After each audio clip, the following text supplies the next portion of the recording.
Who are out in the lobby, please make your way inside, get some coffee and some water or whatever. My name is Daniel Truckee. I'm director of the Beaumont Upper Peninsula Heritage Center here at Northern. And it is my honor to those of you who are here and those of you who are streaming this live out there in the world and those who will be watching it forever on YouTube for the next 2,000 years, we hope, however long the cloud exists, we'll see. This is our 22nd Sonderegger Symposium here at Northern Michigan University. We have a day full of sessions about the heritage of the Upper Peninsula, both the physical and the cultural heritage and the preservation of those, and the importance to our future here in the UP, and to our past. This is the 22nd Sonderegger Symposium. It began in 2000, and we've had 22 starting today, and it's been an amazing thing. And one of the people who helped found it, Russ Minyagi, just showed up. Good to see Russ here. I'm going to give a short presentation, kind of an opening, before we go into our first speaker. And let me pull up my email here.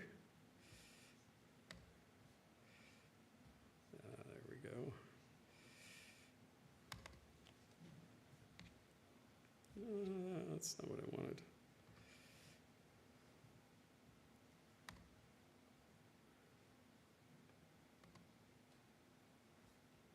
Well, that's how we're going to do it, aren't we?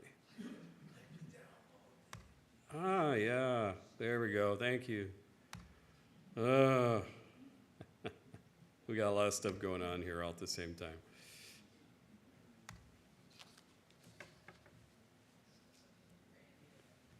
A couple of years ago, David Haynes, who runs the Rural Insights blog and website, asked if I'd write an article about preservation in the UP or some other topic of heritage. And I decided, to me, heritage preservation is very personal. It's professional for me, but it's also very personal, because it connects with the things that connect to us in our lives. And so I thought about something, and I thought about this barn. This image was taken off of Google Maps of a barn just outside of Wotton on M28. And this barn, this was taken in 2018, and that was the state it was in. Since this was taken, I drove by it this summer, it's collapsed. The reason I chose this barn was because in 1978, I think it was June 1978, my family moved from Flushing, Michigan downstate to Wakefield in the western Upper Peninsula. And as we were driving west on M28, we had our station wagon full of all of us and a big U-Haul truck with all of our belongings headed to Wakefield. We stopped to switch drivers, and this is where we stopped. And I remember looking out at this scene. This at the time was a working barn with cattle in it, and just being like, wow, where are we? Where are we going? This was, though I'd been to the UP many times to visit family, this is the first time, this is when we really entered the UP, the western UP, and said, okay, this is where we're going to live. And so every time I drive by it, and I've probably driven by it 100 times, if not more, I think of that day. But it also reminds me of the fragility of our heritage in the UP, because so many places like this are disappearing. Now, there's a certain inevitability to it. There's changes in technology, there's changes in economy, demographics. We all know that stuff as historians or even casual historians, that this is the UP story. But it does bring to mind, and part of the reason for doing this conference today is to really look at these things that are disappearing, the things that we're saving, why we want to save, and really to push this idea of a new Upper Peninsula, an Upper Peninsula that looks at heritage preservation as not just a nice thing to do, but a part of our future, as a component of our economy itself. And that is why I wanted to feature this. This building, some of you may recognize, some of you may have driven by it many times. This was right on the lake in Wakefield. This was the community building. It was built after World War I. It was the memorial building for the soldiers who fought and died from Wakefield. Wakefield at the time was a very prosperous mining community. At one point in time, their population was about 5,000 people. When we moved there in 1978, this population was down below 2,500 because the mines had closed. And this building largely had been mothballed. It was no longer really being used. There were components that were still being used. I only went in once for a play in the theater, and then they condemned it soon thereafter. And for many, many years, this was what some people would call an eyesore, and others this sad memory of the legacy of this community and how it was disappearing. And there were efforts to save it, and even a donation of $2 million to save it, and try to save it or create something with it. And the reality was the community just didn't have the financial means to do it. Not only to do it, to save it, but what are you going to do with it? What is a town that's population every year is getting smaller? How is it going to support a facility like this? And so inevitably it was torn down, and this is the site now, right on beautiful Sunday Lake. I think about the Elger County Courthouse, which stood at the very top of the hill of Elm Street in Munising. And as all of my life, my grandparents lived just a few blocks from here on Anoda Street. And how we would visit, and we would look up that street at that beautiful copper roofing that was on that building. My grandfather actually worked there as a custodian for a while. And then, like so many buildings in the Upper Peninsula of that age, I mean, certainly not all of them, so many of it disappeared in a fire in the 1970s. This jewel and really the pride of Elger County in many ways. And this is what replaced it. Just a sign of what too often has happened with our buildings, whether they're burned down or torn down, that they get replaced with completely utilitarian buildings. I'd like to think we're getting better at how we build new buildings. In Marquette, one of the buildings that I see this is the old, our city hall. Not the old city hall, the new city hall, which replaced the beautiful old Baraga High School. To this day, I can't understand why they didn't look at the high school and say, yeah, this could be city hall. I don't get it, but that's me. Because I'm a preservationist. I want to save these beautiful buildings. Maybe it wasn't practical, and that's the thing. It's not always practical for us to save these buildings. They don't always have a use beyond that time. And of course, all of us here at Northern understand this very well. This was Northern's main college up until 1949 when they started to build exterior buildings. And then the campus expanded, and by 1970, the decision was, we don't need this anymore. We need that new shiny Cohodes building. And we have a picture of this in our lobby at the Beaumier Center, a very large blown up version of this. And whenever students come in, NMU students from off campus come in, I show them that, and they're aghast.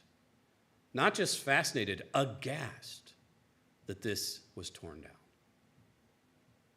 Why would you do that? Well, I give them the long spiel of what happened and all of that. But in the end, if this were standing today, Northern would never consider tearing it down. This is one of the worst mistakes Northern ever made. It cut us off with not only our past, the first 50 years of our university, but the alumni of the university were affected by this, and the community in general, which fought very hard to try to save it. And don't get me started about it. But just an example of what we lost, and what would we have if we had saved it? How would it have impacted our community today if we had made that decision to save it?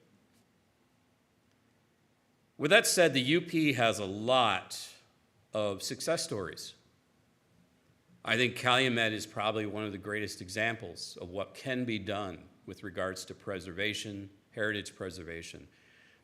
Obviously, the National Park Service has been a big catalyst to that, but what they have done is they've created these network sites all across the Keweenaw, which has strengthened not only those organizations, all local run organizations, most of them volunteer-based, but the whole region now has this identity for heritage preservation.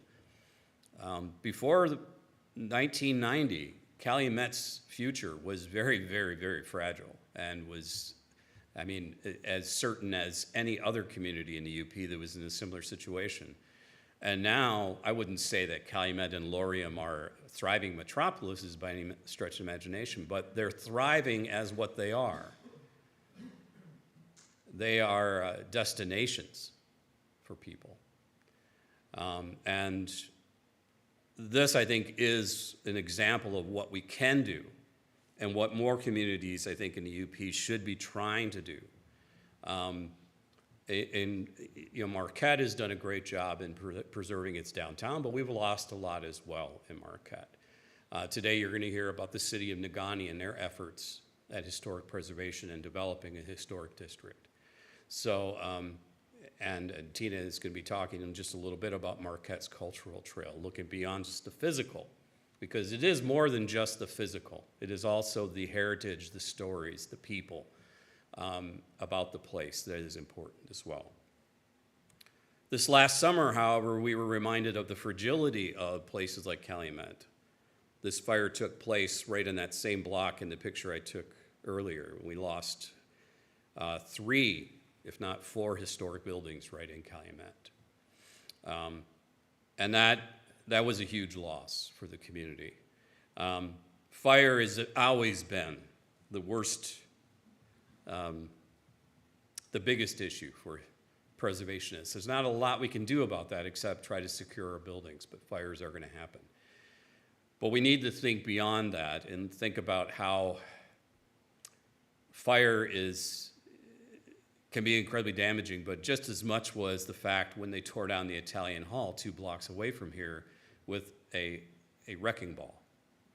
And what we lost as a region of an important historic site, maybe not a popular story or happy story, but a story that we lost, or a building we lost. The story is still being told. And that's the important thing, is that we still tell the stories. So what we're going to do now is we're going to bring up our first speaker. I know that I'm going to get you set up here first, Tom, before you come up, and I'm going to introduce you.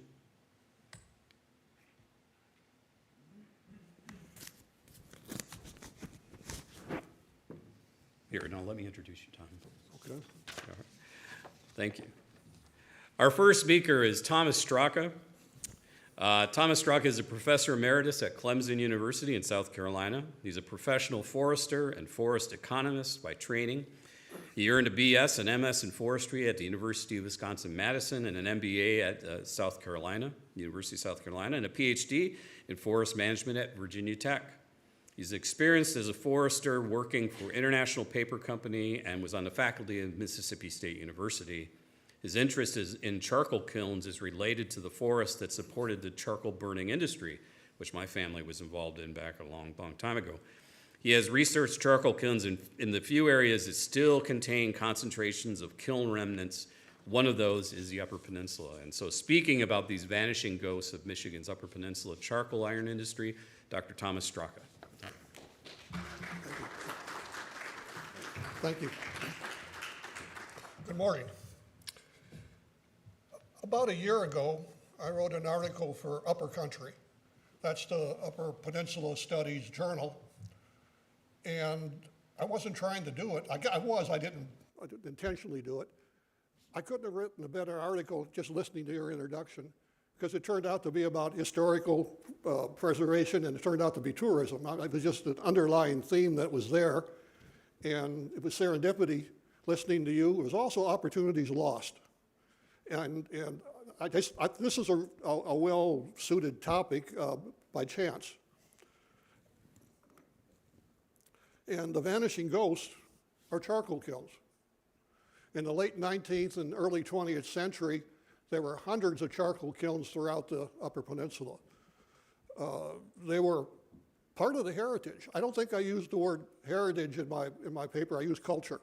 That's kind of the same thing in a sense. And the tourists loved them. They were called Paul Bunyan's beehives, or sometimes igloos. And the charcoal kiln supported, if you look at the early economic history of the Upper Peninsula, was iron production. And part of that was iron smelting, and you couldn't have had iron smelting without the charcoal. Charcoal was a subsidiary industry. It was tied into the smelters directly. They hired charcoal done, and then there was a lot of enterprise outside of the smelters that supplied the smelters. So it's a full industry in its own right, subsidiary supplying the charcoal iron furnaces. And the fuel for these furnaces, the charcoal was produced in pits and kilns. There's a big difference. I'm going to define pit in a few slides, maybe use the term. It's something that preceded the kilns for now. And I'm going to break this presentation into two portions. I'll cover the vanishing kilns at the second portion and give you background in the first, with the exception of jumping ahead and talking about one of the vanishing ghosts to give perspective first. The Carp River Iron Company built a furnace at the mouth of the Carp River in 1872-73. It lasted until the early 20th century. And later in 1890, it built a bunch of kilns. Prior to that, it used charcoal pits. And at one time, there were 43 kilns that supplied that furnace. And some of them were in rows right along the highway, which ended up being US 41 South. Matter of fact, the location I'm talking about is 3 miles south of where you're sitting, at the mouth of the Carp River. In the mid-1930s, most of them were destroyed. Ended up with 2 of them left. And they became landmarks. Matter of fact, that's a postcard. That's specifically the front of a postcard. On the back it says, one of Marquette's landmarks are these, they welcome tourists. And notice in front there's a little sign. I had to put that sign, I don't know, had to put that sign there because so many tourists stopped and said, what are those things? And to save themselves stopping in the nearest gas station and asking, they put a little sign up. That sign's not there. What I think the equivalent, that sign, is there right this minute. And I suspect it says the same thing that was on the original sign from the 1950s. I don't know that. It says there are 36 kilns here, and these are the last 2 kilns, which isn't true right now. And I went and looked at that sign. Those 2 kilns are gone. And that sign, when I took that photograph a year ago, had been moved. That's at the waste treatment plant. And they moved it around the corner to the driveway, and I assume they moved it there because they didn't want people stopping to look at it for safety. But I went up and took a photograph, and I was going to say the sign is still there today, so I went down and looked yesterday. I was surprised they moved it back. I think there's so much heritage involved, they had to have that sign just to show where the 2 kilns used to be. I was surprised that it was literally back at the location that it used to be at. It just illustrated some historical oddities. And the 2 kilns ended up being eventually 1 kiln. People wanted to save it. There's a wood structure system there you can see. I don't know why they didn't get a mason to come in there, but they attempted to save it. That is the last kiln. And in 2016, I've got 3 headlines here. Mining Journal, historic charcoal kiln collapsed. You all probably know this, I'm sure. This is recent history.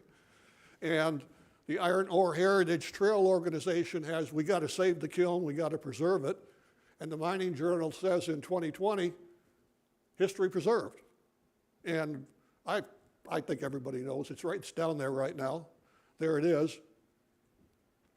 And that welcomes tourists to the town. It shows what people think in terms of heritage. I think the fact that sign was moved back shows it. It really surprised me that they put it back. And something interesting, look at that, at the entrance right there, the opening. That's an eroded door. There was a small door. And the people that built that kiln knew the size of the door, because on the side you can see a little plaque, and on top of that is the old door, or it's the right size. I'm not sure it's the old door, but it probably is. But it's a door the size that the door would have been, But instead of putting a correct size door in that kiln, they put the old one that I think a generation of people realized when erosion happens on the kiln, it happens there's a back door usually on these things. It happens at the door. And I think it was surprising to me that the generation that rebuilt it wanted it to look like the one they're used to as opposed to the proper one. If I was rebuilding it, I think I would have made the door the right size. So I think there's a lot of sentiment and why it's not correct.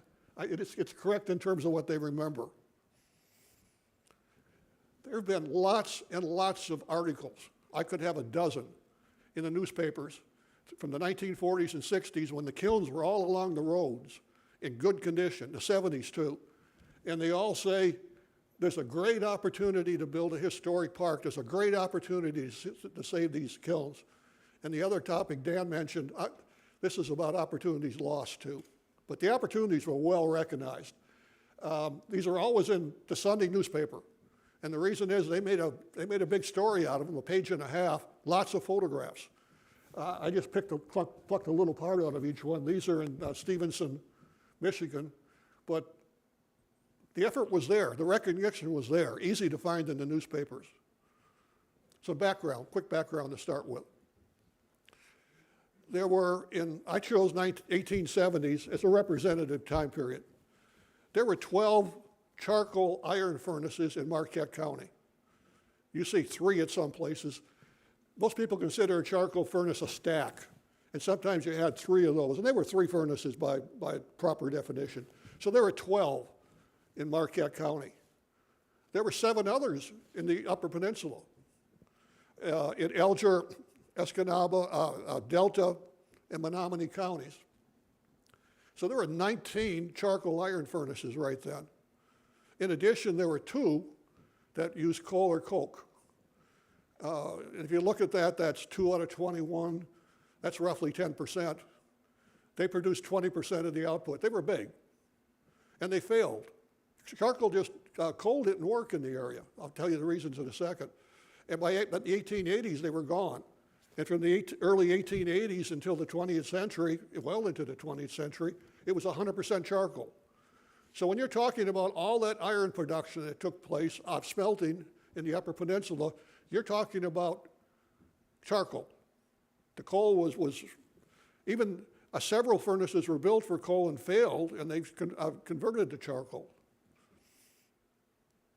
Why charcoal? Well, basically, my background, I'm a forest economist, really, so I like to look at economics. It's economics.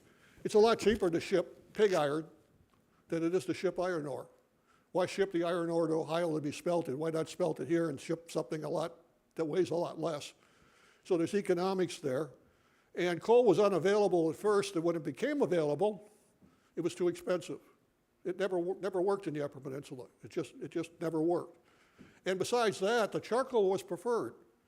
When I say charcoal iron furnace, that's what the industry called them because they were proud. It was considered a better charcoal. It was a better charcoal for a lot of uses. It was a reason. They preferred to be using charcoal. They produced a better product. One thing, you say, why not wood maybe? Wood doesn't work for smelting. Charcoal produces twice the heat and it's concentrated. So it had to be charcoal and not wood. It's wood, but it's in charcoal form. And charcoal burns cleaner and faster than coal. So it wasn't the fact that they used charcoal because they couldn't get anything else. The fact is that's what they wanted to use. I'm going to give you a little bit of technical background, very, very fast. How does a charcoal kiln work? Carbonization. Wood is primarily organic matter. It's 50% carbon, and it's combined with gases, organic chemistry, oxygen, hydrogen, nitrogen, and plus a lot of water vapor. And in the kiln is sealed. There is a small fire that's burning to start with. And it gets the temperature up to 212 degrees. When you look at a kiln, the first smoke, and it's not smoke, but the first smoke that comes off is white. It's water vapor, it's not smoke. And at 212, the water's gone, and it doesn't take much because they dried the wood out first. Once the water vapor's expelled, it'll burn a little while longer, but it'll quickly get up to 518 degrees. At that point, carbonization takes place. The wood isn't burning anymore. It's a chemical reaction. It's self-sustaining, and it produces its own heat. And the wood is, they call it burning, it's called charcoal burning, but it produces volatile gases. Those are gases that should be burning, but there's no oxygen and they're expelled. And what happens in that process is there's a black residue left over. The gases are gone, and that black residue is charcoal.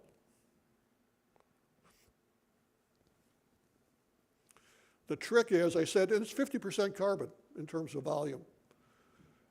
If the oxygen is limited, the process just goes on. A collier is a charcoal maker, has to have a lot of skill.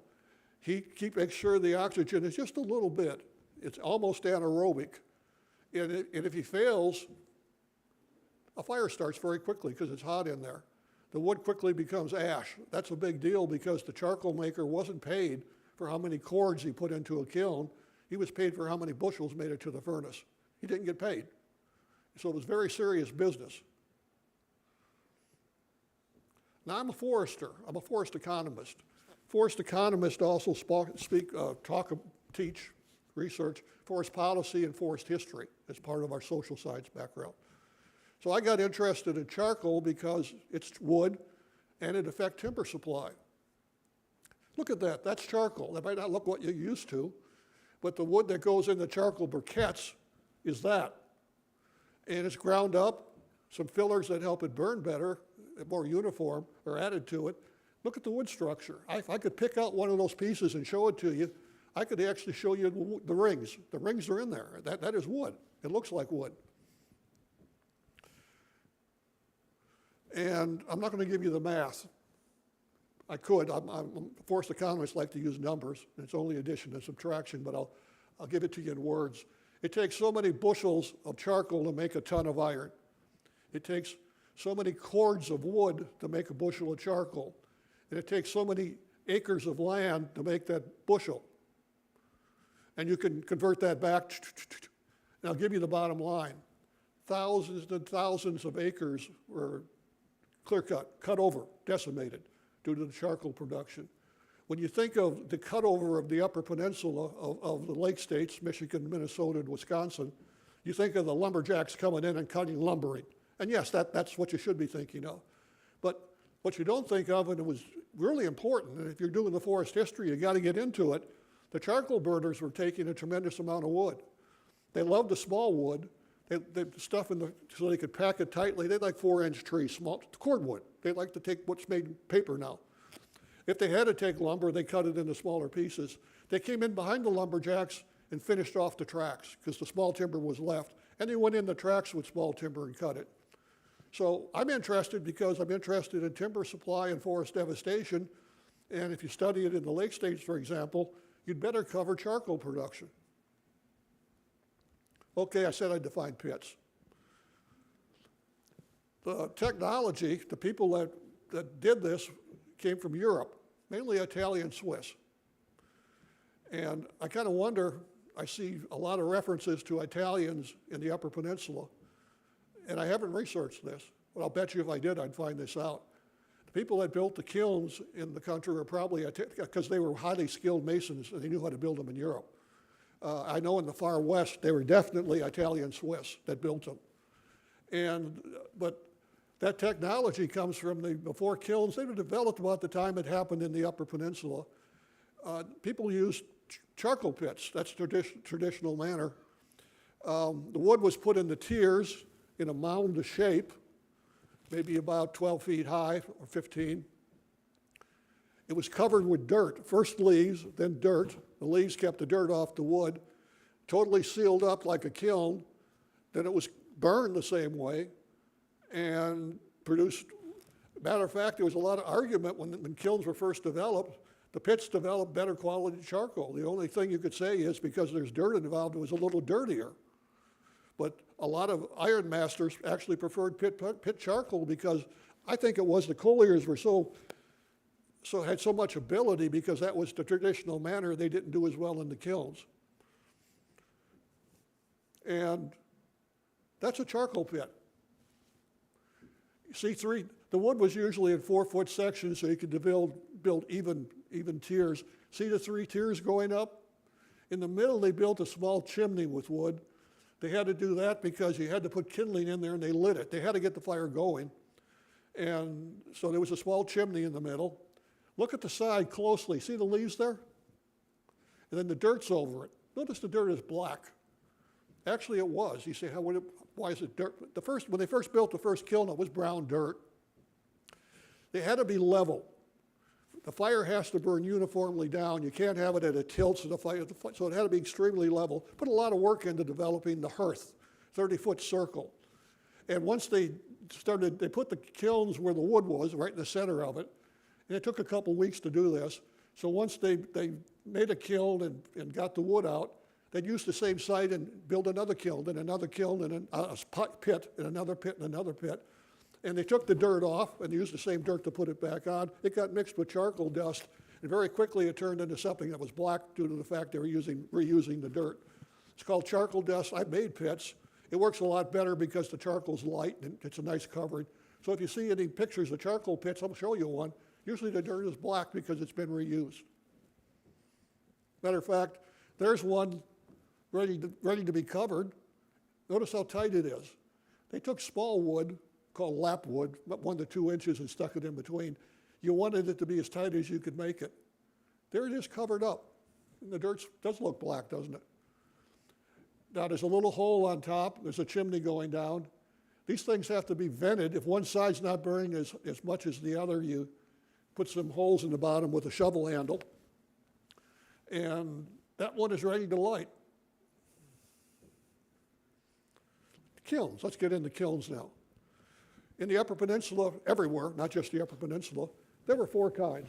We're going to talk mainly about beehive, but let me say before the beehive, there were other ones used: rectangular, round, conical, and beehive. Rectangular was a box. It has a little bit of an arched roof you can't see in this photograph, and a door in front, and it was just filled. Those didn't work well. They didn't burn very well. They didn't burn very evenly. The colliers never did well with them. They didn't last very long. They weren't popular. But there's on the side on the left is a kiln, a rectangular kiln. That's Fayette on the Garden Peninsula. They got rid of that. I'm going to show you a later photograph, and there's conical kilns right where that was.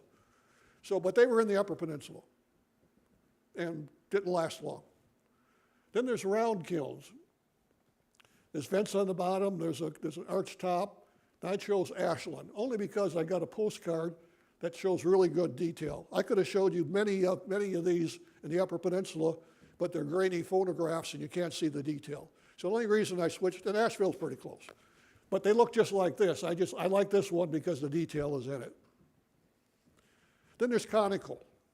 Look closely, because I'm going to say the definition is hard between a beehive and a kiln, and a beehive kiln.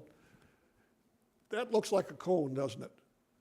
And I say, just by definition, it's kind of hard to define them, but that is a kiln. That's a conical kiln. That's at Fayette. Matter of fact, that's sitting right where the rectangular one was. They replaced them with those. The beehive, the main thing is it's supposed to have a dome on the top. That doesn't really have a dome, and it's kind of conical.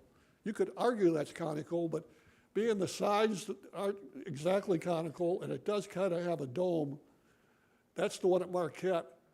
I'd call that a beehive, but people could argue with me. Matter of fact, that's an 1878 ad in the Mining Journal. That's a beehive. And the reason I put it in there was when they said it looked like a beehive, that's what they're talking about right there. Now, how did they work? They're made of stone or brick, 2 doors, one on the bottom, and on the other side, on the 2/3 of the way up, on the back was another door. There were vents on the bottom, and there was a ramp to get to the top door, because I said it was 2/3 of the way up, and this might be 25 feet tall. So you couldn't use a ladder to carry the wood up. And I'll show you a photograph of a ramp going up, but that's how they worked. Wood was loaded and unloaded to the upper and lower doorways. The kilns were always built near a slope or an embankment, so you could put that ramp in. And the bottom, usually 2 to 4, almost always 3 rows of vents. And the vents were brick-sized. Brick-sized because you almost kept the kiln, you didn't have much air, very little air. Kilns were anaerobic, but if you needed some air, you could pull a brick out and put a brick back in. The doorways had heavy iron doors. I'm going to give you an example, and they're not from the UP. I could easily have given you ones from the UP, but I've got a reason. So I'll tell you the reason later. These are intentionally not from around here. Look at the shape. That's the way beehive kilns look. See that? And I'm going to show you some from Onada that look just like that with the smoke coming out. But that's in Wyoming. Front doors. That's in Nevada. See the front door? That's the way the front door should have looked on the one in Marquette. But they didn't do that because, like I say, I think that generation didn't think it should look that way. It should look the way it used to look. Notice there's some vents on the side too. These are in Utah. There's not 2/3, usually 2/3 up, that's halfway. Kind of see the embankment on the side? There was a ramp going to that upper door. And that's on the back. The front door was in the front. On the top, you can't see it because I don't have a drone looking down, had a small hole. It had an iron door on the top. People had to go up there for different reasons. Maybe they needed to open it a little bit so some smoke could come out. There's lots of stories of people falling through that door. The door shifted and they fall into the kiln. I had a slide, one that happened to the Carp River kiln. And I took the slide out because I thought I'd upset you all. Because it was in, I think, 1880 or something. And those newspapers in the days gave really good details of what happened when you fell into the kiln. It was too gory, so I got rid of it. And there's the vents on the bottom. You can kind of see there's 2, and at the bottom, the dirt came up. There's a 3rd one. You can kind of see it. There's almost always 3 vents. And of course, that's a bottom door next to where the vents are. That's in De Pere, Wisconsin. See coming off the embankment? That's how the ramps worked. If you didn't catch it, these kilns looked almost alike, didn't they? That's because the same guy drew the plans for them. So they were developed on all these places. That guy was James C. Cameron. He was a mining engineer here. And he came in when the beehive kiln was being developed. And he claims to be the inventor of the beehive kiln. I don't know if that's true. He certainly developed a type of it. And I consider him the Johnny Appleseed of charcoal kilns because he moved to Wisconsin and developed a whole series of beehive kilns. The Lake Superior ores went down there for smelting. And Green Bay, Fond du Lac, Appleton, De Pere, all those kilns and along the railroads going out were beehive kilns. And they used his plan. And Cameron went down there for a couple of years, was supposed to come back, but ended up moving out west to Salt Lake City. And ended up kind of subcontracting out the plans. And he had a series of kilns built in Nevada, the Utah, the Death Valley, and Idaho, and Montana, and Wyoming. And at the bottom, I got a quote out of a federal report. It said these style of kilns was first built by J.C. Cameron in Marquette County, Michigan in 1868. If you go through all those western kilns, you look at the signs that are on them. Notice some of the ones I showed are really good shape. They all say this is the Cameron kiln. And some history you might not know of Marquette, it's accredited all over the United States for beehive kilns. Developed by Cameron right here in Marquette County. Okay, just a little bit, I kind of said this already. The wood was brought in through the lower door, set on the floor in a spoke pattern, and that spoke, they left a little, there's no chimney, because they didn't need to prop it, because in the pits, they had to put the road, they had to load the wood slanted, and you had to have a chimney built. They left the center, a little hole in the center, put kindling in there, and it served as a chimney. They also made a small little row of kindling to the door so they could light it there, and it would burn in and then burn up. The layers were stacked really, really tight, horizontally and tight. Always the wood is trying to get the wood as packed as tightly as you can. The remainder of the kiln, I think I already said all this. The cooling process was started by lighting the kindling at the bottom. It would burn over, then burn up. The heat would be at the top of the kiln. Once it got up to 518 degrees, you just sealed it off, and then it burned uniformly down. It had to burn uniformly down, and the collier could tell by the color of the smoke, the odor of the smoke, the amount of the smoke, what was going on. You could tell by the heat on the side, maybe this side's not burning as heavily. They could just pull one of the bricks out and it would get hot. That's what, all the ventilation was controlled, but not a lot of ventilation, but it was controlled. You had that kindling that burned out in the middle. So you had some place for the air to vent, but that was the trick. Fire burned from the top down, and you had to keep it, you wanted it to burn evenly, so when they got to the bottom, the entire wood was all converted to charcoal. And when you, actually, when you actually got the fire going, everything was sealed and the bricks were pretty much in place. When the process was complete, it took several weeks. The whole thing was sealed off. The charcoal was allowed to cool.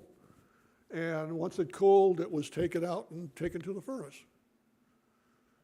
Very important, the collier was, in terms of the structure of an iron company, was in terms of pay, was right up there at the top. It was a really high quality skill. The people that helped him didn't get paid much. The people that chopped the wood didn't get paid much.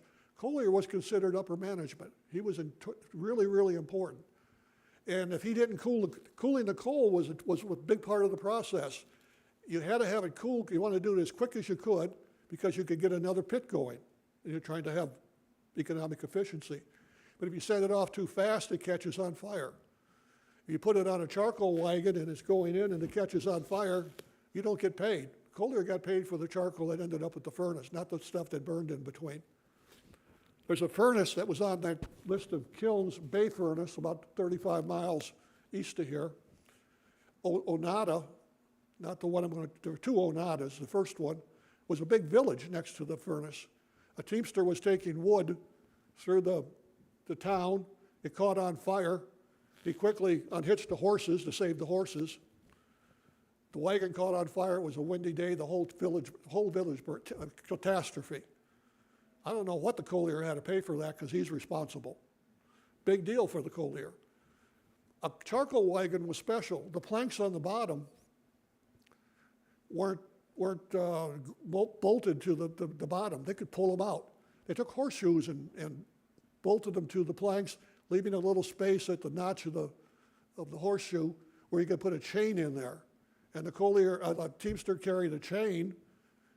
If the charcoal caught on fire, he could find a tree or something. They'll put one end of the chain on, put the chain on the hook at the end of the planks, and pull the bottom of the charcoal kiln out. The charcoal would fall to the ground. You'd lose it.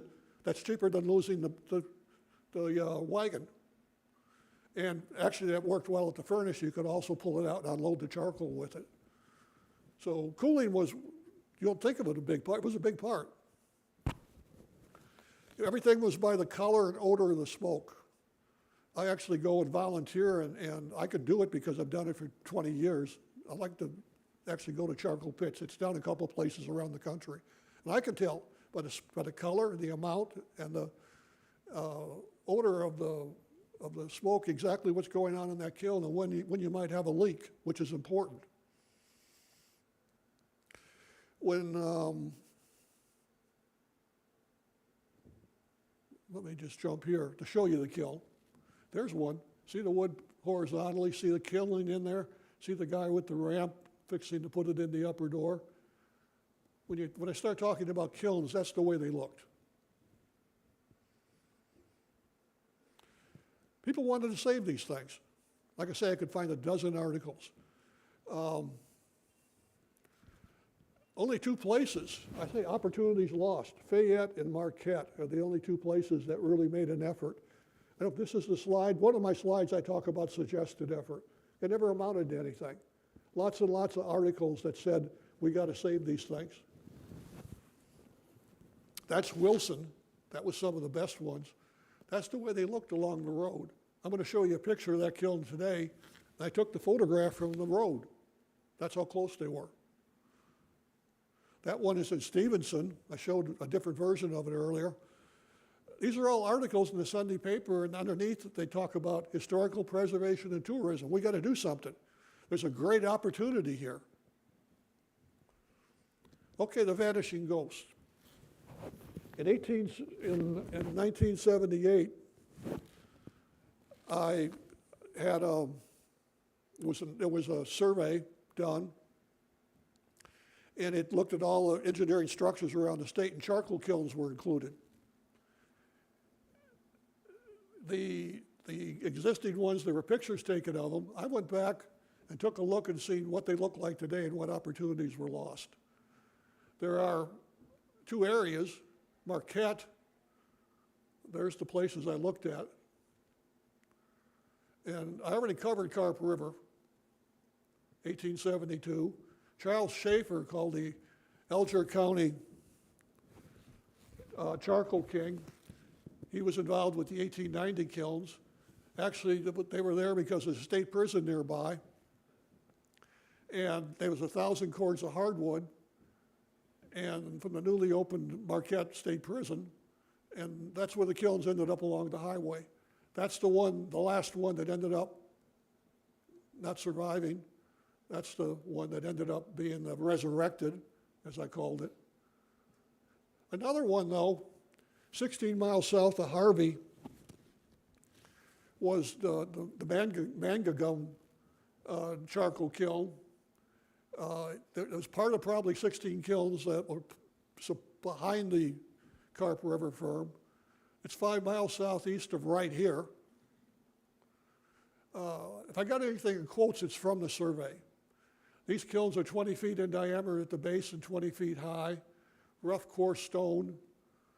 They got the openings, they're just like a regular kiln. That's the way it looked in 1978. That's the way it looked today. That's the way a door should have looked in that Marquette kiln. See the structure right there?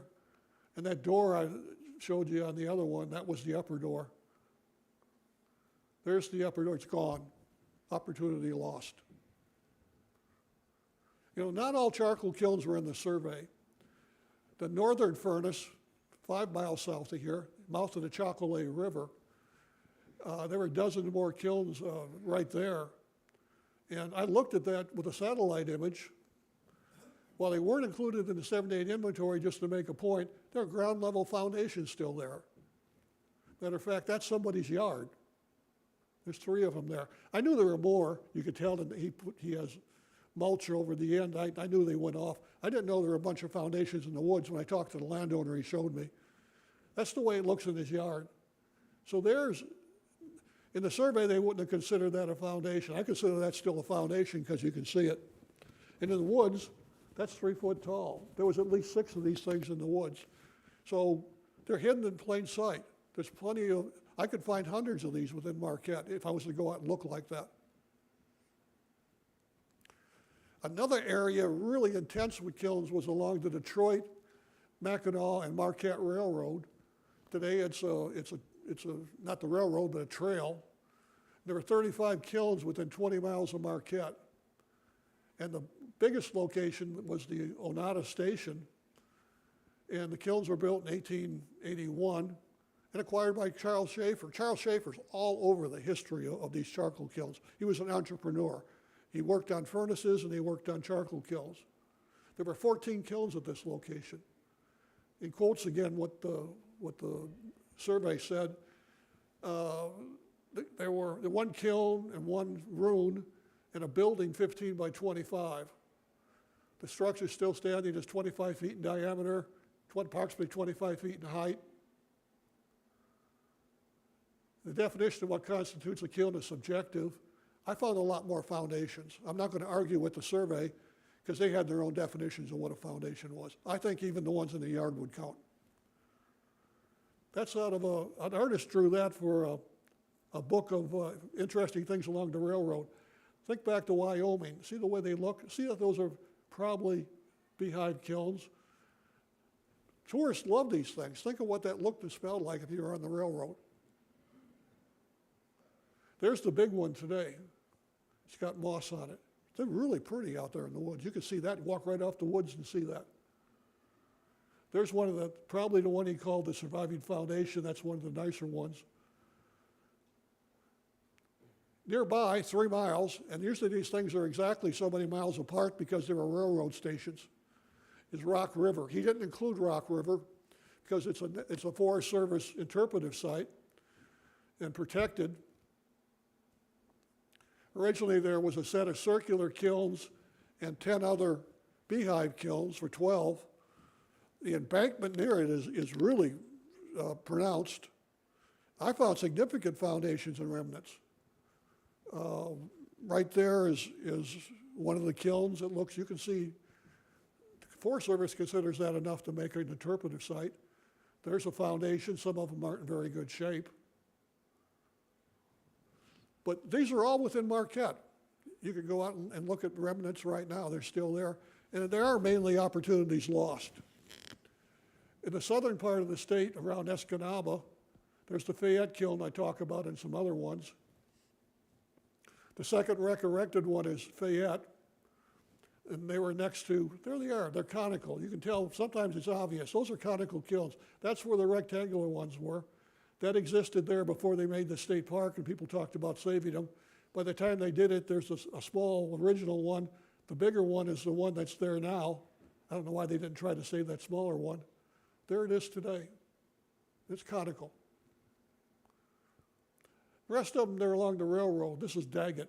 Those are, look kind of conical. I'd say, probably beehive. Say the definition is variable. That's the reason tourists saw them, because you know the roads are right along the railroad. Park River Kilns, 12 miles west of Escanaba, 3/4 of a mile north of town. It says these are Carp River Iron Company kilns, probably Charles Schaefer. He leased them. They went that far. Carp River needed wood. When furnaces closed down, it was often because they lacked wood. They went all the way over to Escanaba to get wood to bring back to Marquette. These were conical. Actually, the guy in the book went back and forth, and I'm not sure I agree with, but they're conical looking. 20 feet tall, overgrown with trees. I'm a forester. I thought it was just out in the woods. They lack tops, described as neat. And the people, when I went there, I had a hard time finding them when I asked some local people. Nobody even knew it. If you look at the history of Park River, it was a charcoal burning town. Today, there are 3 substantial ruins and 3 foundations. The new town hall in Park River was built from bricks from charcoal kilns from someplace else. That's why a lot of them don't exist. If somebody wasn't using them, somebody stole the bricks. See it right there? That's in the woods. That's a pretty substantial side. You can look inside and see the vents. There's the door. And very unusual, they had iron doors still there. Usually they're stolen. 6 miles west of Park River, 1872, and the Escanaba furnace built 49 kilns between Escanaba and Powers, 22 miles. That's over two per mile. Not in groups, but averaging. There's 6 kilns and a foundation at Wilson.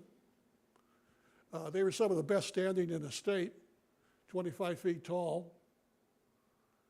An 1846 article called them some of the best preserved in the state. I got a picture, they looked nice. Matter of fact, in 78, that's the way they looked. Just like Marquette, the doors went first. See how big they were, what they look like? You can see these from the road. Not US 2041 today. Go across the railroad track, an old US 41, you got to be on to see these.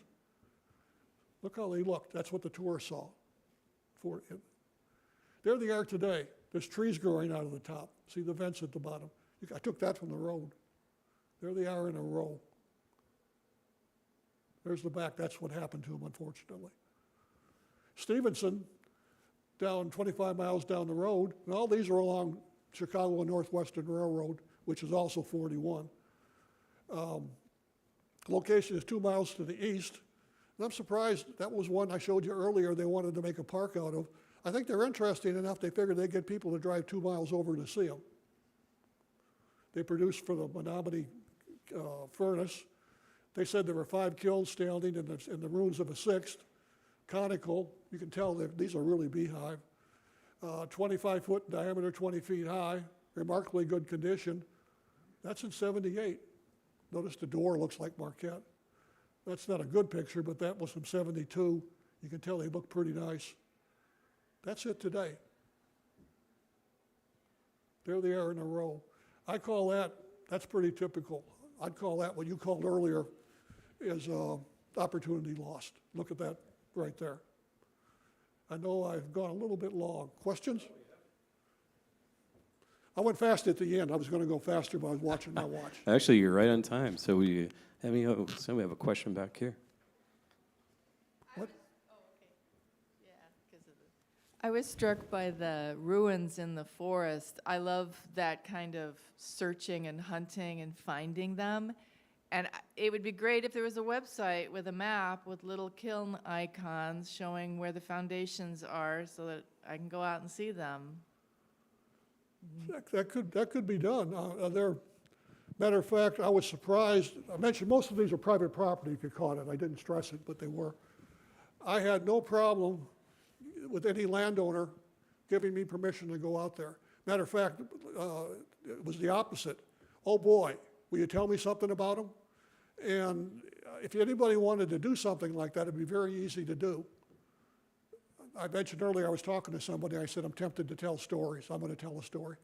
Bark River was founded on economics of charcoal burning. That town was. I went there and I couldn't find the kilns. I had them located by satellite image and I was wrong. So I went up and I asked somebody that was in the yard right where I knew they were supposed to be. The Delta County Historical Society told me that they were there too, and I knew from my research. He called somebody, it was a Sunday. Bark River is a small town, so a Clemson professor coming in and asking questions was big news. And before I left town, somebody beeped their horn at me and said, I might know where these are. And I said, great, I'll take you to the owner. I went to see the owner and he said, maybe, let's go out and look. We went out and looked. And he didn't know what they were. The owner didn't know what they were. And he had a hunting group that hunted in his woods and they didn't know what they were. The one guy who stopped me said he thought they were charcoal kilns. He wanted me to confirm it. I ended up going back to his yard and he had a trailer and I sat on it and I told the owner stories. He got on his phone and told his hunting party. They came for the next half hour. It was Sunday, nothing to do. It wasn't football Sunday probably. I sat there telling stories about these kilns to the local people and they thought they were from UFOs. They thought they were, literally, and I had to sit there and tell them what they were. I couldn't believe that a town founded on charcoal burning, that virtually nobody in town had any idea what the charcoal kilns were. But you're right. There's opportunities here. What I was hoping was, and I don't see too many students, but I hope they're watching this. Students tend to watch it.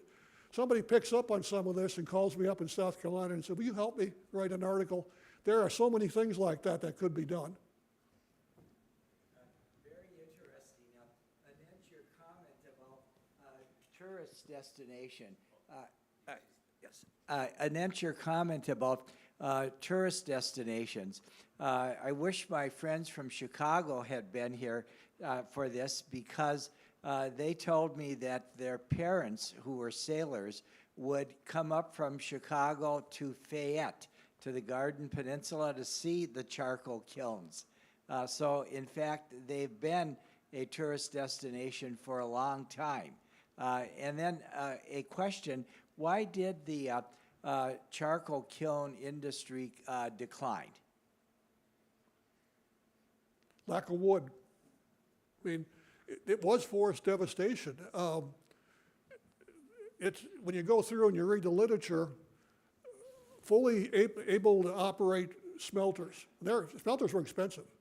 And they're sitting there, and there's plenty of iron ore. It's always in the newspaper article.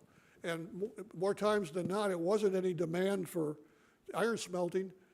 It literally ran out of wood.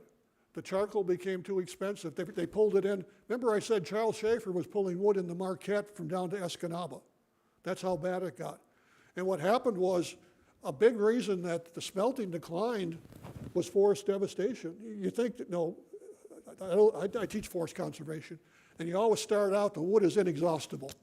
That's what people, when the Pilgrims started, they looked at the wilderness, the wood is inexhaustible. We don't have to worry about anything with the wood. It always starts out that way. When the first people looked at the Upper Peninsula, it was inexhaustible. It turns out it is exhaustible. And they literally cut themselves out of business. It was the fuel. The charcoal kilns went down because there was no wood to put in the charcoal kilns, and subsequently the iron furnaces went down. So it was a lack of wood. Wow, that's fascinating. Does anyone else have another question for Tom? Just to address your suggestion about mapping, you're going to learn more about that with the Keweenaw Time Traveler, which Dr. Lafreniere is going to talk about in a little bit, because that's an online version of something, a resource that we're going to be expanding soon. So that was a great question, very timely. Does anyone else have any other questions? My great-grandfather was the supervisor of the charcoal kiln in Forestville here in Marquette. And this was really fascinating, Tom, because I'd never really understood exactly what he did and what he was supervising. And that was in 1870. He was in the 1870 census as the supervisor of the kiln there. By 1880, he wasn't working. And that kiln was out of business, and now I know why. They ran out of wood. But your grandfather had what was considered an upper-level managerial job. That was... Yeah, I never understood that. That was a big deal. I say the people, your grandfather and the Colliers, if you look at the structure of the iron companies, the top-level people, the Colliers are right up there, because that was a super important skill. Now, the people below that, they were workers. I mean, they were woodcutters and the rest were lower level. But the upper-level charcoal people had important jobs. Yeah, he was a French Canadian. He came from Quebec. So there were a lot of people from Quebec working in that industry at the time. Is there anything left to the Forestville kilns? There's some foundations. There is an interpretive sign out there, right? When you cross the bridge, there's an interpretive sign on the trail there. But yeah, very little is out there. Probably some foundation stuff, so. Yeah. Rainy Creek out there actually was named for him. He was René Trottier. He saved a child who was drowning in that creek, and they named it for him. It's worth noting that Marquette was still producing charcoal in the 1960s and 1970s. Cliff Dow had a charcoal briquette plant down here, and I think they had 4 kilns related to that. One of my summer jobs was working in the furnaces in the kilns, and it gave you a pretty good glimpse of what hell was like, because they didn't like to let those things sit idle very long, and it was always a fine line about when they would open the doors on the kilns, and sometimes they would explode because the gases were in there. Sometimes the railroad cars that they used to host the wood for the charcoal would get derailed, and people would have to go in there with jacks and levers and everything, and in that hot oven and try to get those things out. It was quite a process, but we were still doing it a long time after these things anyway. You make a really good point. If you get into the charcoal and you start going beyond, I had only 50 minutes. You could tell I had 3 hours worth of stuff. But if you get into it, I could have taken it a lot further. I mean, you're right. It's ingrained. I don't think the current population understands the history of what that is to the Upper Peninsula. I mean, and there's a lot of variations that go way beyond. I stayed on the main track. You went off the main track a little. There are plenty of places to go off. Later on, you're right, all the way well into the 20th century, there's charcoal production going on. So you're right, that was a good point. That's sort of a segue to your last comment. Wasn't there a large Union Carbide operation in the Sioux up until the 1960s? And didn't that involve charcoal kilns? Maybe somebody here. I'm not sure. There are different places. I have to go back and look. When you get into the latter part of not even the latter part, past the beginning of the 20th century, chemical companies came in. And the chemical companies, what they found out was the volatile gases that were going out were worth more than the wood in some cases. And then there was a lot of, so they changed over. So I have to sit there and look and see what exactly is involved there. But the chemical companies were making chemicals, and the idea was they were making charcoal for furnaces, but the charcoal turned out to be secondary because they found out the gas was worth more than the charcoal. So the name changed from XYZ Charcoal Company to XYZ Chemical Company, but it was still a charcoal company. Like I said, I could have sidetracked off all kinds of places. The charcoal is ingrained, so that's another good point, ingrained into the history of the Upper Peninsula. Wow, this has been fascinating. And if you have any other questions for Tom, you could ask him during the break or at lunch or later. We are going to take a short break and get ready for our next speaker. So let's hear it for Tom. Fantastic presentation, Tom. I saw my watch. I didn't plan to go. I got everything in. I didn't plan to go like a bad.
start with our next speaker. Our next speaker is a good friend of mine and a colleague who I've known ever since I've come to Marquette back in 2007 and had the chance and still are working together on various projects. In fact, she's going to talk to you about a project that I'm involved with that is very near and dear to our hearts as people who love culture and history in the city of Marquette. Tina Morin is the Arts and Culture Manager for the City of Marquette. She has over 25 years' experience connecting communities with arts and culture. In her current tenure with the City of Marquette, she facilitated the 10-year Arts and Culture Master Plan, established the city's first public art policy, and led the development and formation of the Upper Peninsula Arts and Culture Alliance and Evolve Marquette. In the past, she was an educator for the Marquette Regional History Center and for the Swedish American Museum Center of Chicago. And in Chicago, she also presented professional development courses to teachers and museum educators around the area. And she's had many, many more experiences at institutions like the Chicago Museum of Contemporary Art, Lynx Hall, Columbia College, and the University of Chicago, the Chicago Cultural Center, and DanceWorks in Milwaukee. She has a BA in Cultural Anthropology from Michigan State University, go Spartans, and has training in Estonian folk dance. You can talk about that with her another time. Contact improvisation, contemporary dance, and theater. She was elected to the Estonian American National Council in 2005, which she served for 3 years, and was a member of the Chicago Estonia House for 9 years, or 11 years. So with that, I'd like to introduce you to the podium, Ms. Tina Morin.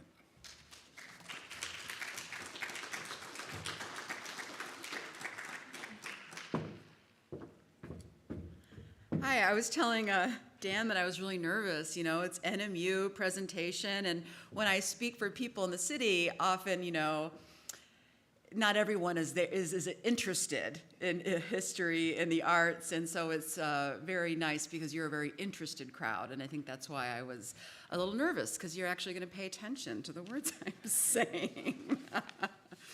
I want to thank Dan for that nice introduction and asking me here to present. It's a privilege. I didn't know Dr. Sonderegger, but I knew his wife, Marion.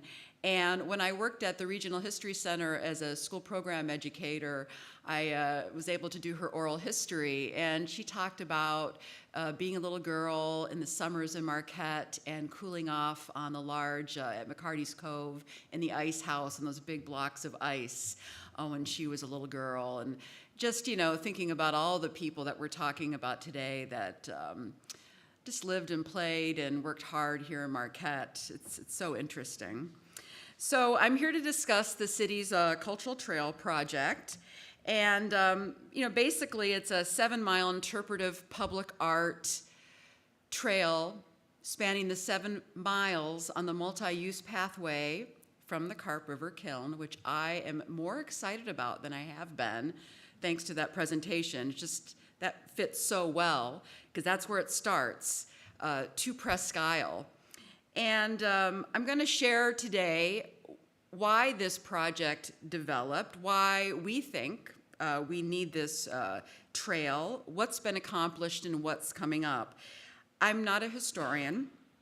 I'm not a city planner. But I'm an arts administrator, and I have, like you said, a career in dance and museums. But I have developed a lot of cultural programs for communities and connecting communities through culture. And that I'm very passionate about. It's passion work, and I don't know what else to call it, to be here in the UP, and very similar to Dan. My mother and my grandparents emigrated from Estonia, went to Germany and then to the U.S. But met a guy from Marquette in World War II that helped them, and his family sponsored them. So they came to Nagani in the 50s. And they kind of created a little Estonia there. And actually, when you're talking, I lived there for about 10 years, and my dad had said there was some kilns or potential charcoal kilns, and this is Old 480 Road and Yarvie Road. And I did find a large metal door, so I have pictures. I'll have to show you those pictures. But that was really interesting to me. And then my grandfather, a French-Canadian miner who came to Gwyn with his family, and they spoke French. So I'm here in the UP because of that passion for culture and wanting to be a part of it and preserving it. So cultural trail. Before I talk about the cultural trail, I think it's important for you to know who's leading this project and why we're leading it. So, it's tripped here. Let's see.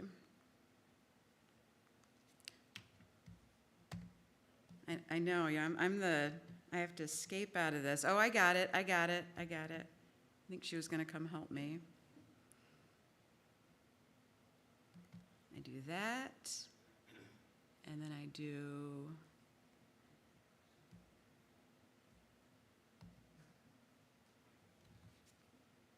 there we go.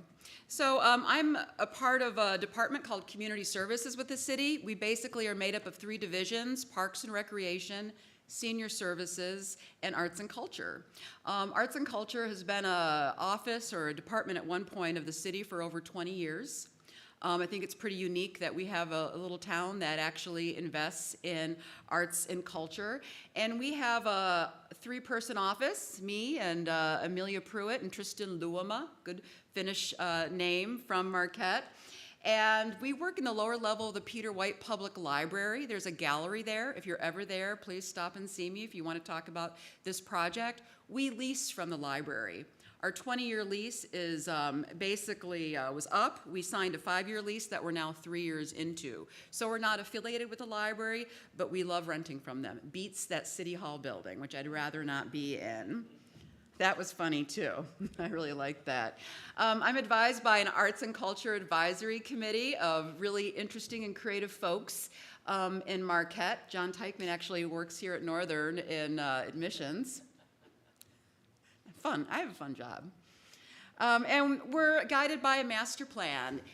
When I started with the city, for those of you that have been around for a while, there was a lot of programming at the Arts and Culture Center. A lot of classes, youth theater, a lot of programming focus. We went through a master plan and asked the community what they believe their tax dollars should be used for with arts and culture. And it was advocacy. It was growing our local creative economy and supporting this vibrant arts and culture community. And we're doing that in many, many ways, but this master plan is our guide. And I believe very, very important that the city is invested in preserving and supporting arts and culture. And our impact is many. We placemaking and development. If you've heard of First Thursdays, we do that.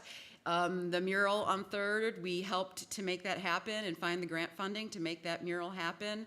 Our first big public art commission was on Hurley Park basketball court. That's a project of ours. Economic, education, tourism. We have our hands in a lot of different projects. And currently an economic impact study on nonprofit arts and culture organizations. I thought I'd look at my notes, and I'm not. Better start looking. We also manage, I have to say, that space downstairs with all these projects, but we also manage the Dio Gallery, and it's named after Jack and Cindy Dio, who are here, who are involved in Art on the Rocks. And that's all about our history, too, right? And our culture, all of these things that we do together. These festivals. So we're really a hub of creativity, a lot of civic engagement and education, partnership and collaboration. One of our partnerships right now is with City Band, working on getting a new band shell. We've talked about preserving that band shell, but I also think that some acoustics issues with that band shell. It needs to be a little bit bigger. So that's going to be a great partnership. And economic development. Heritage and arts is economic development. It just is. People are here because this is an interesting place filled with history and art. That's why I'm here, and that's why people are here. So we are very tied. And I agree with the last speaker that Dan's introduction I was writing everything down and realized it was being filmed. I'm like, okay, I can go back. But that's true. Everything that Dan said, was so poignant about how we're tied with economic development and heritage. And so the biggest, and I think one of the most special projects to my heart, is this cultural trail. Raise of hands, how many people have heard about this concept of a cultural trail? Yeah, we're getting the word out. That's good.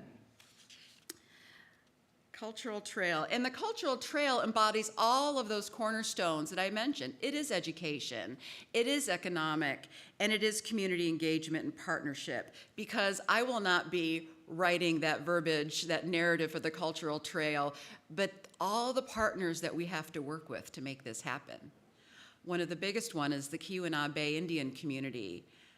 That partnership with the tribe is pivotal to make this trail happen. Beaumere Heritage Center, Marquette Regional History Center, Native American Studies, Marquette Maritime Museum, all of these very, very important partners, and we'll be helping to lead this project.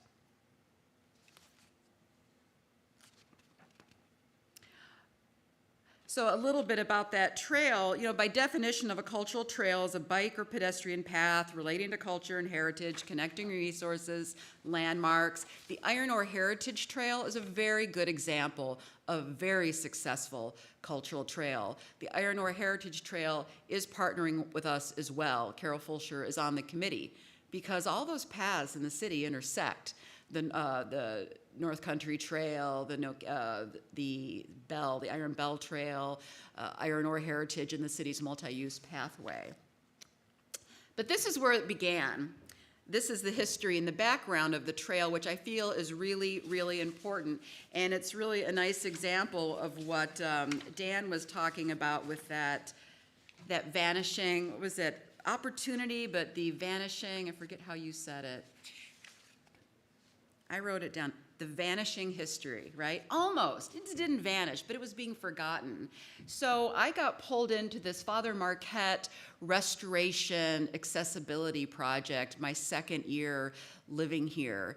And this is, at the time, was our really only significant, and still is, piece of public artwork in our community. It's a bronze statue of Father Jacques Marquette, named for our city's namesake. And all of you probably all know this. The sculptor, Gaetano Trentinove, I'm not sure if I'm pronouncing his name right, is an Italian sculptor. This was cast in bronze in Italy. And there are 3 of them. One is at Mackinac Island, and one is at Statuary Hall in Washington, D.C., that was given to Statuary Hall by Wisconsin. That one is in marble. This one is in bronze, and this is the only one with those reliefs on the pedestal there. So it is very special. And he was the Buzz Aldrin. I like to think of him. I was like, why Father Marquette? And maybe it was Dan. Like, he was a big deal. Like, he was a big deal at that time and significant. So a lot of explorers and the missionaries that did exploring work, you'll see statues of them, honoring them. And so it's significant, and I got a call from my boss, Carl Zuger. He was the director of community services at the time. He hired me. He's now, he passed away 4 years ago, I believe now. And he said, God, beautification is on me. We got to do something about this statue. Beautification Preservation Committee, Barb Kelly and Emily Lewis said, the statue is falling apart. And this is an amazing group of women, and they get stuff done. Like, when they're involved, action is going to happen. And that was my first introduction to that group. And they said, why doesn't the city take care of what it owns? This is a beautiful piece of public art, a historic park, and is it even insured? How do you maintain it? It's in disarray. There's parts broken off, pieces broken off the relief. And they were right. And it was a big aha moment for the city that we have to preserve this. So that started in 2013. From 2013 to 18 was a long process of developing, and we're still not done with this park, but developing this park. So there was a passport grant, DNR passport grant, And Iron Ore Heritage Trail contributed significantly, I think about $30,000. And what happened was there was a restoration of the statue, right? Which I'm gonna, let me see, show in this picture. Oh. Restoration of the statue and the reliefs. Public art. We didn't have a public art policy yet, so I was kind of winging it. But we had a lot of community. We put it out, a request for proposals. We had a lot of local people suggest they wanted to do the entrance. We chose an artist for the benches in the entrance that symbolizes Father Jacques Marquette's canoe. And inside it has the journey, the kind of the path of his journey. And that was done by Ryan Bryak. He's from Escanaba originally, and he's an artist and architect here in Marquette. And the benches are made from Kona dolomite, which I think is really interesting, and that was harvested locally. And then also we had accessibility was a big part of that project. So there's that switchback. You got to walk a long way up that hill, right? But that was better than getting into the rock or putting a big ramp into the beautiful cobblestone pass. And some people I've watched people walk this pathway to the statue, and they're like, why does this pathway lead to nowhere? I'm like, it leads to the statue, not to nowhere. And the whole point was so people could get to the statue to look at it.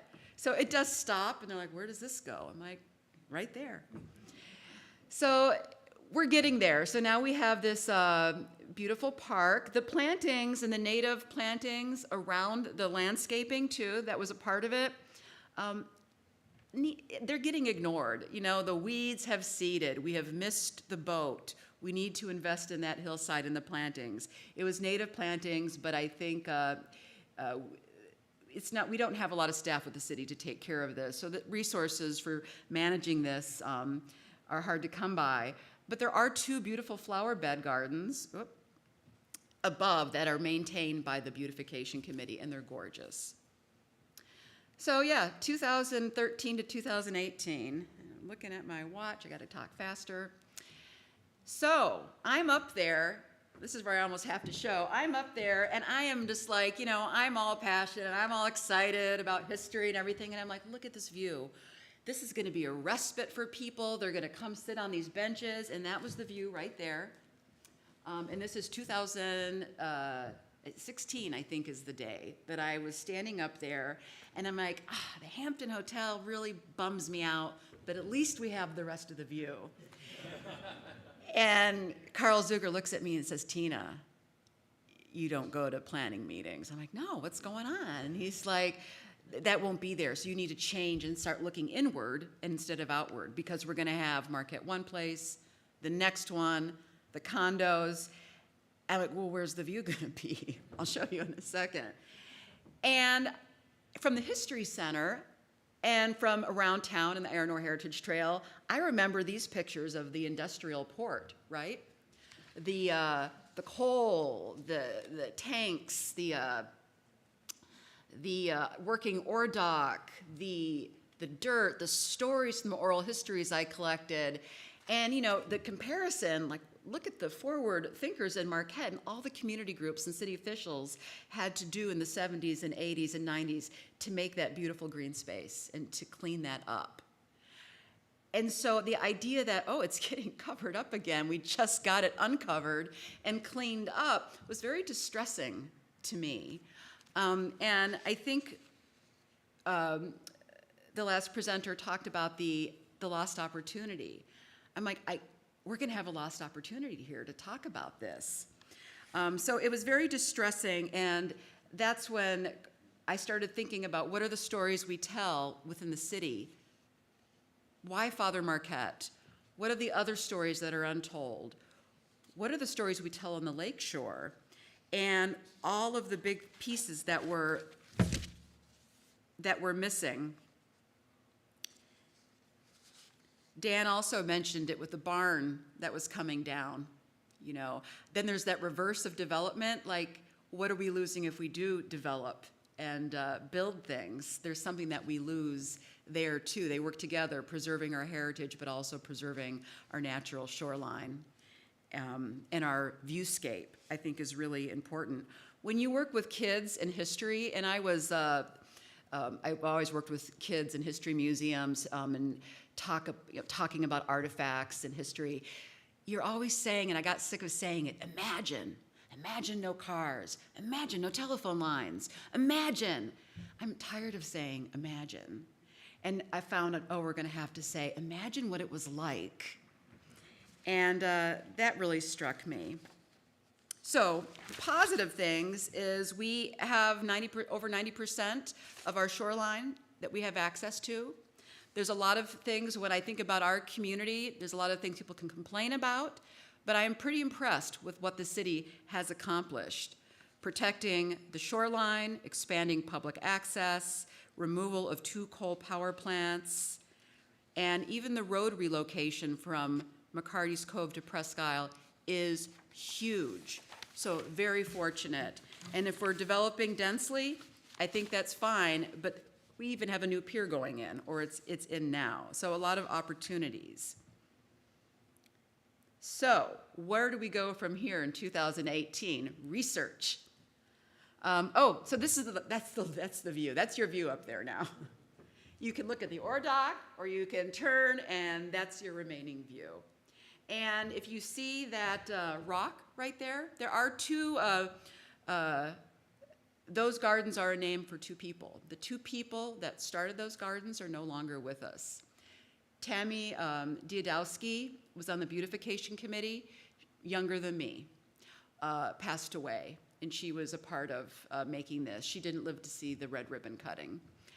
Carl Zuger, my mentor, who hired me, Mr. Parks and Recreation, if you knew him, he was a big strapping guy. He developed ALS when we were working on the project. So the accessibility project that was so important to him, he had no idea at the red ribbon cutting, he'd be taking a wheelchair up that very same switchback. And what was really amazing about Carl when you're faced with terminal illness is that Mr. Parks and Recreation became all about the arts and culture. Just everything shifted for him, and it was about legacy, and it was about history. And he said to me, Tina, you've got to fight to protect our shoreline and our history and the arts. That's pretty powerful, coming from someone that knows he doesn't have much time. And he wrote this, and he wrote it on one of those machines, he could no longer speak. So I'm just trying to let you know how significant this little rock is. And it says the Carl G. Zuger Overlook. He said, this is a gateway, a place to pause in life and reflect and meditate. It is a place where aged eyes see the past and the imaginative child sees the future. It's a portal which connects nature and the community's souls. In fact, it's really the location where it all began.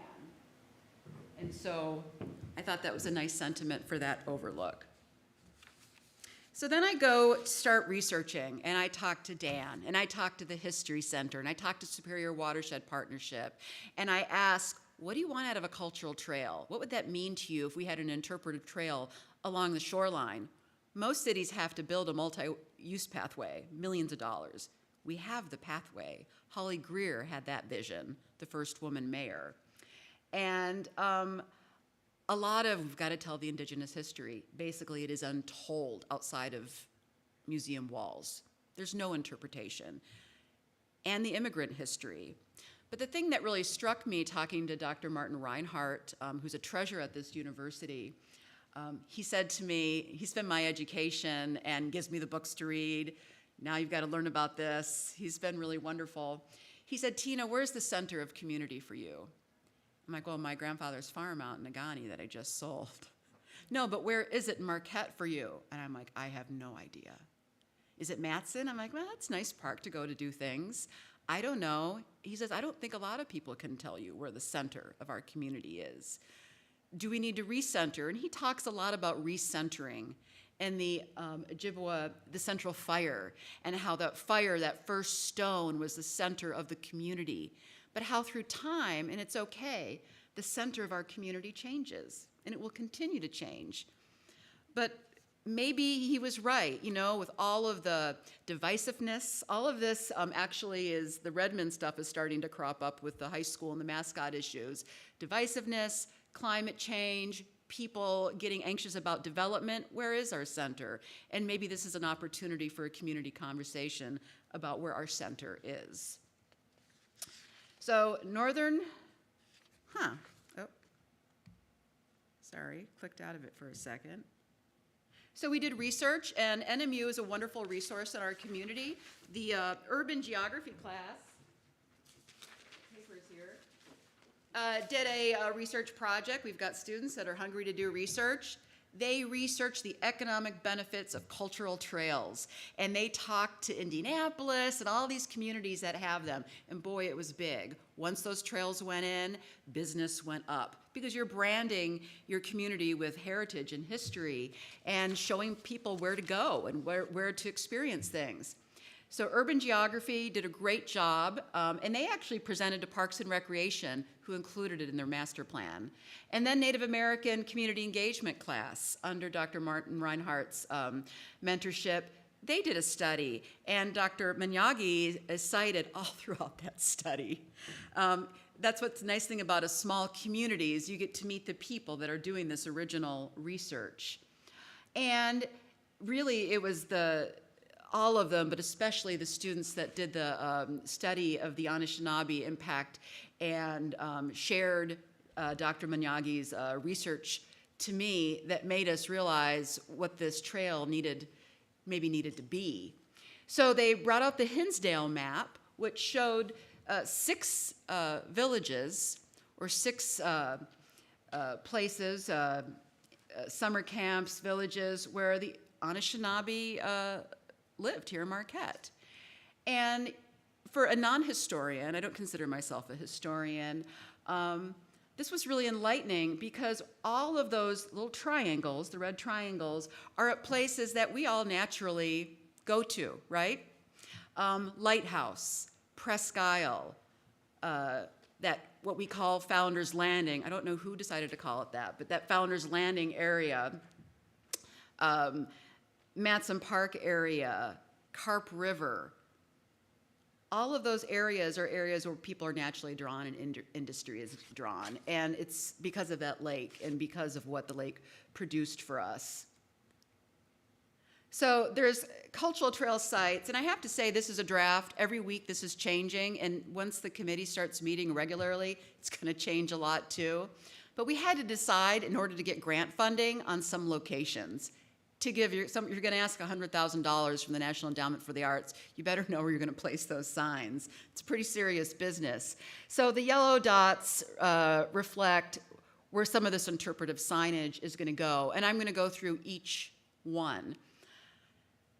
All of this is going to have to, I'm going through KBIC, I'm working with their Natural Resources Department, working with Native Studies, Dan, the History Center, because if we move any of these sites, there's a long process with the grant funding we received to get permission to move the sites that we've said we're going to put interpretive signage. It's a very lengthy process.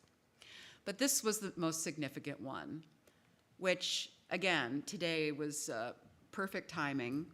The mouth of the Carp River, home to the largest and one of the largest villages. Would it be in the UP, Russ? Would that be safe to say, in the UP? Or on the shoreline? On the shoreline. And it's the mouth of the Carp River. And I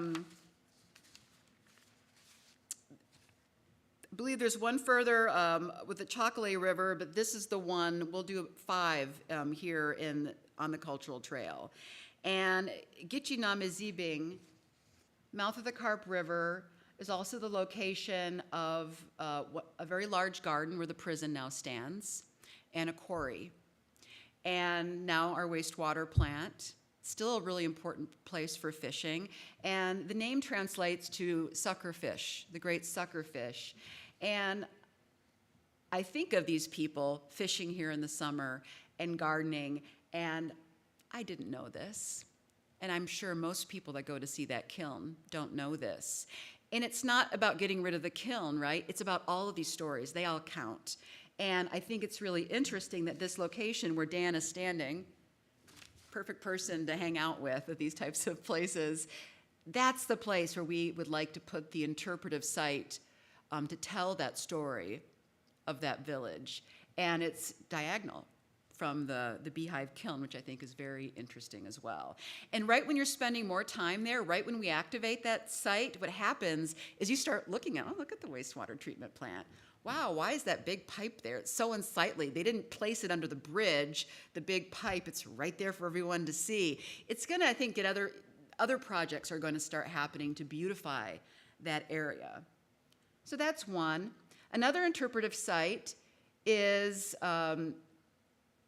that the rocks, the Whetstone Brook was another important fishing site. And we're looking, Dan's kind of looking to the south. And there's a nice flat area where the bike path turns around that would be a nice interpretive area because you can see the ore dock, you can see the area of a village site, and an important fishing site where I believe they did net fishing, which I think you talked about.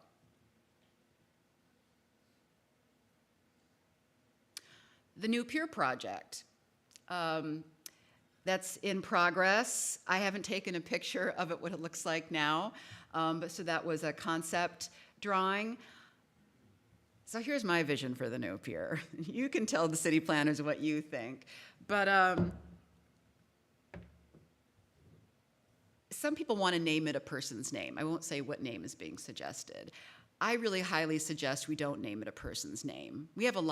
Naming has a lot of power, and it would be nice to go somewhere where it really is about all of us, even if it's a word.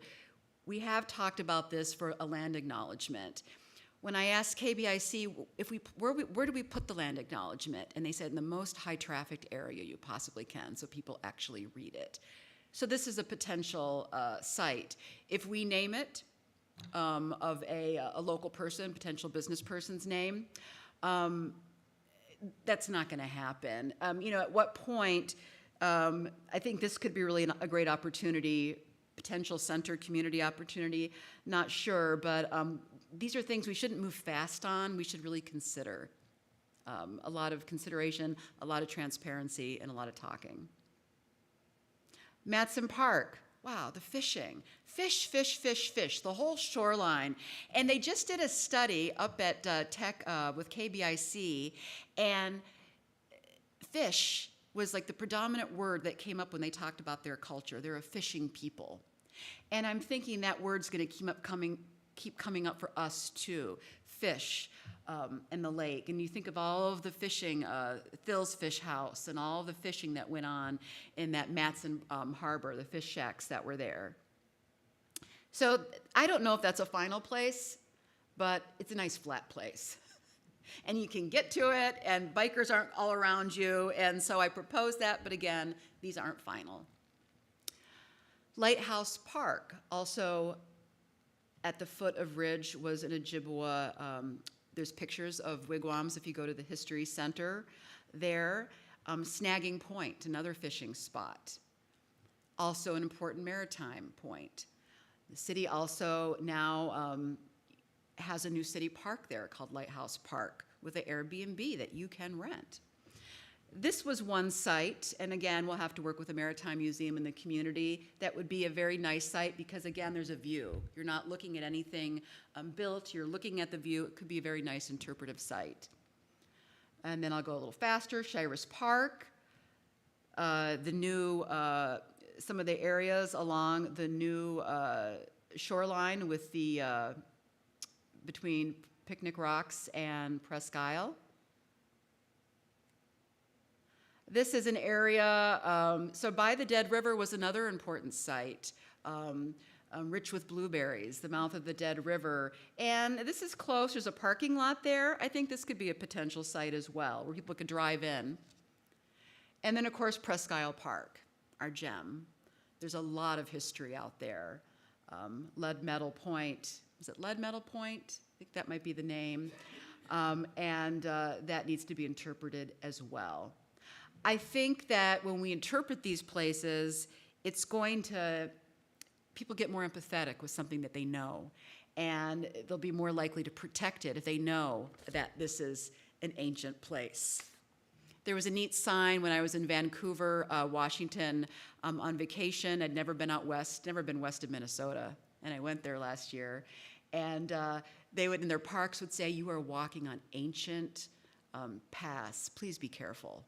And boy, did it change how you walked around. So our first funder, Native American Heritage Fund in Michigan, gave us $57,000. They want curriculum. They want K through 12 curriculum, place-based education where school groups can come to these places and learn and do real-time learning. This is Martin Reinhardt, Dr. Martin Reinhardt, talking about the village that was there during Art Week. The next funder came this year, and we actually just officially got access to the funds in August. It was a long process. The National Endowment for the Arts Our Town grant. Under 50 communities got this grant. Over 400 applied. You have to write a perfect grant. We didn't get it the first year. And I'll tell you why. We didn't get it the first year because we said if we got it, we would engage the tribes. The second time, we engaged first, and then they liked that idea. Now we have a relationship. The other big reason that we got it was this road relocation. That's a concept drawing of the road relocation. It's hard to visualize it sometimes, but in 50 years, for the first time, you won't have to walk on boulders and you'll have access. We can't have heritage tourism if we can't take care of our shoreline and have places for them to go. People won't come here if it's not pristine and beautiful. So this project was pivotal, and I think one of the reasons our National Endowment gave it, they saw that we had skin in the game and we're protecting our shoreline. And you can see Superior Watershed crew, their Climate Corps crew planting beach grass. That's the rock, how it kind of looks now. And here's your concept drawing. So you'll be able to bike all the way from the Carp River, all along the shoreline, and walk right in. This is what an interpretive trail might look like, right? So you'll have public art, interpretive signage, and to be really careful not to clutter. We don't want to do that either. Here's another access point. So people are going to also have these walkways. So the trail won't lead just along the shoreline. It'll lead you to the water, which I think is really important. So I know I'm running out of time. I have 10 more minutes? Yeah, we want some questions. Questions too. So it's an art grant that we received, and I'm an art person. I don't want plywood signs with just information, right? These signs should be made to inspire. So we need to be really creative. What are the materials that are made of? How do we incorporate aesthetics and art to really draw people? And so here's some examples from communities around the United States that are doing really cool things with interpretive signage. I love that settings where you put the actual thing that you're interpreting with the lighthouse here. I think that's interesting. This gets more artful, but again, you're going to take a beeline over here and pay attention, and how art, the drawing, the artists that we hire, can actually, the art then has meaning too, and I think also tells a story. This will be really important, I think, when we talk about Ojibwa heritage. Poetry, you know, reading Robert Frost along the shoreline, that's a lot different than maybe just reading years and dates, which are important too, dates and, but poetry should be integrated. And then of course signage. This trail though, it's not just the shoreline, it's leading people to the resources to learn more. So shouldn't the Beaumere have a cultural trail stop? The History Center, the Maritime Museum, what are the other places? The library, that these are places to learn more information. So the cultural trail really serves as an invitation. Indigenous art is one of the next big public art commissions. And it really is balancing that Father Marquette statue. We need Indigenous art in this community, so that's the next project by an Anishinaabe woman maker. And these are examples of Indigenous art in the US.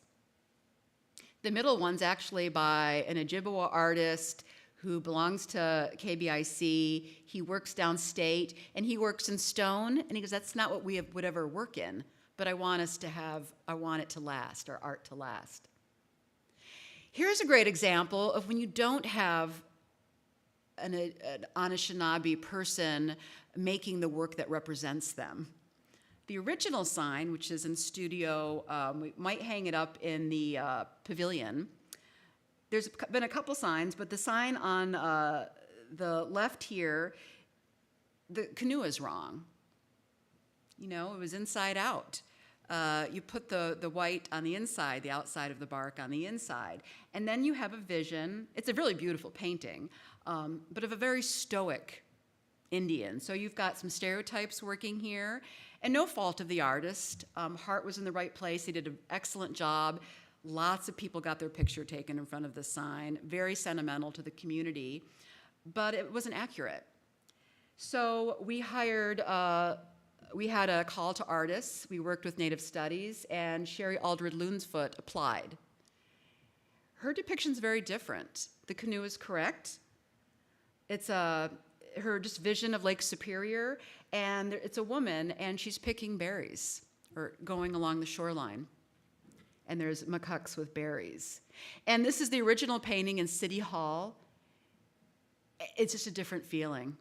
And she spoke at Art Week. Outreach is a big part of the trail, so we do a program called Art Week. And that's not just a fun time with a lot of art. It's about engaging community with issues that matter through art, using art as an engagement tool.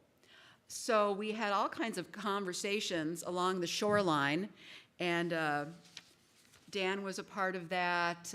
Sherry, who painted the sign, was a part of that. Dr. Martin Reinhardt, asking people what they thought and what their memories were. Here are some of the images from Art Week. Next year, the theme is home. We received $20,000 from the Michigan Arts and Culture Council. Housing is going to come up with art, wanting to engage people about home and what is home to you. There'll be a lot of different, be interesting different perspectives.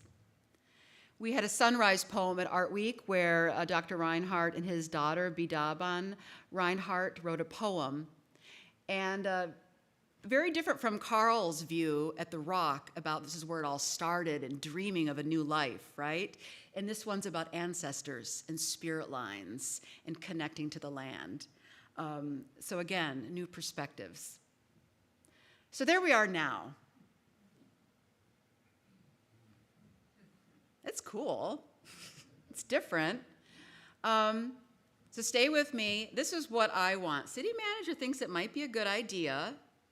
This is what I think is a good idea. I think. I don't know what you're going to think. I think.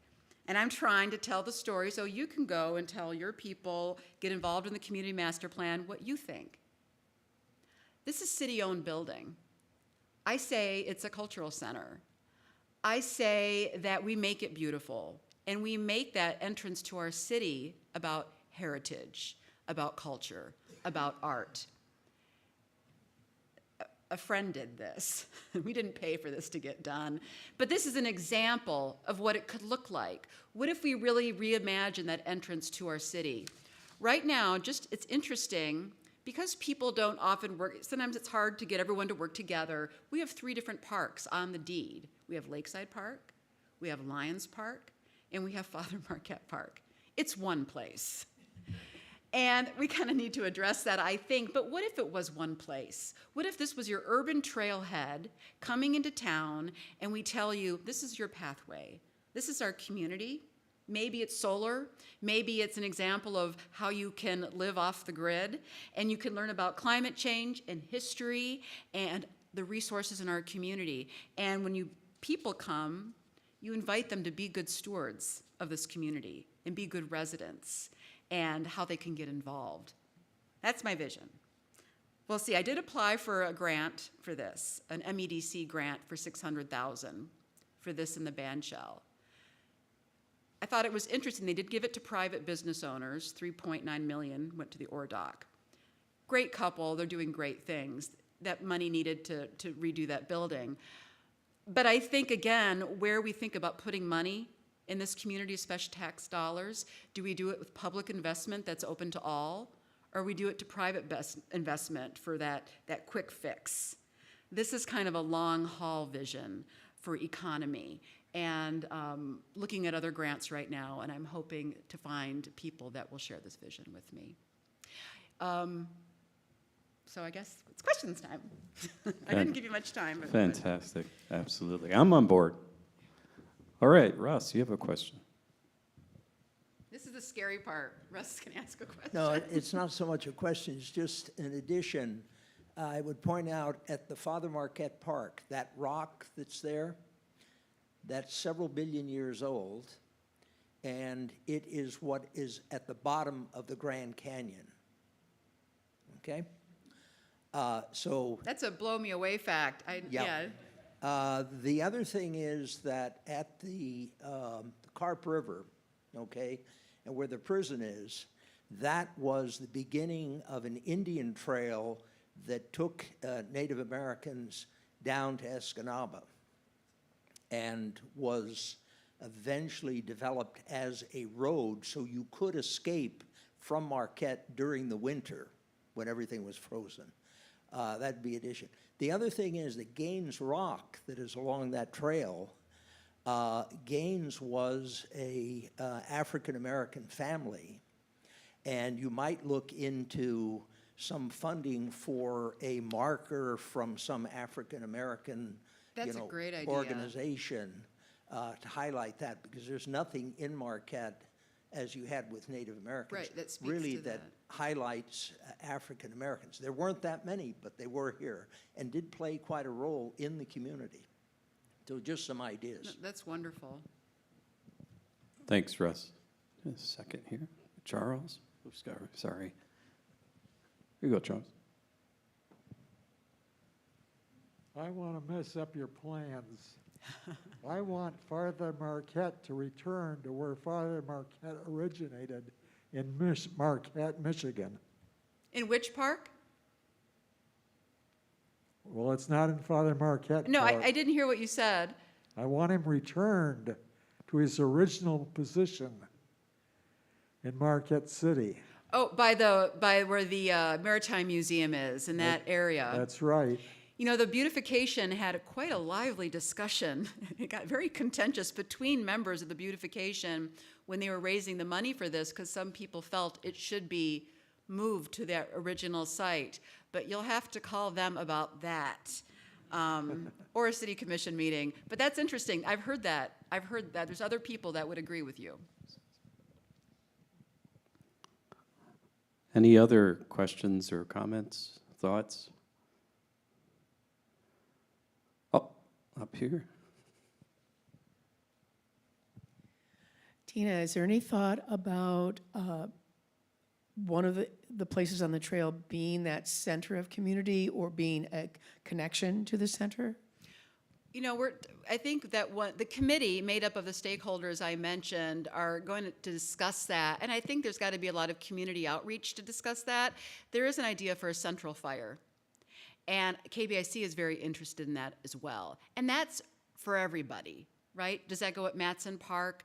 I'm not sure. And people have been talking in Marquette. It would be nice to have a fire in our community that we can gather, if it's midsummer or any kind of community gathering. So that's in discussion. Or along that new road relocation. I mean, that's a $1 million project. I should say that road relocation, that funding was written by Superior Watershed Partnership.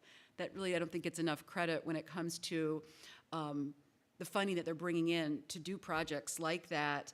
But there's a whole area there, too, that's really away from forests and trees that bringing us back to the water that could be done in that whole coastal resiliency project, maybe. I don't know. I think it's going to change. Maybe we have to live with the trail for a while before we decide where it goes. Paul? Thanks. I liked what you said about defining or talking about the center of a community. And I think that would, I live on the Gogebic Range, and I think that that would be a great start for a discussion of our heritage. And we could have focus groups starting with that. And I also liked what you said about how that can change. But that's a great concept to start with. What is the center of your community? I like that too. And I would also encourage you, maybe if I can figure out a way, if you guys contact me, I can get your emails. But the city is undergoing, they just hired a consultant to do a new community master plan. And this should be a conversation when they're doing outreach with the community. So I encourage you to get involved in the community master plan. If you think the city needs to move more with heritage tourism, or think about that where the center of the community is. I think those could be a good place to have those discussions.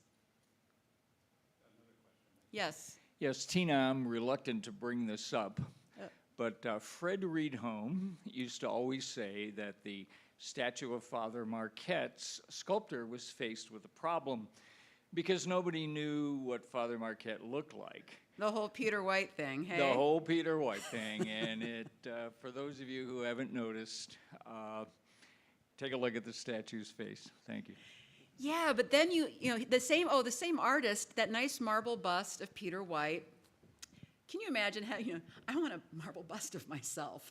Please do that, That's interesting. But that's in the library, that marble bust. And so I don't know if I think they look alike, but people say that. That's interesting. But he did commission it, so could be. All right, everyone. Thank you so much for your comments and questions. Tina, fantastic job. Thank you. Thank you so much. And I didn't even look at my notes. All right, we're going to take a break for a few minutes and get ready for our next speaker. We'll start at 10:10, so we have 8 minutes. So if you want to get some coffee or use the restroom, please do.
Test, test.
We're going to get started. If you want to return to your seats. Class. Class. That's a Cheech and Chong joke. I don't know if anyone got it. It's a different generation. All right, our next speaker, I met this gentleman first online in a Zoom meeting at the University Archives. We were talking about this project that he helped found and has been working on, and how it could be expanded to include other parts of the UP and get Northern involved. And it just clicked for me that, wow, this is the perfect person then to ask to be presenting at our conference, the Sonderegger this year. Dr. Donald Lafreniere is the Department Chair of Social Sciences at Michigan Technological University and the Director of the Geospatial Research Facility, which sounds fantastic. He's an Associate Professor of Geography and GIS. He has a PhD in Geography from the University of Western Ontario, a BS in History from Eastern Michigan University, and a BS in Geography from Eastern as well. And his research interests are in environmental change and in urban environments, population health, public participatory GIS, that's what this project is partly about, historical GIS, deep mapping, spatial humanities, deindustrialization and shrinking cities, and many other interests, of course. And so with that, I'd like to introduce you, Dr. Donald Lafreniere.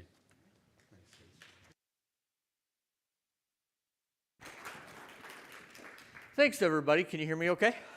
Okay, so I really appreciate Dan inviting me to come. I enjoyed the drive in the dark.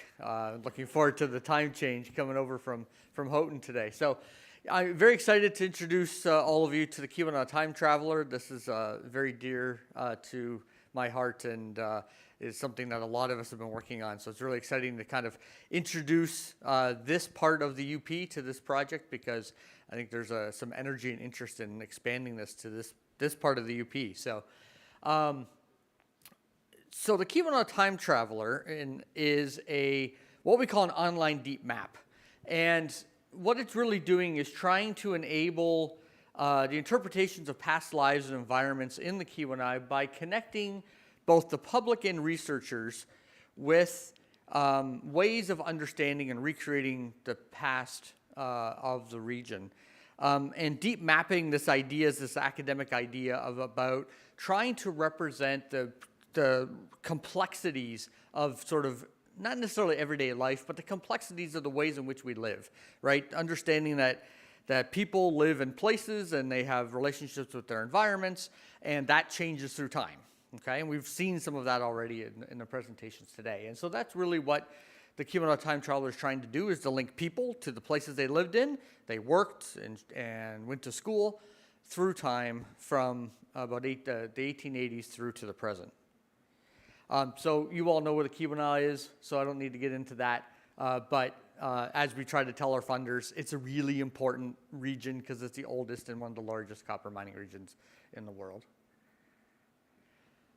So this idea of deep mapping is really, really hard. It's really challenging. And when we set off to create this project, really what we started off with was a recognition that we have a lot of historical information sitting in archives around the Keweenaw, largely in small community-run heritage organizations at the counties, at different municipalities, by different heritage partners, and that we can't use all of it and we can't access all of it, and so how do we start with sort of this universe of stuff that is sitting in archives, what we call the universe of data, and turn it into what we call the deep map prime, which is what is it that we're going to be the primary information that we're going to start with, to then be able to allow individuals to come in, access that information digitally, which I'll show you here in a few minutes, and be able to create their own, what we call spatial narratives, their own stories about their memories, their understanding, their heritage of the Keweenaw, okay? And so when we did that, the project sort of started by creating two projects that kind of ran together. So the first one we call, it's this very academic term called the Copper Country Historical Spatial Data Infrastructure. And what that is really a way of taking a lot of maps and data about people and the environments of the past and linking it together.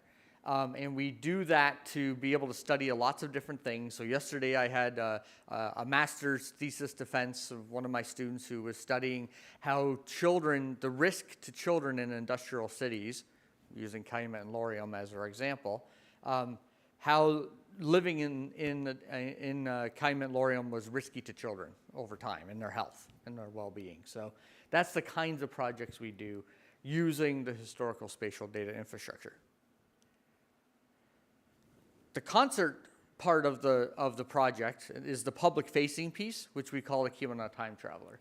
And so that's this online interactive deep map that gives an opportunity for lots of different ways to engage with the history and heritage of the region.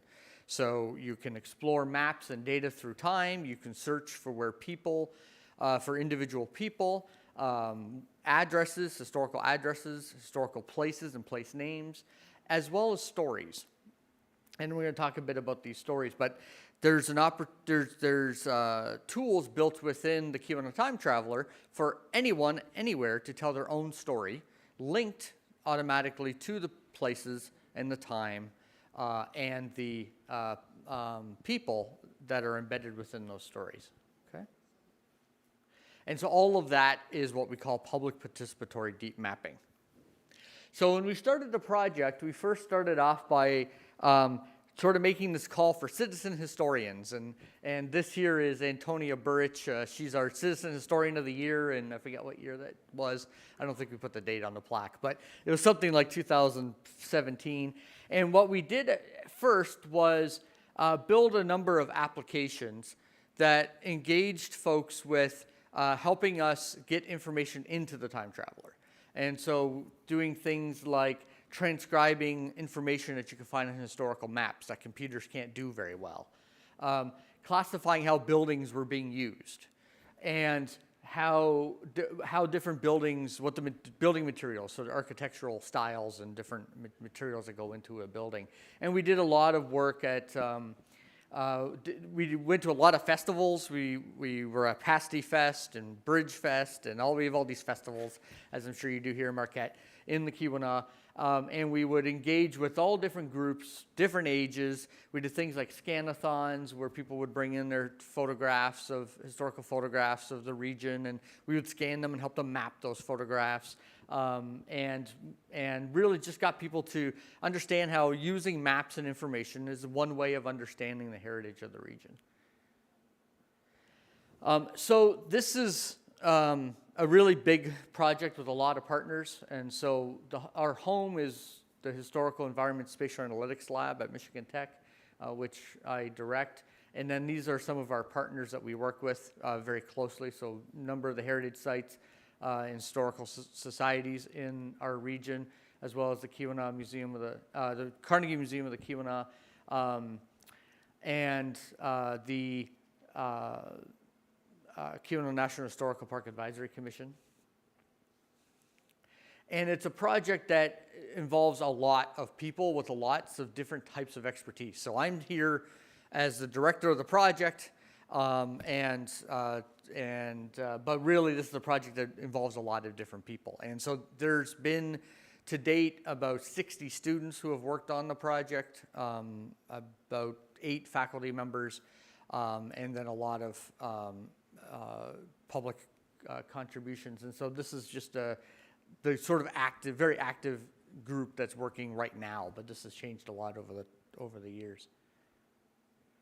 So the project started in 2014 with a small grant from Michigan Tech to assist our heritage partners with scanning and what we call georeferencing historical maps. So this was a partnership with us and the Michigan Tech Archives to take a number of maps, really, and I'll show you some of these maps in a minute, take a number of maps and basically place them in a computer in a way that allows you to see how a historical map is related to today's geography. Okay, that's what georeferencing is about. So we spent a couple years doing that, and then we got our first grant from National Endowment for the Humanities as well as from the Keweenaw National Historical Park Advisory Commission, to really start building those initial applications that I showed you, and to start up public programming, and to really build the base of what becomes the Time Traveler. Then the next couple phases for the next couple of years, one was related specifically to children's health, and through some funding from the Portage Health Foundation. And then the Council on Library and Information Resources, we are just finishing up this project where we are mapping where every single miner who worked for the Calumet and Hecla Mining Company, where they worked, where they lived, and information about their employment history, their injury history, their health and well-being over time, and so forth. So we're just finishing that phase. And then this is the phase we're in right now. And so in our current phase of the project, again, through some support from the National Endowment for the Humanities, we are making all these linkages. And I'm going to show you these linkages when I show you the live project on the web here. But these are trying to link people through time to their different environments so we can see where people move. We can see as immigrants come into the region, as they leave the region, as the region deindustrializes and we lose population. And also linking people to different spaces throughout their day. So it's not just where they live at home, but also where they went to school and where they went to work. We're working on church records and some other parts of people's daily lives. Another big part of the current phase of the project, which we're really just starting this month, is to help make the project replicable for other communities to do the same thing. And I think that's part of the conversations that I had with some folks here at Northern about how could we take this and expand it to do this here in Marquette. And so I've been sort of on a road show, it feels like, for the last 3 months, talking about the Time Traveler, because I think when you see it, you'll appreciate why, but there's a lot of interest in doing this in a lot of other communities. And so I was in Madrid, I was in London, I was in Copenhagen, New York, New Orleans, Montreal, showing communities how we can do this. Okay, so this is what we have right now in the Time Traveler. About 630,000 records, almost 20 million variables about the people and places and environments in the region, using all these different kinds of sources. So I'm going to go through this very quickly. I just want to show you sort of how we built it. So first was that idea of georeferencing.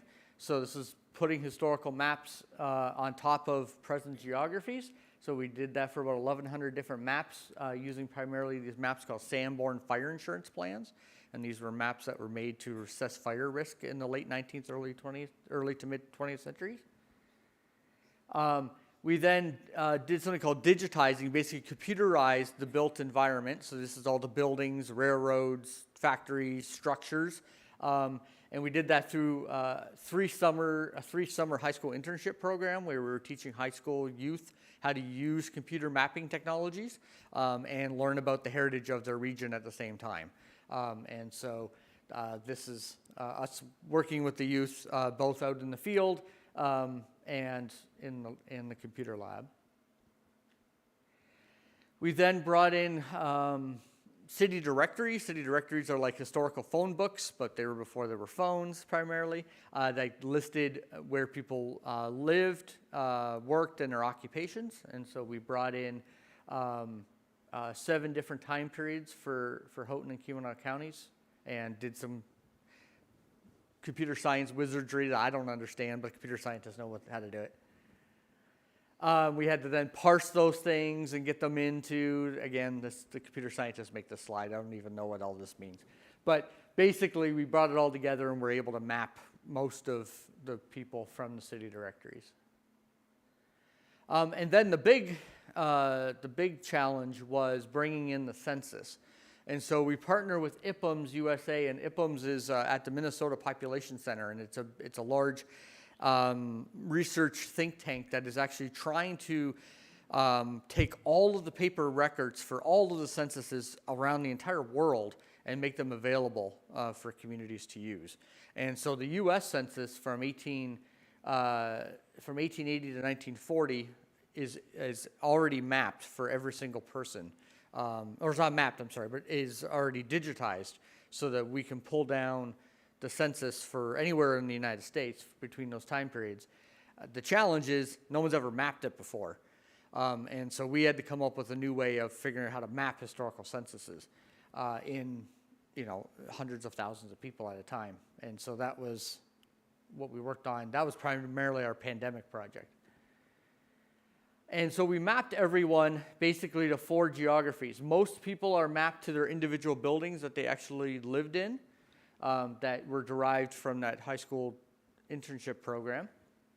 If we couldn't find the building, and of course there's some sort of mismatch sometimes between the year that we have information for and the census year, then we would map them to their street. If we couldn't do that, we would put them, especially for rural communities, we would put them in sort of the centroid of their small rural communities, and worst case scenario, everybody's at least to their enumeration district. Okay, but everybody's mapped. And then we had school records, which this was a pleasure to work with. The Calumet, Laurium, and Keweenaw School District thankfully called us while they were cleaning out some basement storage lockers and said, we found all these records from the schools that we had, and there were a whole bunch of schools. There were, at that point, there were 21 schools in Calumet and Laurium in its heyday. And we have all the records from late 19th century through to about 1950.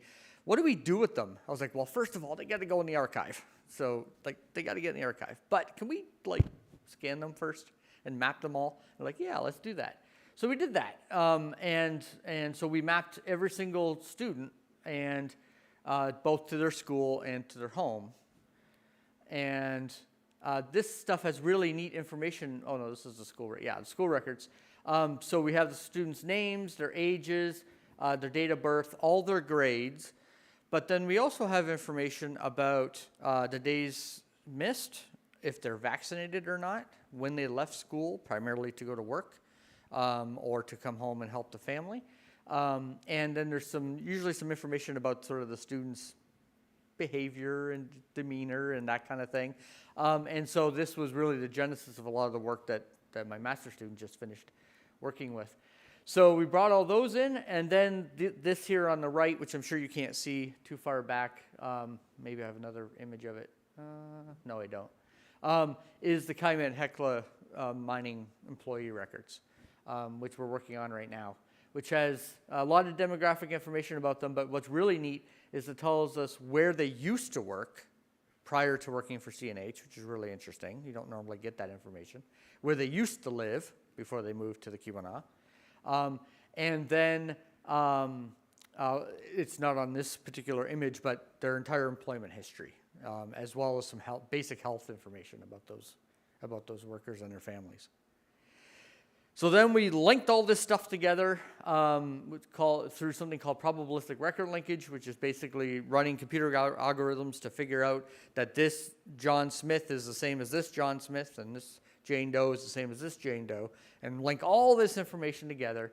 And when we do that, we get all these records together through time, and there's about 245,000 links across all these different people.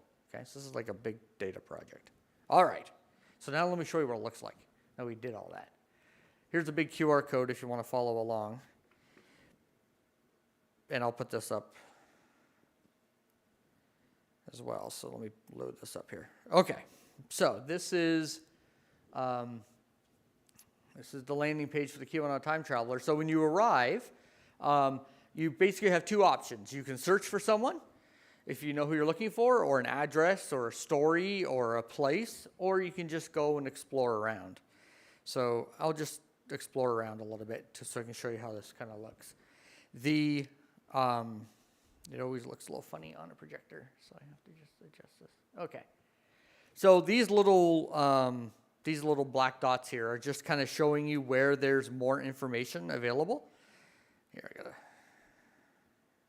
do this again. Okay. So the darker the dot, it means we have more information at that particular location. So I'll bring you in here to Calumet and Laurium, for example. So I want to get a little bit closer. it'll ask me what year I want to look at. So I'm going to pick something around the 19 teens, okay?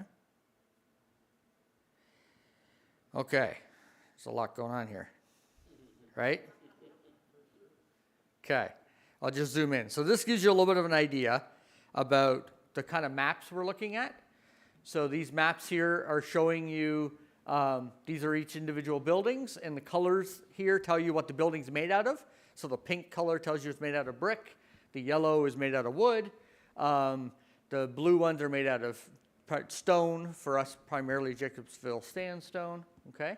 And then all these little icons tell you that we have some information about something happening in that building. And so the ones that are sort of this purple color tell you we have information about the building. The ones that kind of look like a little storybook means that there's a story about that particular location.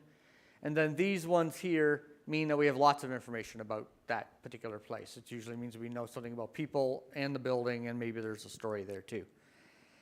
And then you can, whoops, I got to change this over here. There's lots of different maps to use, and you can just see how it changes through time. So this is what it looked like in 1917, and this is what it looks like today, okay, to give you an idea, all right? Well, I'll go over here and I'll show you, let's see, I'll pick a story here of an individual. This is Angelina Arco. She was 10 years old. This is her home. And so over here on the left, I can see that this is her address. And we actually, because we have all these information linked together, we actually know a lot about her. So she was 10 in the 1920 census, 13 based on some school records we had for her in 1918, okay? Because not every historical record has the same information. We can see when she was born in Michigan, 1907.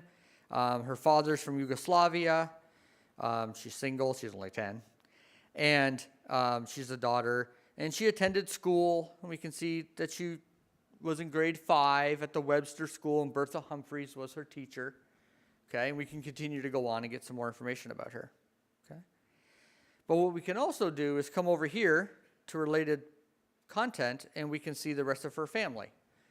So here's information about Angelina's family, and if we were to click on any of those individuals, it would tell us some information about her family. Here's her classmates. So if you want to see who her classmates were in grade 5 in 1918, here's all of her classmates, and we can click on each of those people and get information about them. Oops. And then here's the 5 people that she lives with, which is not always the family, okay? And so these are the 5 people that she lives with at the same location. We also have information about her home. So this is her home. And if I click this, it would tell us a bit about the building she was living in. And this is her school. And if we click that, it would show us some information about her school. Okay. I can also click here, for example, show on map, which actually was a bug that was not working the other day, so I shouldn't have done that. It normally would have showed you where her school is. And then there's stories sometimes. So in this one in particular, there's a story about the tenement building she was living in. And so a user had written a story about this tenement building for 81 residents, and it talks about, it was called Butler Row, and here's a picture of it, okay? So actually this particular picture is kind of a mashup of a historical picture and a contemporary picture. This is our old passenger rail station, and the Butler Row apartment tenement building is actually that building in the background there, okay? And so and then if you want, you can just change the time period you're looking at. So if you wanted to see, for example, this particular tenement building here that she lived in at a different time period, you just kind of use the slider along the top here, and you'll see that by 1939, it's no longer there, okay? And so this is the kind of ways in which people use the time traveler, is one, to look at people and follow these people through time and understand their family histories, understand the immigration history of particular groups, to tell their stories and information, but also to see how the region has changed through time. And so this share a story button here, I'll just go back to a different map. If I wanted, and I know something else about the Butler Row tenements, for example, I could click this share related story button, and this is where you can put in a title, a time frame, some text. You can upload some pictures or videos or oral histories, and now your story gets attached to Angelina, everyone else who lived in the tenement buildings, and the other stories that we have about those individuals. Okay? Okay, so that gives you a little taste of what the time traveler can do.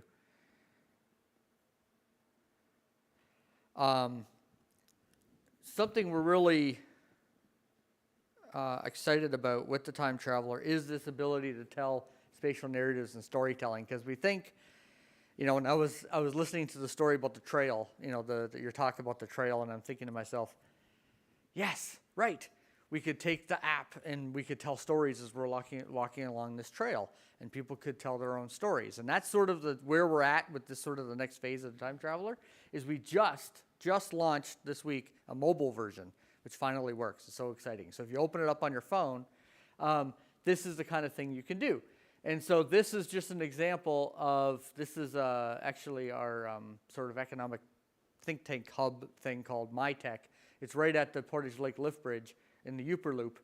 And it used to be an UPCO power station, for example, okay? That has been adaptively repurposed.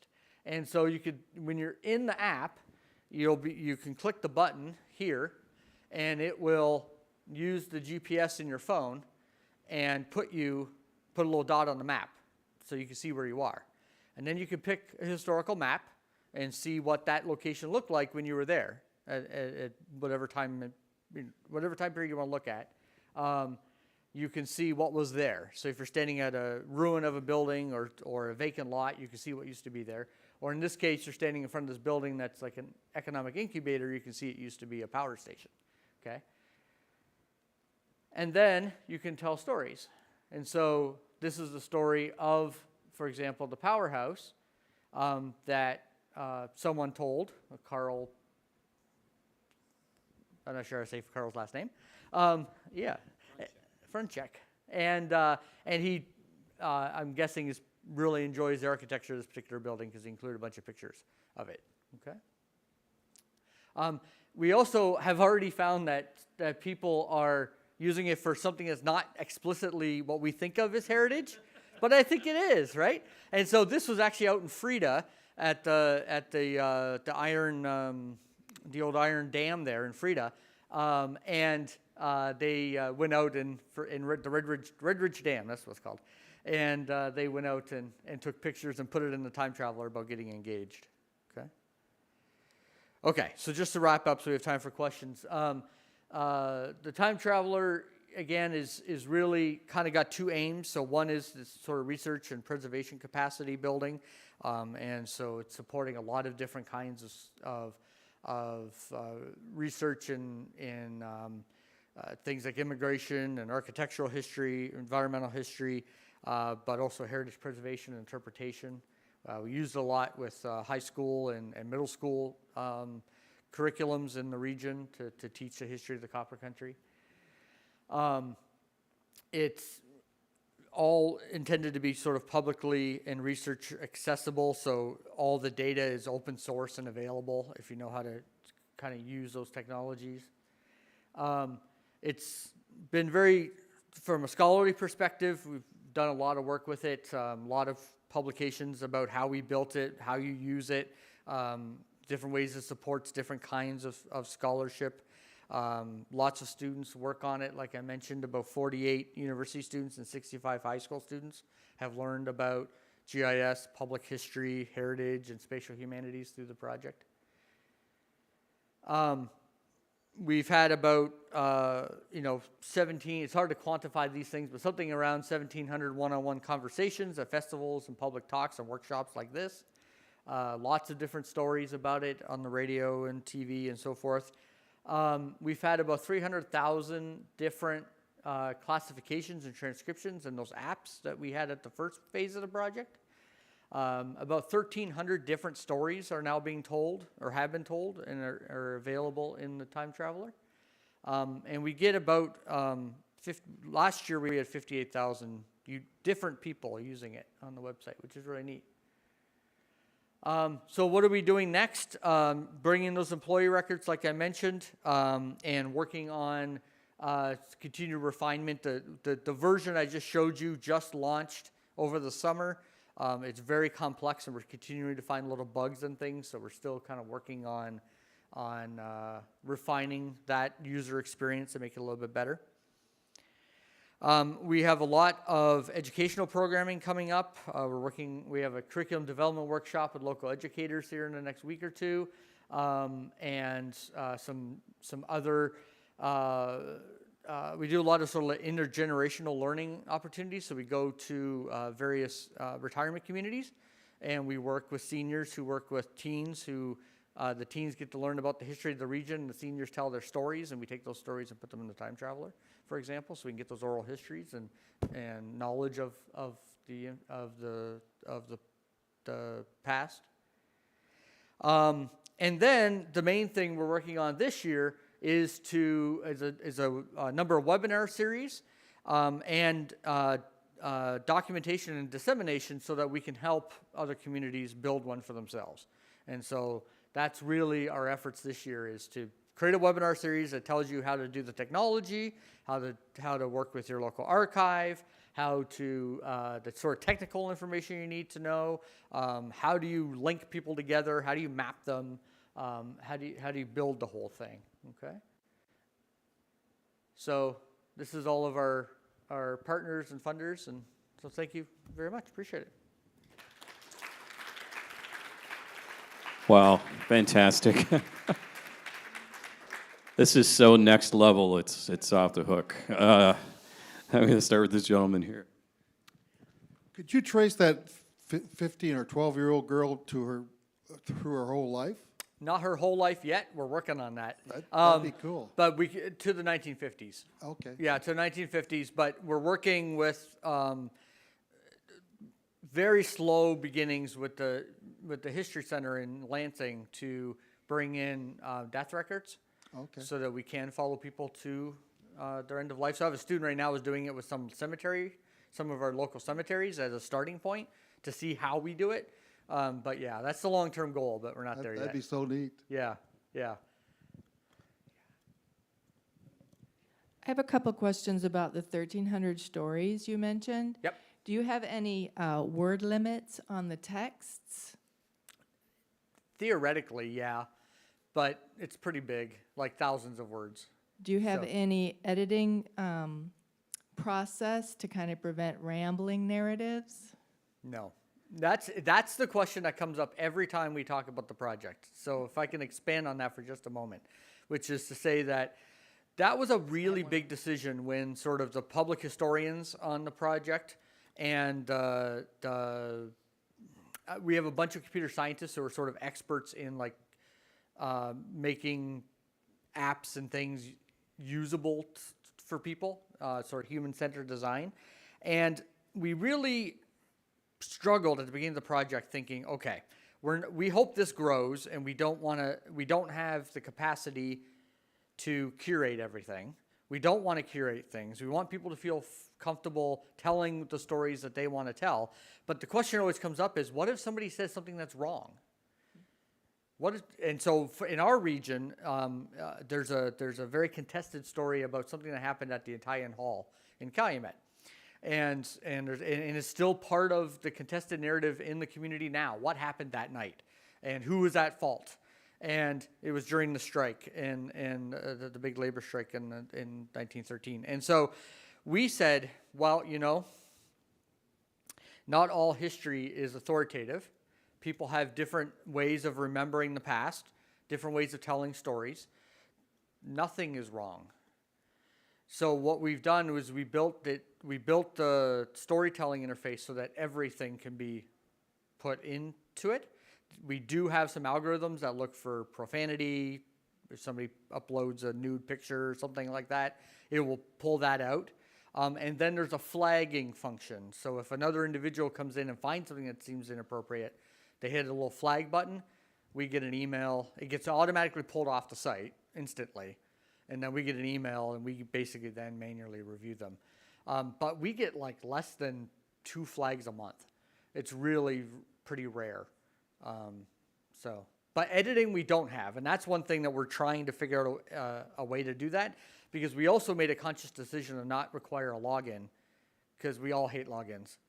And so instead of making a login, you could just use it, but that also means there's no way for you to go back and edit your thing. So we're trying to find that balance. One more Yeah, please. question.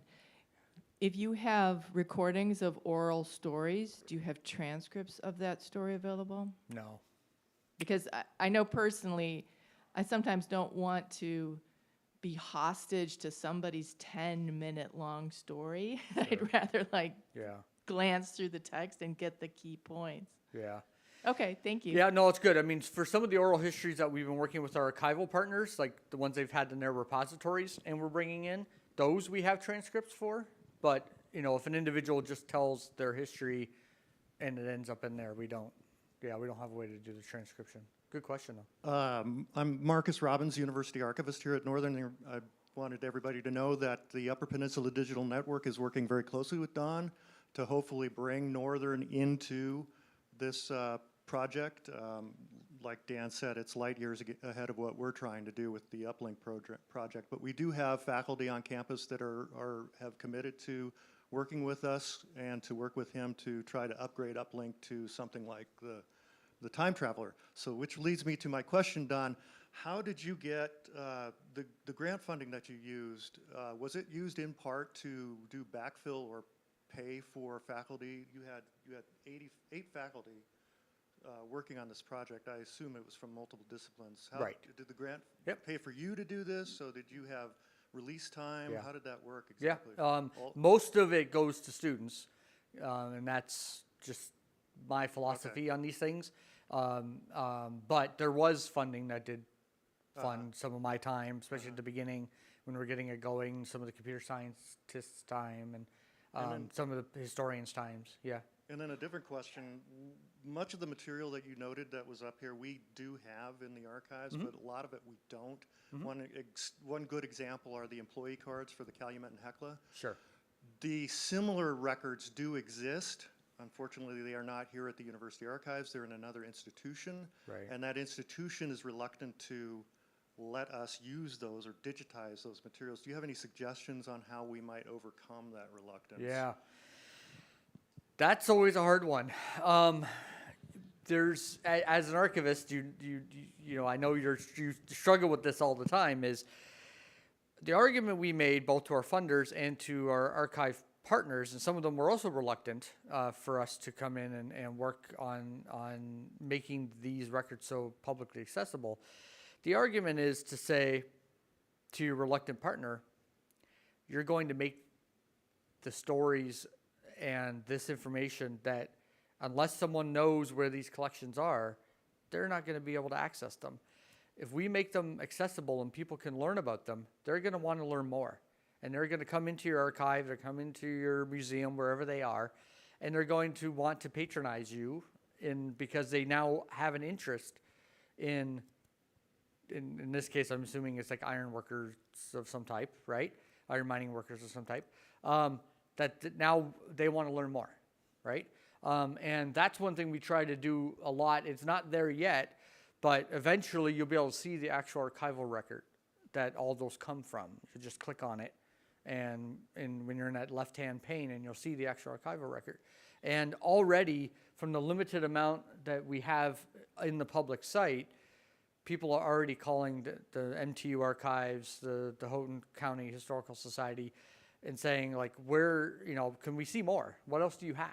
And I think that's the way that you tell a reluctant partner, like, because often the reluctancy is, well, if we make this accessible on the internet, then people aren't going to come and visit us anymore.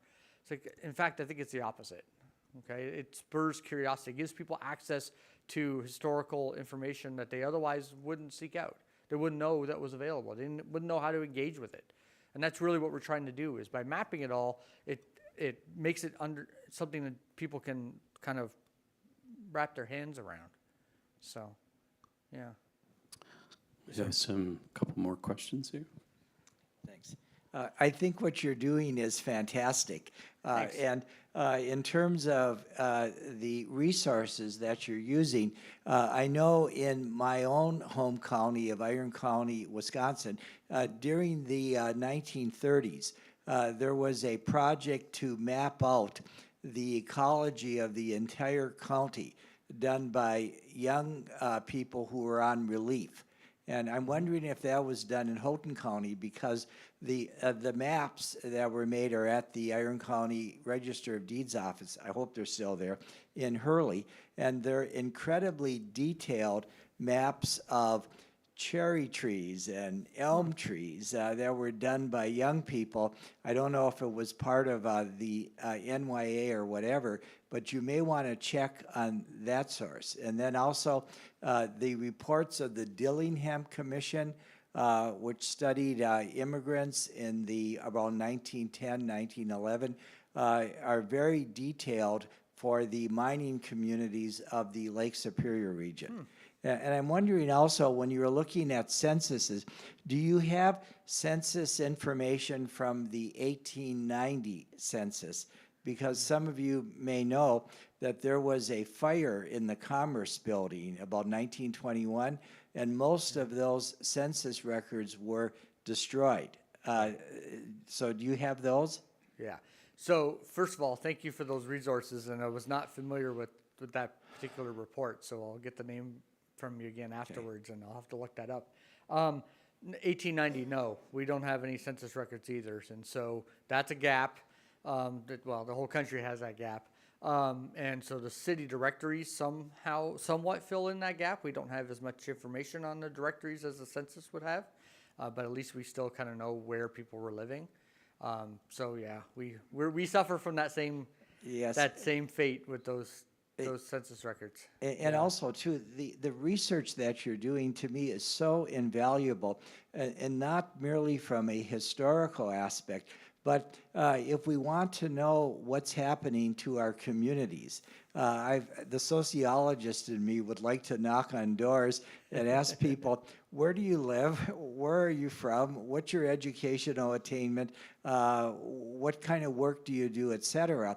And there, one way would be to start now and go backwards, and you're starting and going forward. So eventually you will, maybe you are already, ending up right at the present moment with people, spaces, et cetera. Yeah, thank you. Yeah, I mean, one project we're working on, like actual research project, for example, is to look at the ability of immigrants to be socially mobile. So to be able to basically come and live the American dream and set up roots and start companies and sort of have a better life for themselves. And so we've been using that data to look at what characteristics allowed certain groups to come into a community and be more successful than other groups. And that applies still today to immigrants as we see coming into our country.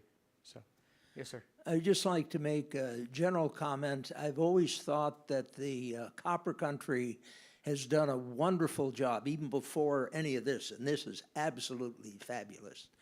But the Copper Country has had a sense of history, which I do not, and I've taught and written UP history. There is really no place in the UP, except in the Copper Country, where the sense of history is very strong. And I know people from Marquette County are going to kick me around and say, no, you're absolutely wrong. I still stand by that. It's you, and this is like the capstone, and you're building even more. Well, thank you. On that. Well, I'll tell you, you may get it in my inflections and my accent a little bit. I'm not from around here. So I'm Canadian, and I came here from Ontario 9 years ago now. And that's what brought me here, was I was doing a project like this in London, Ontario, and I got an opportunity to, faculty position opened up at Michigan Tech, and I came up for a visit, and that's exactly what they did. Was they drove me around, and I got to meet so many people in the heritage community in the Copper Country, and I'm like, how could I not move here? I mean, this place is cool. These people love this stuff. Plus, it's a living landscape. It's all around us everywhere we go, right? And so, yeah, it's a blessed place to be doing a project like this. I'd like to make a comment on the value of this. I grew up in Dearborn, Michigan, eating pasties and meat pies because my mother was born in Tamarack City in 1919. Well, we found out my grandmother was born in Hubble in 1896. So we went up there a couple years ago in Lindsay at the Tech Archives, pulled out the records and the Polk directories, and realized both my great-grandfathers and my grandfather all worked at the mills up there. Sure. We found 4 of our family homes from what she found in the directories. And the work records are really fascinating because it said all the mills they worked at. Yep. My great-grandfather was head feeder at the Quincy Mill. I don't even know what that job was, but I'm sure it was hard. I'm sure it was hard. But what was interesting is on the backs of those work records, they had to sign that I am not a member of the Western Federation of Miners. Yes, So it that was did. after the strike. But this was before you really got into this whole thing. And Lindsay up there just opened up a whole nother world to me. Yeah. So it's a very great project you're doing. Oh, yeah, Lindsay's working very closely with us on this project, absolutely. Yeah. That's a great experience of, yeah. So Don, I have a question for you. Sure. How much is this project, I mean, like Northern, we're constantly trying to get students to come here and recruit students. How much is this project driving recruitment for your program, for your social science program and also the industrial history? It's the master's program or PhD? Yeah, we have a master's and PhD in industrial heritage and Yeah. archaeology. So it's definitely been encouraging a lot of interest in that program. Undergraduates, less so. We really struggle. Well, we also want to recruit students, just like Northern does. And we really struggled getting past this idea that all we do is engineering at Michigan Tech on the undergraduate side. So where I think the biggest recruitment happens for us to the Department of Social Sciences is that we end up retaining a lot of students. So students who come up to Michigan Tech, get attracted to us as an institution to do engineering, realize that engineering is not for them and they want to come to the bright side of campus. They end up finding a project like this, and now they can use their technical skills in a way that allows them to get a degree in history or anthropology or sustainability science or the various other things we do. So, yeah. Yeah, and I just want to comment Marcus's comments that this is beyond what they're doing with Uplink. I don't agree because I think Uplink is such an important project, Marcus. You really are opening up what it is an opportunity for local historical societies to get their material out there and also for us to know what's out there, to have a central database, which is always the issue. As a heritage and museum guy, one thing I've been telling people for years now is that we have to stop looking at what we do as being about attracting people to our place. What we do is bigger than our buildings. It's bigger than our museum. And this is a perfect example, along with Uplink and other projects, that we're looking outside of the museum building and attracting people because our missions are bigger than our buildings. So, are there any other comments, questions? All right, Don, that was fantastic. Thank you so much. Thank you. Appreciate it. We're going to take a little break, and then we'll have our keynote speaker at 11:10. So please get some coffee, use the restrooms. Sir, hi. I'm Russ Mignoggi. Hi, Russ. Nice to meet you.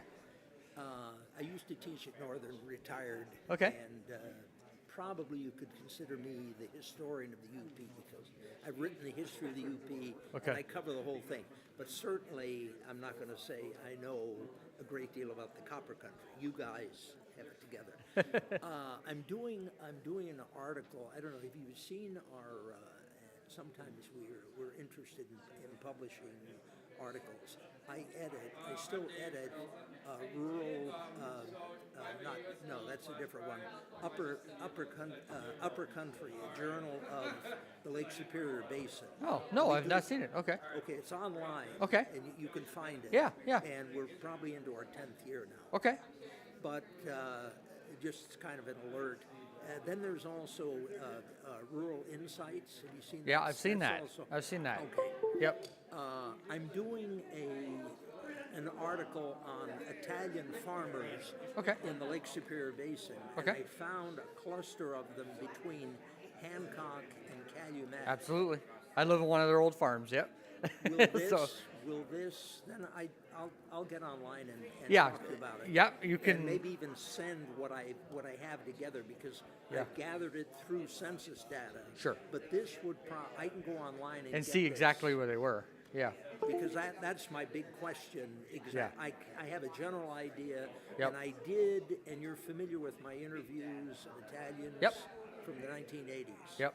Okay. Yep. So take a look, but also send me an email, because, the research tool piece of it is not really what the time traveler is. The time traveler is really trying to engage the public and Yeah. using these records. So I can pull, for example, I can make you a very specific map that shows you just where the Italians are. You're not going to be able to do that as easily in the public interface, but I can send that to you, for example, Okay, right? I'll go and I'll- that kind of stuff. So, yeah. I'll check with you online. Yeah, absolutely. Very yeah. good. Thank Nice you. to meet you. Wow, your presentation blew me away. It was Thanks. really good. Thanks. Thank you. Do you have a card? Let me give Yes. you my card. Okay, Paul. Yeah, mine's over there in my bag, Okay, so I'll go grab one for you. And as I mentioned, it has implications way beyond purely from a historical Absolutely, standpoint. absolutely. Because today we're lacking in so much information about who lives here right now. What do Yeah. they do for a living? What's their educational attainment? Where were they born? Why did they move to Hurley? Why did they Yeah. move to Ironwood? Yeah. And Yeah. by going, eventually you're going to get to that point. Yeah, we're getting And there. You are already. It was Yeah. very good. And, Yeah. and how fortunate you are to be at Tech, to have you, because you can use all the Technology. Oh, yeah. No, it's a great fit. It's a great You fit. know, I think the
Just a couple of reminders. After this presentation, we'll be having lunch next door in Ballroom 4. You're all welcome to join in. There's no charge. There'll be sandwiches. I think it might be soup. I hope there's soup and other goodies. And then at that luncheon, we'll be presenting the Upper Peninsula Folklife Awards to two wonderful recipients. So we look forward to that. But our next presenter is our keynote presenter. Back this past summer, I started contacting various people to see if they were interested, and one of the people I contacted was Paul Edmondson, who is the CEO of the National Trust for Historic Preservation. I didn't expect to ever hear back from him. I got a wonderful email back from him saying, you know, I'm sorry, I wish I could make it, I can't, but I think you need to invite Donovan Ripkema to be your speaker. Donovan Ripkema is the president of Heritage Strategies International and principal of Place Economics. Working at the nexus of heritage conservation and economic development, Ripkema has undertaken assignments in 49 U.S. states and more than 50 countries. Among recent projects include studies of the impact of historic preservation in New York and Los Angeles and recommendations for incentives for modern heritage in Abu Dhabi. He serves on the Real Estate Market Advisory Committee of the UN Economic Commission for Europe, the Board of Directors of Global Urban Development, and a member of ICOMOS, International Scientific Committee on Economics of Conservation, and the Advisory Board of Doa Ain, a Myanmar-based heritage development NGO. He is the author of The Economics of Historic Preservation, a Community Leader's Guide, which has been translated into Russian, Korean, Georgian, and the Feasibility Assessment Manual for Reusing Historic Buildings. U.S. clients have included the Urban Land Institute, the Mayor's Institute on City of Design, the American Planning Association, the U.S. State Department, Departments of Interior and Defense, Housing and Urban Development, and the Advisory Council on Historic Preservation. His international clients include the World Bank, the European Development Bank, the Inter-American Development Bank, the Council of Europe, and the United Nations Development Program. He teaches preservation economics at the University of Pennsylvania, where he received the G. Holmes Perkins Award for Distinguished Teaching in 2012. He was the recipient of the Crown and Shield Award from the National Trust. The Crown and Shield is the nation's highest preservation award and is presented for lifetime contributions to the field of historic preservation. Would you please welcome Donovan Ripkema?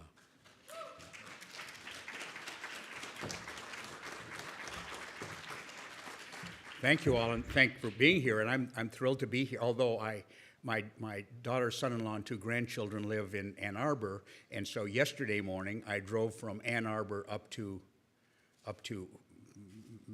where? I went to some M city on the other side for a afternoon thing, and then like 10,000 miles from there to here last night. But I'm happy to be here. I have to say that I heard the last two presentations, and they were fabulous.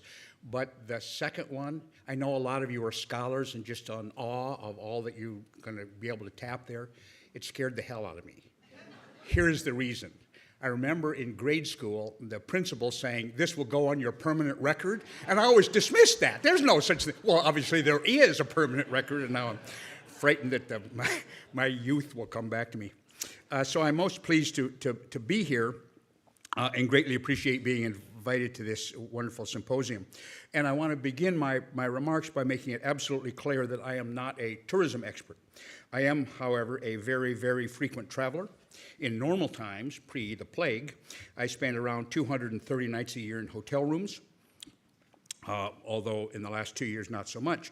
But those of us in my small firm are finally back on the road, and nobody is happier with that than my wife. We live in an loft apartment in downtown Washington, D.C., and she had more than enough of me over the last 2 years, so she's thrilled that I can travel again. So my business is not tourism. We make our living by advising on real estate and economic development activities, and increasingly by analyzing economic impacts. And because the bulk of my assignments are in downtowns or inner city commercial districts, I'm generally working within the context of historic buildings, hence the heritage connection. But I will attempt to identify findings of some of those analyses that have been undertaken that may help you understand, in your understanding of the economic ramifications of heritage tourism strategies in northern Michigan, and further give you some additional premises, not based on statistical compilations, but on selective observations I have made when visiting 100 or so towns and cities each year. But I'd begin by suggesting two things to you. One is that heritage tourism absolutely can be an effective tool for community preservation, promotion, and progress. But two, it is not axiomatic that it will be. If I'm not a tourism expert, and I promise you I'm not, then I'm even less of a biblical scholar. But when I was writing this presentation, I recalled the Bible verse that turns out to be Matthew 16:26, and you'll recognize it. So what is a man profited if he shall gain the whole world and lose his own soul? I would suggest to you that that verse can be altered just a little bit to ask the question, so what is a community profited if it shall gain the whole world and lose its own soul? And that, in the end, may be the most difficult question for those involved in tourism. How do we profitably capitalize on our community's cultural resources without losing our community's soul? And if you are climbing on the heritage bandwagon just because it's a segment of the tourism industry that happens to be hot at the moment, I sincerely believe you are doing a great disservice to the heritage resources of your community, the history of the people who built those resources, and the succeeding generations of citizens from your town who shouldn't be deprived of their rightful heritage because it could be excessively exploited a year or two if it's a tourism strategy that needs to be approached with unusually amount of care. I have tried to make a list of, I've tried to make a list of what I think to be common denominators necessary for a heritage tourism strategy that would enhance, not diminish, the soul of a community.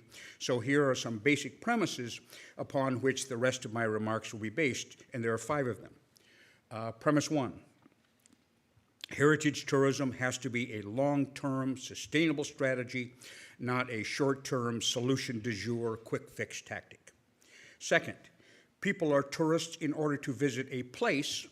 Nobody goes anywhere to go down a water slide or buy a garment that says, my folks went to the UP and all I got was this lousy t-shirt. They may do those things, but that was not the reason they went there. Premise 3, the ultimate test of successful tourism is when, on departure, the visitor wants to return to that place. And I don't think it matters whether that's a desire to visit again, to relocate there, to retire there, but the wish to return someday is the test of success. It certainly cannot be a coincidence that many of the places that are in high demand internationally as tourism destinations are also in high demand as retirement locations.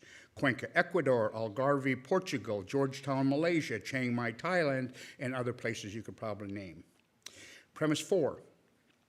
For a place to draw people on a sustainable basis, it must be a valuable place. That has to have value to those who live there and those who visit there. And you can define the word value any way you want.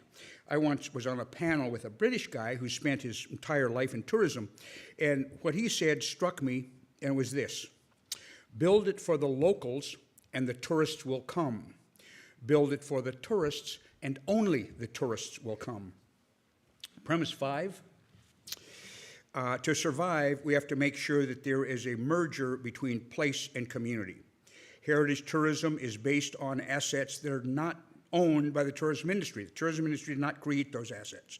Now, that's different than other kinds of tourism. A tourism entrepreneur built a water slide and a golf course, but in heritage tourism, those assets that are drawing people do not belong to the tourism entrepreneur.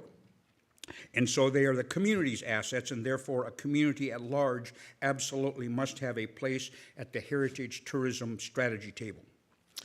So when rereading those 5 premises, it becomes obvious that the word that keeps popping up is place. And I would suggest to you that at least in the developed world, there are few more powerfully emerging forces today than the renewed understanding of the importance of place.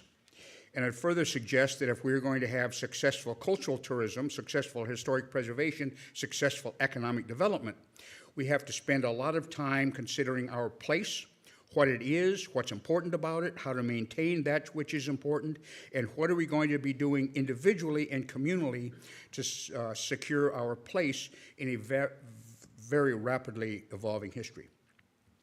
There is no place for which there is no memory. Successful heritage tourism requires a triggering of memory. But memory is also an irreplaceable component in building community. That's why, if done right, heritage tourism is the singular form of tourism that at least has the potential to build community locally as it is attracting visitors from elsewhere. In a great book called Placeways, sociologist E.V. Walter writes this: "The quality of place depends on a human context shaped by memories and expectations, by the stories of real and imagined events, that is, by the historical experience located there." In other words, the quality of the place comes directly from its recognition of its history. Later he writes, "Towns may die for all sorts of reasons, but expressive vitality depends on how a place engages the imagination." Clearly, from a community perspective, preservation perspective, we want to preserve and enhance community quality, and that means capitalizing on those memories. A visitor certainly looks for expressive vitality. We need to engage the imagination. An appropriate approach to cultural tourism is to do both of those things at once. Earlier, I said that one of my basic premises was that communities that want successful tourism must be valuable places. Well, the word value comes from the Latin valere, which means to be strong, vigorous, in good health, to have force, avail, prevail, to mean, to signify. But this word value has become doublespeak. Value days at Kmart aren't about value, they're about cheap. And the same Kafkaesque doublespeak is affecting many of our communities and particularly their historic resources. In many of our cities, like Alice in Wonderland, we are told that cheap means value, valuable has become worthless, and values have been dismissed as superfluous pastiche, inappropriate as architectural ornamentation. Value means to mean, to signify. It is the community without meaning that is the valueless community. The same concept of value, I think, is what makes cultural tourism a viable long-term economic development strategy in many communities. I am not an expert on tourism, but I can share you with some findings from analyses that we've looked at tourism impacts. San Antonio, Texas, is important in both the U.S. and Mexico history. The Alamo is in San Antonio, and 6 years ago, San Antonio got their collection of Spanish missions placed on the World Heritage List. We estimated that nearly 60% of the overnight visitors and almost half of the day visitors would fall under the definition of heritage visitors to San Antonio. More important, however, was the expenditure patterns. In the U.S., tourists spend nearly all of their money on 5 things: lodging, food and beverage, local transportation, retail purchases, and recreation, which includes things like admissions, going to a museum, whatever. In every one of those categories, heritage visitors spent more per day than tourists in San Antonio who had no interest in heritage. For New York City, one of the most visited places in the world, more than 30% of the day visitors and nearly 40% of overnight visitors fall into the heritage category. And this only includes domestic, not foreign visitors. The expenditure by these heritage visitors is more than $8 billion annually. Before the pandemic, we conducted a statewide study of impacts of historic preservation in Rhode Island, the smallest of the 50 states. It has a well-established tourism industry based on its beaches. Not surprisingly, the #1 activity of visitors to Rhode Island is shopping, clearly followed by fine dining. But we found that 16 of the top 25 fine dining restaurants rated on Yelp were in fact in historic districts.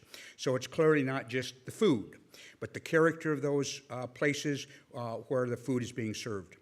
Beach activity is next, but that sense of that season is 4 months at most. Visiting landmarks and historic sites was the next most popular activity among both day and overnight visitors, but that is much more time spread over the year, stabilizing what otherwise would be a very volatile industry. The firm from which we purchased the survey data also asked Rhode Island travelers, what are your areas of special interest? And at the top of the list was historic places, followed by cultural activities and attractions. In this small state, the direct and indirect expenditures of heritage visitors is nearly $1.4 billion annually. That creates a total of 26,000 jobs with paychecks of nearly $1 billion. In the U.S., the U.S. National Park Service has developed a program called Heritage Corridors. One of them is in South Carolina and is made up of mostly small rural towns. Part of the reasoning behind this corridor program is that many of these communities are just too small to try to make themselves a destination. They need to team up with other places to make a tourism industry viable. Well, they began on pretty sophisticated basis, identifying 5 categories of targeted visitors: outdoor recreation, heritage, special events, culinary, and nature-based. A good aspect of this targeting is none of these groups is mutually exclusive. Well, after they had operated for a couple of years, they commissioned a study about what the expenditure patterns were of the groups, which spent the most, by more than a third, over the next type of visitor, heritage visitors. But then look at this next finding, how those visitors spent their money. Well, almost none was spent on lodging, meaning that they were mostly all day visitors. But where they spent their money was in retail purchases. Now, no one goes shopping while traveling just to buy something they could get at the shopping mall in their hometown. These are purchases of specialty goods from independent merchants in mostly small towns. Utah is a large state with 60% of its population in Salt Lake City. But there are wonderful heritage sites that are located all around the state. But here's what we found.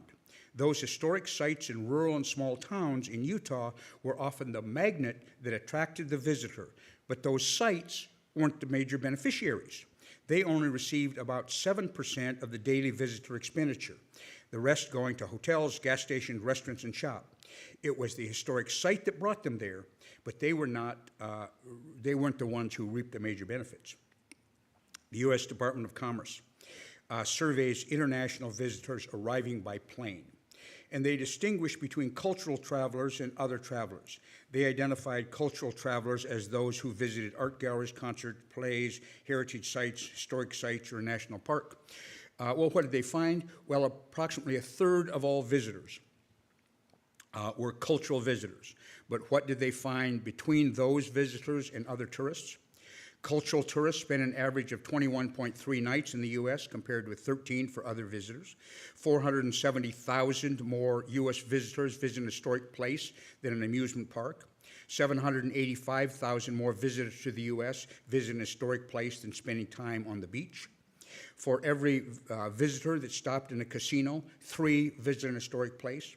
For every visitor that played golf, 4 visit an historic place. But citing statistics is just part of the story. I want to move to a less numerical analysis of heritage tourism. My credentials for these remarks, such as they are only 3. 1, I travel 90% of the time, and those 220 nights a year in hotel rooms, and a quarter of those are overseas. Virtually all of my work deals with local economic development, and 3, among my few skills, is being able to raise questions for which I have no answers, and to make observations for which I have only anecdotal evidence. So here, in random order, are 16 characteristics, observations, questions, unsupported opinions about tourism, heritage tourism, and sustainable local economic development. First, tourism is the most competitive economic development strategy a community can undertake. And in some form or another, virtually every community in the country does. Not every town can afford an industrial park, but they can all afford a tourism brochure. In many cases, the Chamber of Commerce may self-define its efforts as successful, but by any objective measurement, they are failures. Second, as an individual strategy, you do not have to have quality tourism to make money. There's still plenty of buyers of rubber tomahawks and plastic boomerangs, but it is Gresham's law of tourism economics.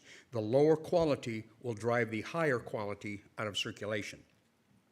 Third, If tourism is to be a sustainable component, as a component of community's overall economic development strategy, it must be based on three principles. It must be real. Fake Old West towns or Bavarian villages may work for a while, but they won't last. 2, it must have quality if it is to survive as a communal as opposed to an individual success. And 3, it needs to be differentiated. It is what is unique about a community that needs to be identified, preserved, enhanced, and marketed. Robert Pirsig is best known as the author of the book Zen and the Art of Motorcycle Maintenance. After 20 years of invisibility, Pirsig reemerged with another book a few years ago called Lila, and in it he writes, "Beauty isn't things looking like something else. Beauty is things being just what they are."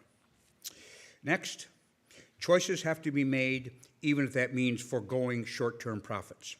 A combination KFC and gas station store in the heart of downtown historic district might serve many needs: gasoline for visitors, early morning coffee for construction workers, and donuts for cops, tax revenues for the city, and a way to fill up that empty lot that's been on the market for 15 years.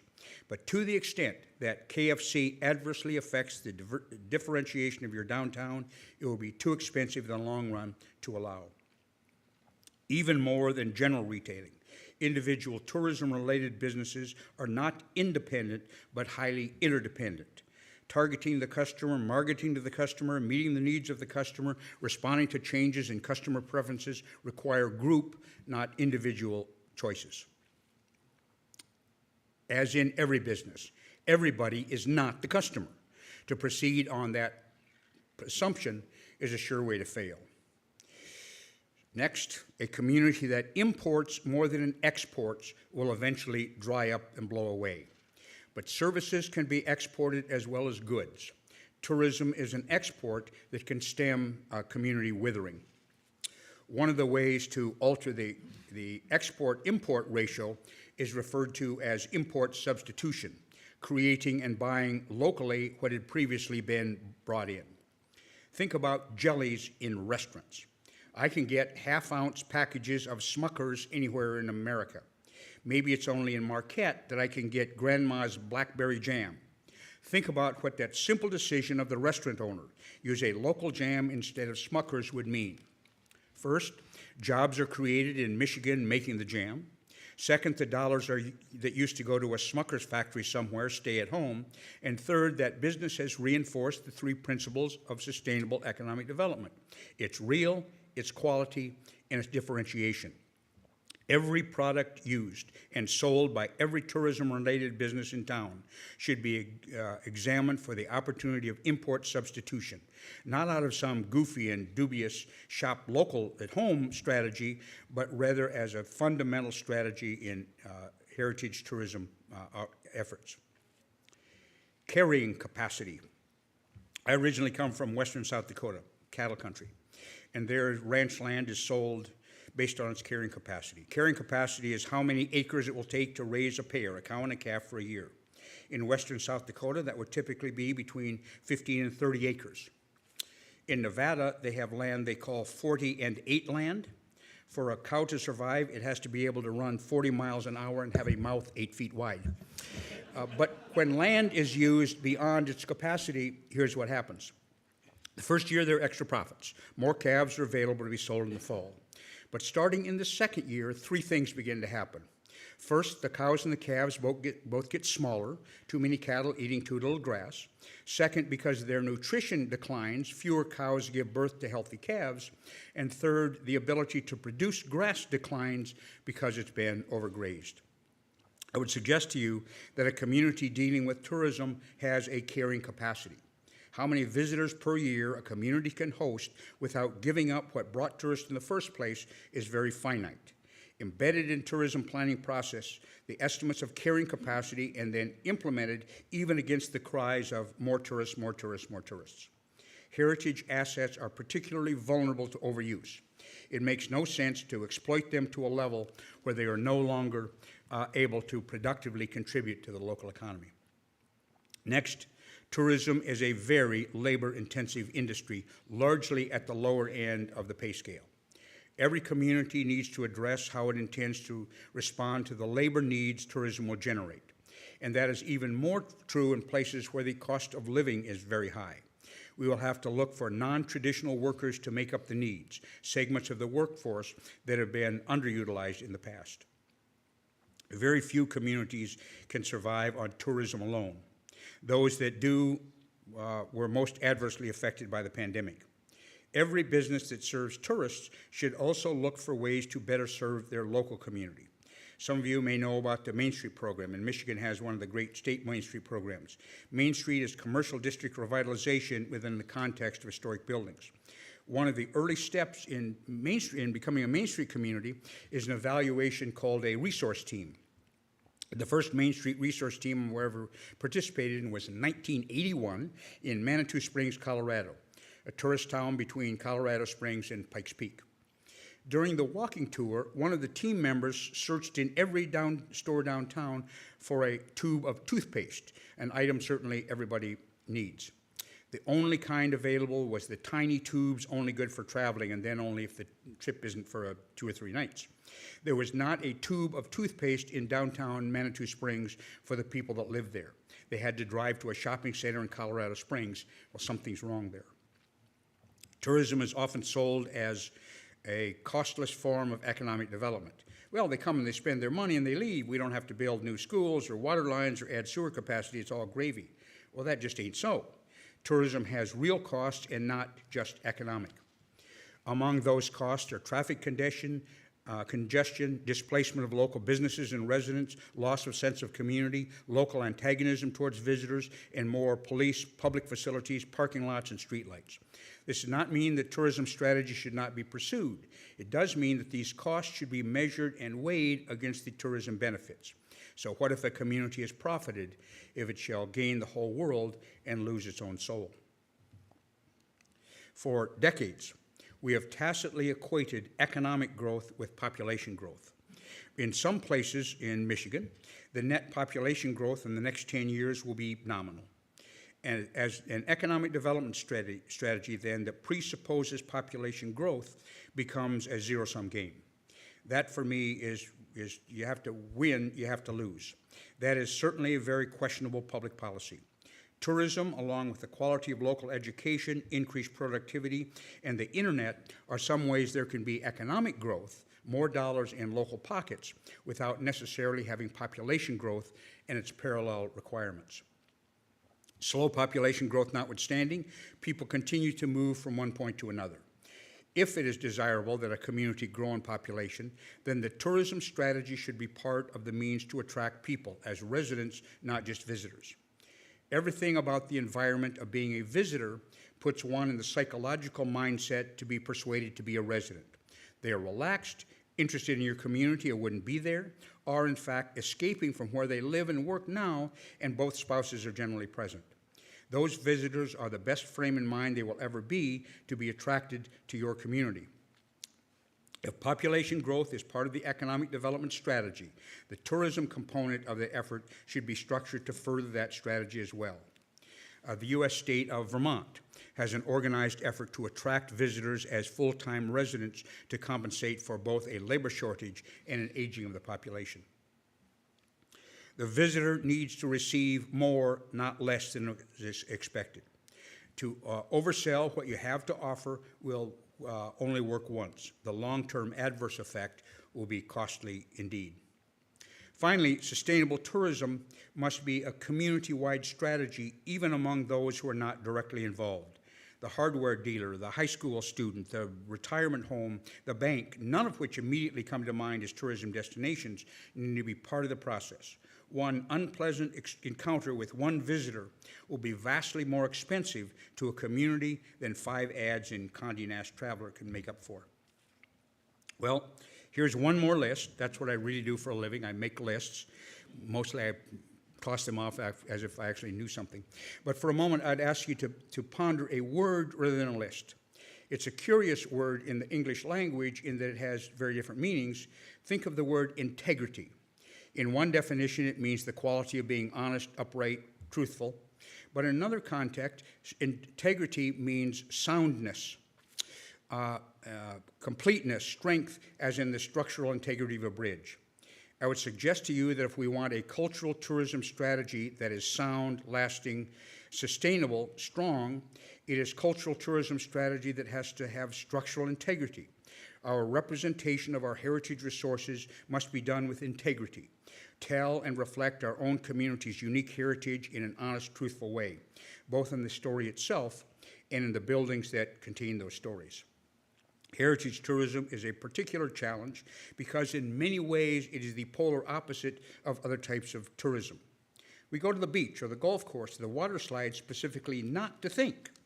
We want an experience where our brain can take a vacation as well as our body. Further, often we take those types of trips to close our eyes and see nothing.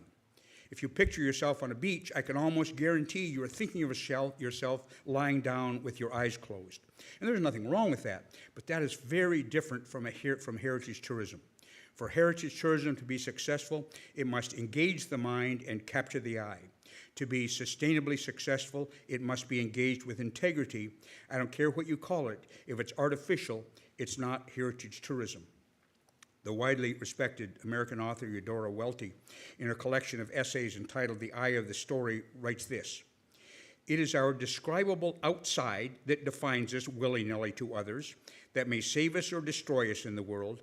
It may be our shield against chaos, our mask against exposure, but whatever it is, the move we make in the place we live has to signify our intent and meaning. Successful cultural tourism needs to find a way to signify our intent and meaning." Thank you all very much. Wow. Again.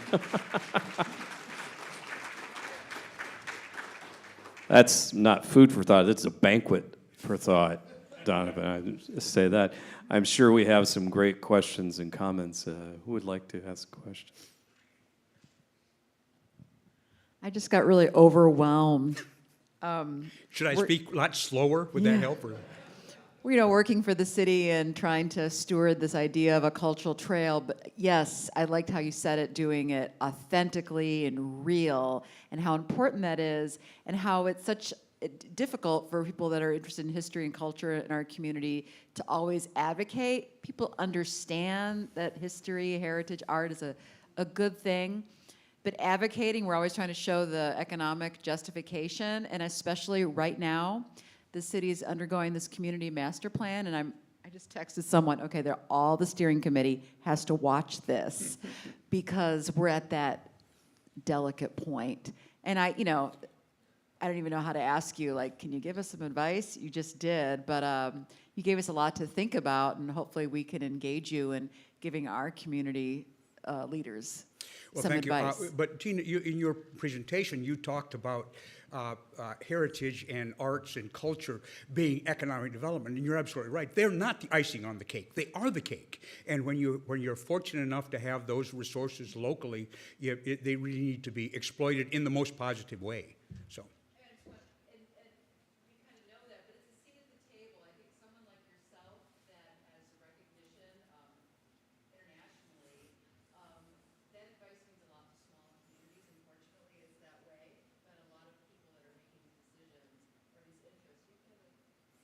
Well, yeah, I do have to. Yeah, I do have to say it's not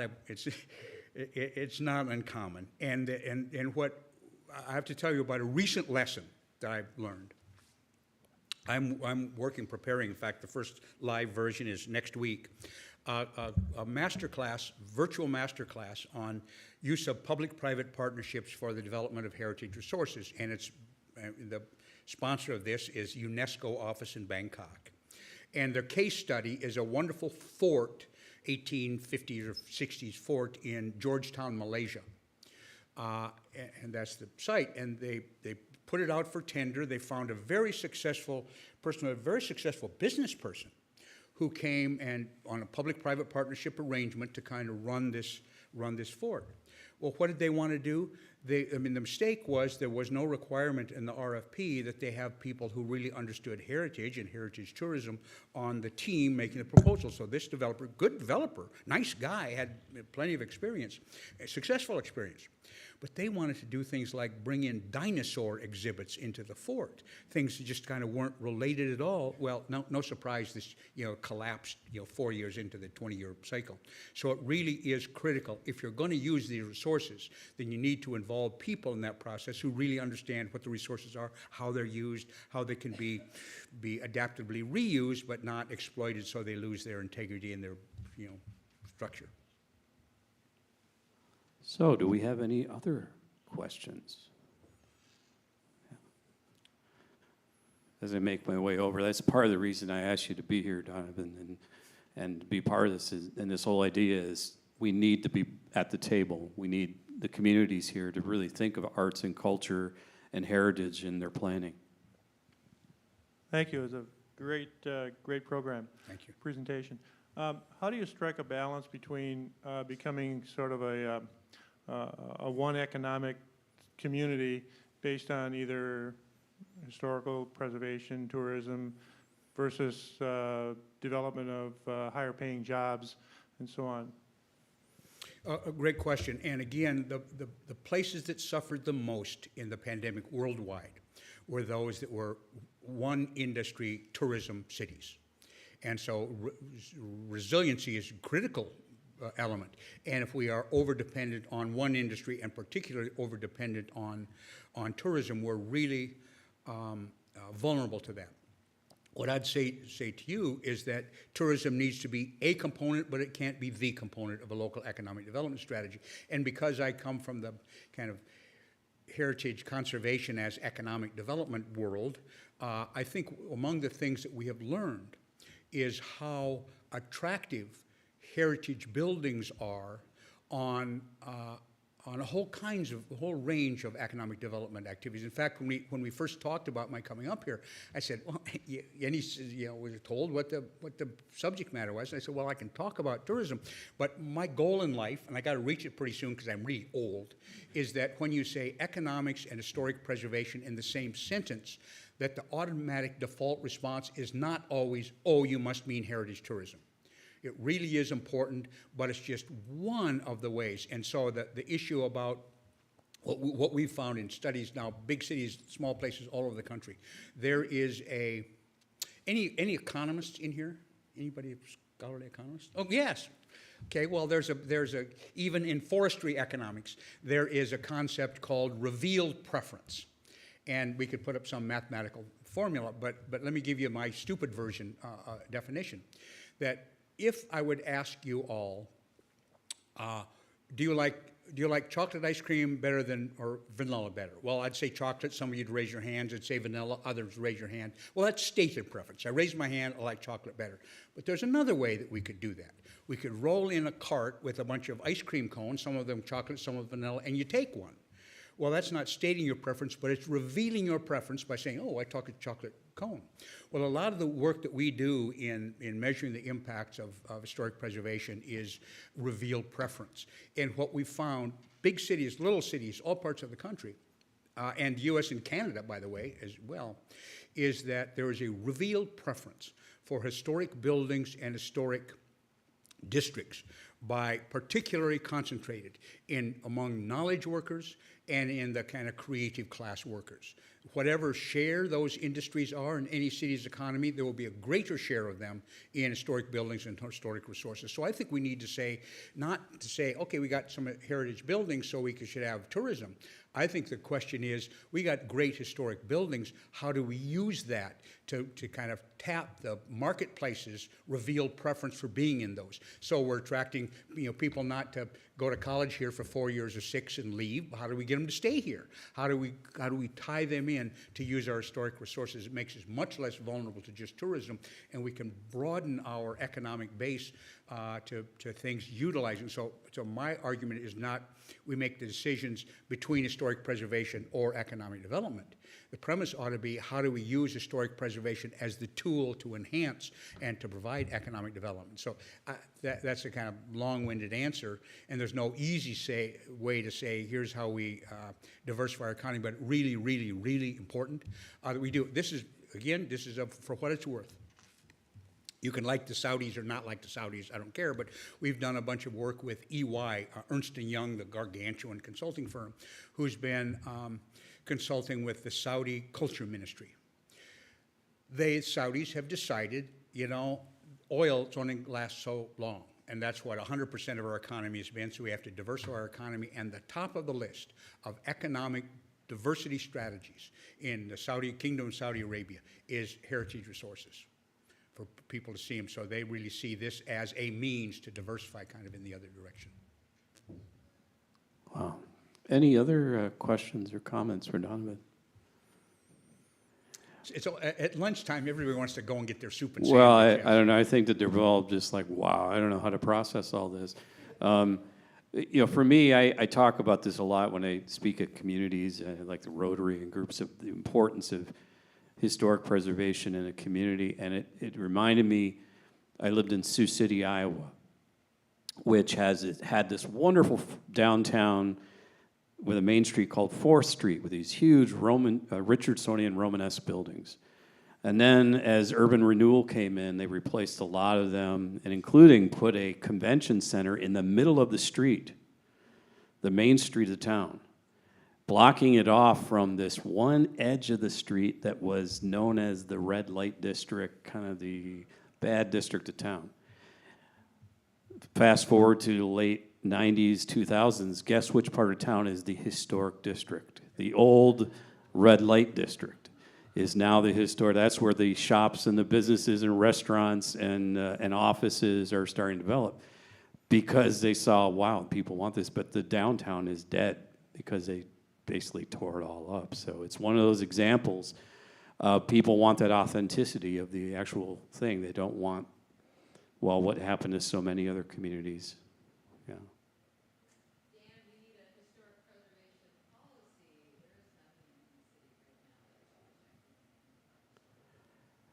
Yeah, well, yeah. I know we have districts and that's. You know, we are our firm. There's only 6 of us. We have the same 6 people working on 2 different firm names, one in the U.S. and one every place else. But there's lots of preservation consulting firms around the country that do preservation plans for local community. We don't do those. We're very disciplined about staying in our little area. But when I was listening to this wonderful presentation just before now, I thought, what a great tool to incorporate for the firms who are doing preservation plans, to incorporate that kind of analysis. That gets people really excited. Instead of saying, oh, you're going to hurt my property values, or you're going to make my property taxes go up, or blah, blah, blah. The reason that would really personalize the whole issue. It would be a great tool to merge with preservation planning and that technology. Absolutely. Any other further comments? Everyone's got that hungry look in their eye, don't they? Well, we will be next door in here for lunch around 12:30. We'll be presenting the Folklife Awards. So please go get yourself something to eat, and then we'll do that, and then we'll come back here for the next presentations. Donovan, thank you so much. Thanks.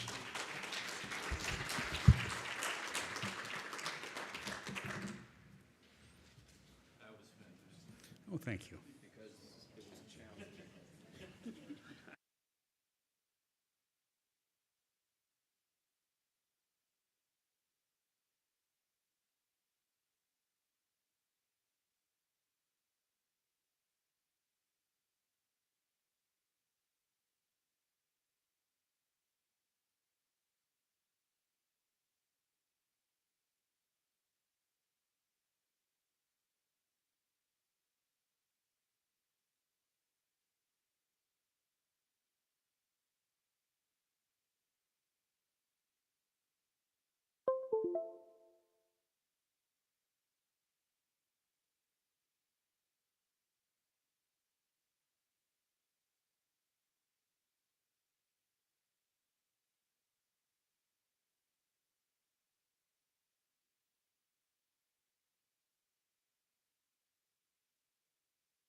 Getting their way over, we're going to get started in just a minute here.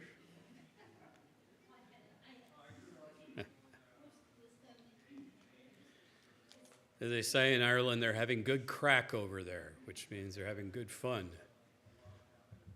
Americans, that means something different, but in Ireland, it's crack.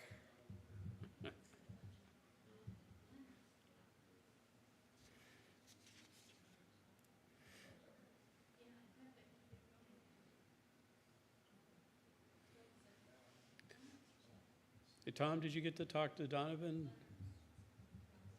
Great. Excellent.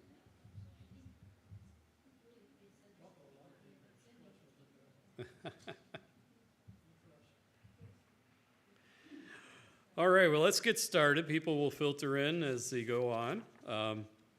We're into the second half. It's, gosh, already been an amazing symposium. But as a part of this, I felt it was really important that we have an example of a local community who are working currently on their historic preservation and in their planning. And one of my favorite downtowns in the UP is Negaunee downtown, which, you know, US 41 has tried, but it has not destroyed downtown Negaunee. So, and or Ishpeming, they're hanging on. And that's because of the work that the community does to keep their downtowns vibrant. And Negaunee is one of those communities that's working very hard at that. So representing the city of Negaunee today is David Nelson, who is their planning and zoning administrator. He received his BS in anthropology and archaeology from Michigan Tech. A lot of Michigan Tech people today. Northern's got to step up.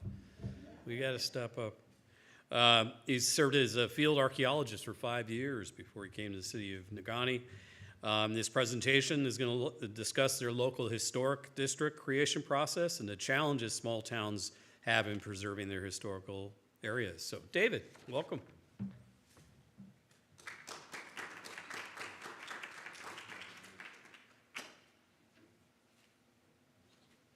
All right, thank you for the introduction. Like you said, I'm the planning and zoning administrator for the city of Negaunee.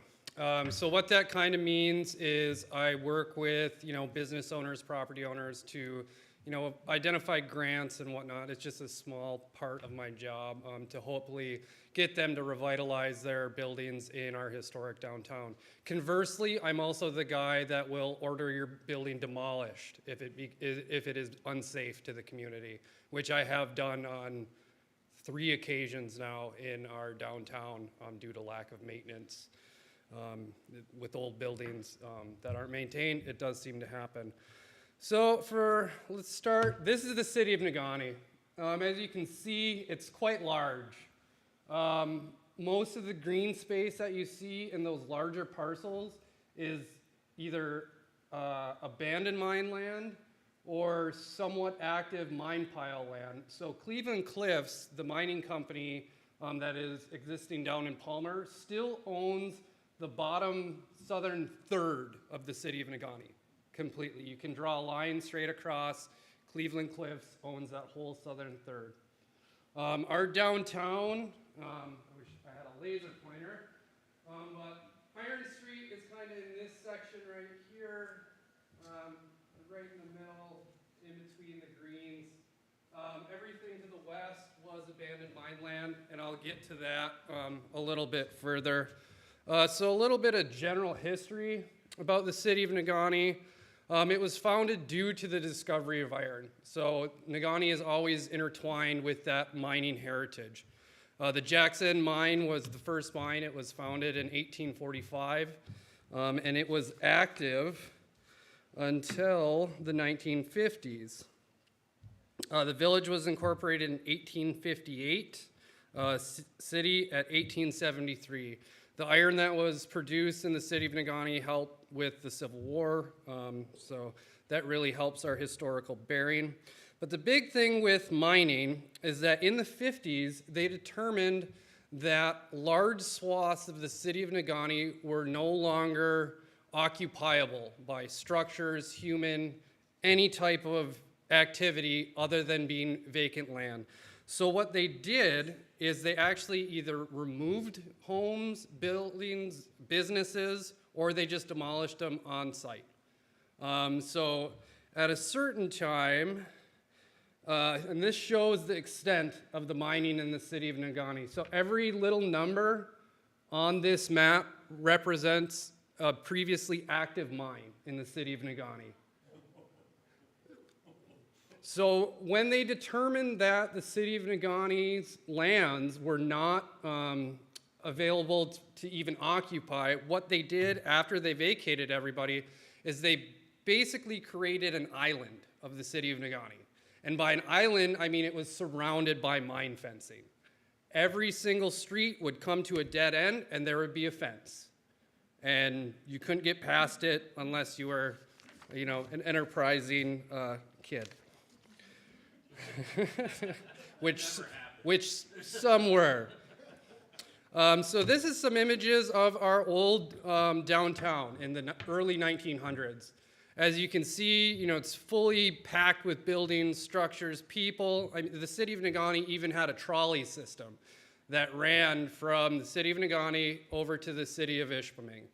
That trolley was decommissioned in 1927. However, we still have the trolley. It's just not in the greatest shape. So there have been discussions back and forth of just kind of making a memorial to the trolley, placing it somewhere in town so people can kind of connect back to that system. So the next picture is from the 1940s. What's to note of this is when you go halfway down that picture, that is where the mine fencing was put up. So all the buildings on the half that's closer towards us were either removed or demolished. And that basically eliminated half of Iron Street, if not more. There were, you know, shops, bars, restaurants, bowling alley. The original state police post was actually in the Old Town section of Negaunee, and that was also moved to its current location in Negaunee Township. So just an idea of how much land was actually condemned and vacated, and this is only a small section of the land. This is just that western section that was vacated and condemned. And everywhere that you see in white was vacated and condemned, and it was vacant, that no one could go back there. But then also to the south, where you have those parcels, big green, fenced. The parcels to the east, that you really can't see on this map, but it was all fenced. Everything was fenced off, you know, so that really, I think, added to Negaunee's struggles. It, like, going from the 1950s to the early 2000s, when we finally got the okay to start removing these fences and start reactivating these lands, because they're just vacant. We actually have a bunch of mine subsistence maps that we still have to follow. There are certain structures that we can and cannot build in certain areas. So it really kind of hinders the development of those lands. So we're focusing more on recreational. But I started with the city around 2017, after I moved back.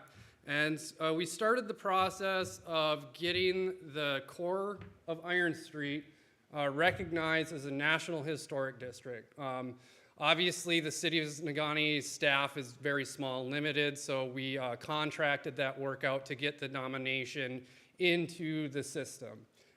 It's a lot of paperwork. If anybody's ever had to try and go through it, it's not an easy process, especially when I have to deal with a fence permit every other day, a house, whatnot. You know, it's not something that we as a small city could undertake by ourselves.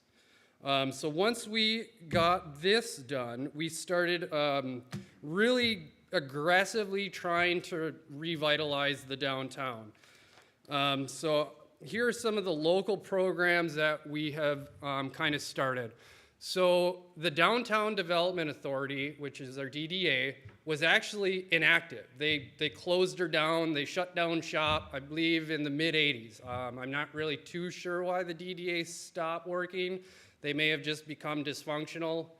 So we actually had to reactivate our DDA, go through the whole process of restarting that, creating the TIF district, and expanding the TIF district so we can actually gather more of that tax back into our downtown so we can start offering more programs to the local businesses.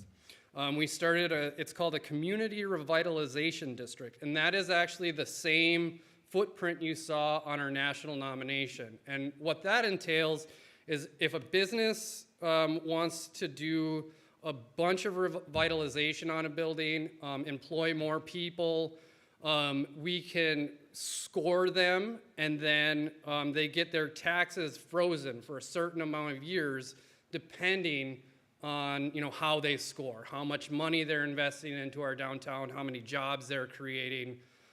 And that's been pretty successful. We've had 3 applicants now go through the process.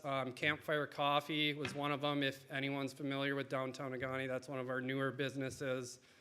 We're actually having a new Italian restaurant that is not a chain. It's a local person starting their own Italian restaurant. She's gone through the process.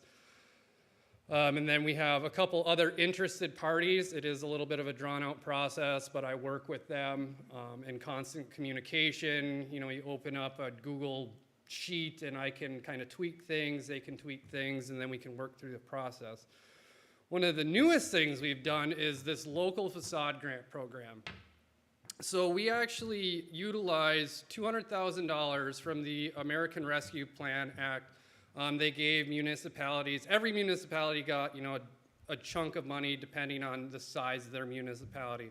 So we decided, as they allowed us to, kind of have a little bit of leeway with that money, is we authorized $200,000 that could be offered as facade grants. But the maximum grant that we would give to any business was $25,000. Since we've started this program, all those grants have been claimed. Even just that small $25,000, for a small business in the UP, $25,000 is like giving a large corporation, tens of millions of dollars. They can do a lot with a little. And the thing is, when they're revitalizing their facades, they're also employing local contractors to do so. So that money stays in our community. And those same contractors will go to those businesses and spend more money because then they have kind of a buy-in to that local business, that structure. And then, okay, so the property maintenance code. This is where I get into knocking down buildings and enforcing blight. So if you've gone into downtown Negaunee, you'll see some holes. There are some buildings that we've had to knock down due to lack of maintenance. They've collapsed. We have to, just get rid of them. They're at that point, they're a safety hazard to the general public. There's nothing you can really do when a 3-story building has collapsed upon itself and the property owner does not have the funds to even erect up a fence around said property. There's really not much you can do. But conversely, with the blight elimination, I can also work with the business owners that are in downtown Negaunee. And, say you have some cracked windows or your facade's starting to crumble. I can go now through ordinance, talk to these business owners, property owners, and let them know, hey, your building's starting to deteriorate. You have X amount of days to really start the process to revitalize your property. Because as we know, with lack of maintenance on a lot of these older buildings, once it fails catastrophically. So that's what we're really trying to avoid. I don't want to knock down any more buildings in the city of Negaunee. It's just not a fun process for anyone that is involved with it. Right now, I'm working on creating a local historic district. So we're recruiting for board members. So if any of you are a Negaunee resident and are interested in serving, I would gladly take you on as a member. So what we're trying to do is get considered a certified local government. This will allow us to access funding through the state for more projects, not even just limited to structures. One of my little pet projects would be to do a small public archaeology project out in our old town, which was in that white section. Just, you know, maybe take one property and do a public archaeology project every year into whenever, because there's so many out there. One of the big things about revitalizing our downtown is placemaking. If you don't have a downtown that people want to go and hang out in and bring their kids, bring their relatives, and, you know, just have somewhere nice for locals that they can be proud of. So one of the big things with the removal of the fences was the creation of the Iron Ore Heritage Trail System. If you're from the area, you're very familiar with that trail system. It's a rail-to-trail system that spans from Lake and Land over by Harvey now, all the way past Republic. And there's interpretive signs about the history of the iron trade, all the communities, and that really has been helping, you know, draw some interest to, I would say, the west end of Marquette County. You know, Marquette gets all the glitz and glam, but we do still exist over there on the west end. And I would recommend anybody, if you haven't been to the west end in a while, go check it out. We're doing some cool things. Another thing is the Ramba mountain bike trail system. It's a single track trail system, similar to the NTN system, but it is all volunteer driven. They actually maintain it themselves. We actually discovered a historic log cabin. One of our residents was, he was revitalizing his garage, right? And he's taken off the siding, and all of a sudden he's like, wait a second, something seems a little off here. Come to find out, it was one of the original homes of the city of Negaunee. So it was actually moved over to our park system. One of our newer things is the Jim Thomas Pavilion. That's part of the Iron Ore Trail system, but it also was through a DNR grant. So we've been working with multiple granting agencies from the DNR, the MEDC, basically anybody that will listen to us and possibly give us funding, we're going after it. Because with a small community like ours, if you don't go after it, people kind of seem to just forget. One of my big things is the Old Town Disc Golf Course.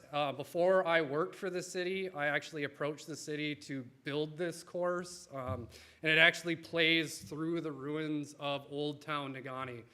It is a 27-hole disc golf course, free to play. After this, I have some pictures of it. It's actually, I love it. And we just got approved for a DNR grant that we actually matched with an MEDC crowdsourcing grant where we're going to be installing a playground just to the west of our senior center, which is, again, in that shaded area that was abandoned. So we'll have a new playground that people will be able to utilize.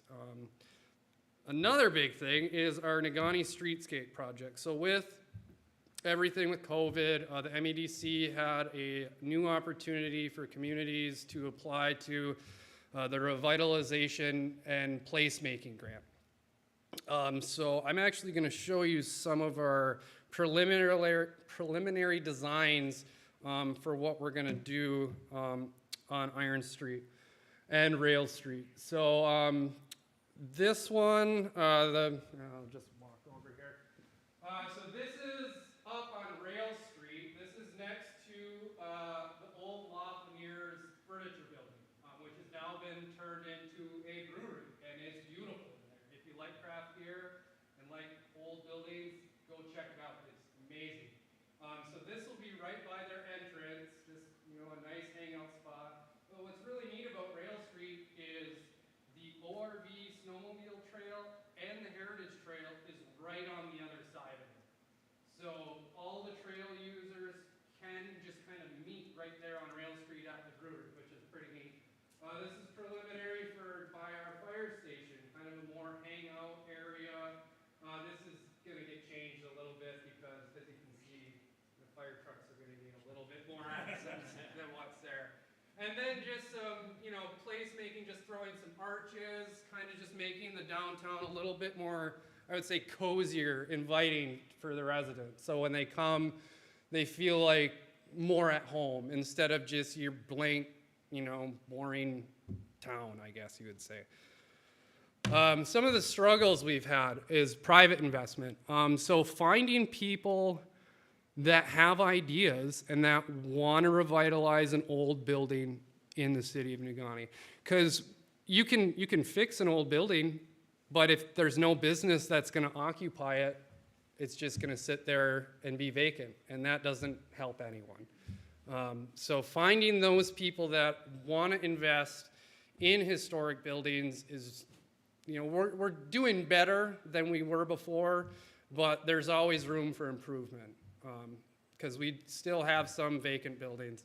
Lack of maintenance. Like I said, I've had to order the demolition of a handful of historic buildings in the city of Negaunee, which is really quite sad because at that point you are erasing some of the cultural heritage of the city. One of the buildings that I did have to order down was the Kirkwood Block, which was constructed in 1873. At its peak, it was a beautiful brick building, just amazing ballroom upstairs, restaurant downstairs, some residences, and then it just kept getting worse and worse, and it just snowballed. Without proper maintenance, a lot of these old buildings will fail. I mean, wood only lasts so long, mortar only lasts so long, bricks only last so long. And when they do fail, it becomes a safety issue. Another struggle is some of the public programs, either state or federal. Like I said, with our small grants, the $25,000, we were able to get a lot of buy-in for that. Some of these larger state or federal programs, they want projects that are $500,000 or more. They view a smaller project as something that could be funded privately through a bank or whatnot, but sometimes banks don't want to lend money to people for, like, I'm not a banker, so I don't know what that whole deal is. But, and then they always change. Those state and federal programs, they don't really seem constant. There's not one you can constantly fall back and be like, well, I know this one's always going to be there, always going to be the same. I can point a business owner, property owner into the direction of that program and know we're going to have results. We actually had a facade grant program right before COVID hit. We went out for bids for historic buildings. The bids came back a little bit higher, and when I say a little bit, they were double. And we were working with the MEDC at that time, and they just pulled out of the project. So that means 4 business owners were now on the hook for all the architectural design and process to get to a bid packet. And then when the MEDC pulled the rug out from underneath them, they're left on the hook to pay that architect and engineer. There's no way of getting around that. So I really like having local programs. It's a lot easier to deal with. There's less red tape, and we can work with these small business owners, because that's what Negaunee is. There isn't a large corporation, I think, other than Dollar General, maybe Super One, if you consider that a large corporation. I mean, they got like 30 grocery stores, but it's all small business. And it's working with those small business owners it's crucial for maintaining a downtown. If you're not willing to listen to your residents, your business owners, you're gonna backslide. You're not going to make your downtown something that is enjoyable. And the abandoned mine lands. That has been probably one of our largest struggles, just because you removed half of the town of the city of Negaunee. It just, they moved everything. Even the house I live in today was actually moved from Old Town to its current spot. So we're working hard on trying to get those rectified. Even in my position, say with a mine inspector, they actually have to go through and check all these abandoned mine lands. And lo and behold, we didn't have enough fencing. over, a bunch of the edges of our mine pit. So we actually had to go, and we're just about to complete what's been mandated, install another 5 miles of fence around the city of Negaunee, because we have to go around the pit edge or any shaft. And you can't get around it. It has to be safe for, residents, visitors to come in and enjoy our area. So the future, it's just working with people, trying to find new people that will have new ideas, that want to invest in these buildings, in our downtown, become residents, and just create a more vibrant downtown to something we had in the past. Working on becoming that certified local government, that would really help us, I think, just so we can offer more programs for local businesses, buildings, and also my little pet project of a public archaeology thing. But and then opening up the abandoned mines to development, primarily recreationally focused. So we have a couple irons in the fire. We're trying to get a campground on one of the old abandoned mine sites, but again, you have to do your due diligence when you're reactivating these sites. It's not like turnkey. You have to get environmental assessments done. You have to make sure that everything is safe for people to utilize those spaces, because if it's not, you're creating an unsafe environment, and nobody wants that. No one wants to see anybody get hurt. And then the areas that we can do possible residential or larger structures, identifying those, getting them surveyed properly, getting them platted, getting a PUD being created, just so we can have land that's available for sale. Because like I said, we were an island surrounded by fences. And we have land, but we need to find out what we can utilize in an appropriate manner that makes for smart development and provides, truthfully, my big thing with the residential side is affordable housing. We really have a need for that, I think, in the area. So that is one of the big things I've been working on as well, that you probably don't hear about in the news, but I've been trying. Yeah, so I'm actually going to pull some pictures up of my disc golf course just because I think they're cool. Yeah, so this is the Heritage Trail, like I was talking about, that runs through here. But yeah, I did this, and this took me about 5 years to get to. But yeah, so it plays through the old ruins of Negaunee. So you have holes like that. Oh, there we go, load it up. So just even reactivating sites like this to where, it's usable and this is free for anybody to use.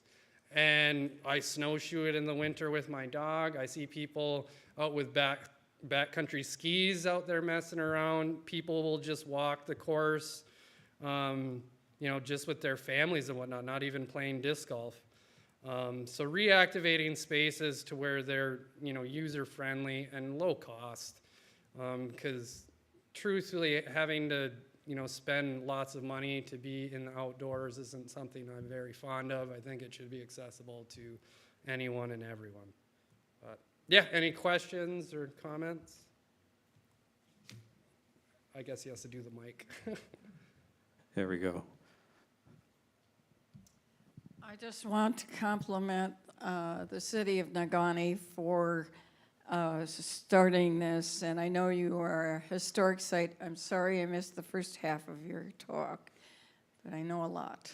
And the place is just coming alive. The storefronts and the things on Main Street there, and the Heritage Trail will bring in more and more people. And we went to Fresh Coast Film Festival, and I'm just putting this out there for everybody here. There is a film on this heritage trail and how they're preserving it. And if you haven't seen that film, it puts all of what you said in context. That, iron ore is important, but the Heritage Trail is also important. And in that movie, they had people going past some of the iron ore structures. And one of the things that sort of hit me in the head was that there used to be a town there, and there's no houses there anymore, but the street signs are still there. And that was totally amazing to me. And maybe you know what the name of the film is. Do you know what the name of it is? Was that the Irontown something or It was another. like Forged in Iron or something like that. Something, but you should really look at this, and I have to give you kudos for bringing Negaunee back to its heritage. Thanks, Diane. Yeah? We're new Negaunee residents, and I was wondering what the status is of the waterworks, the building on the highway. Yeah, so I didn't really touch on that because we were talking about the downtown. But so if you're familiar with Negaunee or even driving through Negaunee, on Teal Lake there is just there's a structure right where the boat launch is, and that is actually our old waterworks building. So our water source used to be Teal Lake. You used to not even be able to swim in it. It's kind of crazy. But actually, so with the waterworks building, we formed a committee to identify possible reuses for that. So right now, it was residents and also some architects and engineers. So they'll be presenting their findings. It was supposed to be this month, but they wanted a little bit more time to City Council, I believe, in January. And they have basically gone through and designed something that could be utilized in a bunch of different ways. But again, it's funding, identifying funding. Like I've identified the funding, but it's actually applying and getting it. But yeah, so we plan on revitalizing that in the future because it does need to happen. Just because if you generalize all of Negaunee by driving through and looking at that building, you'd think it was abandoned. But yeah, we do have plans in the future to hopefully get that changed into something exciting, for all of the residents and visitors.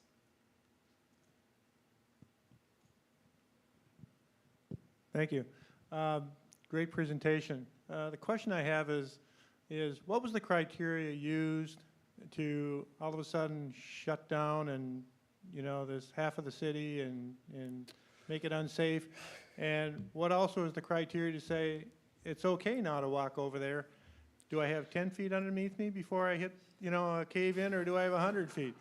How do you determine that in light of further development in that area? Yeah, And, so that was... I'm sorry, one final thing. What obligation does CCI have, or does all this burden fall on the taxpayers of Negaunee? So to answer the first part, why it was condemned, that was due to the extensive underground mining that was occurring from the Mather, I believe, the Mather B, which was, it's right up on the hill. It's actually our high school now, at least the office building. Obviously, I wasn't there when they did the condemnation. I believe, Cliffs, since they own the mineral rights, were able to go through and say, I think they had some mining engineers at the time, geologists say that it was unsafe. And then they reevaluated, and I don't even know why they reevaluated, and they said it was no longer unsafe. As for Cliffs' liability, Cliffs has liability only where they have mineral rights. So when the city actually acquired, and this was before I worked for the city, when they acquired all those lands from CCI, they also agreed to take the mineral rights, which I don't know why the city doesn't need the mineral rights. They should have left them with Cliffs, and that would have left the fencing obligation to Cliffs.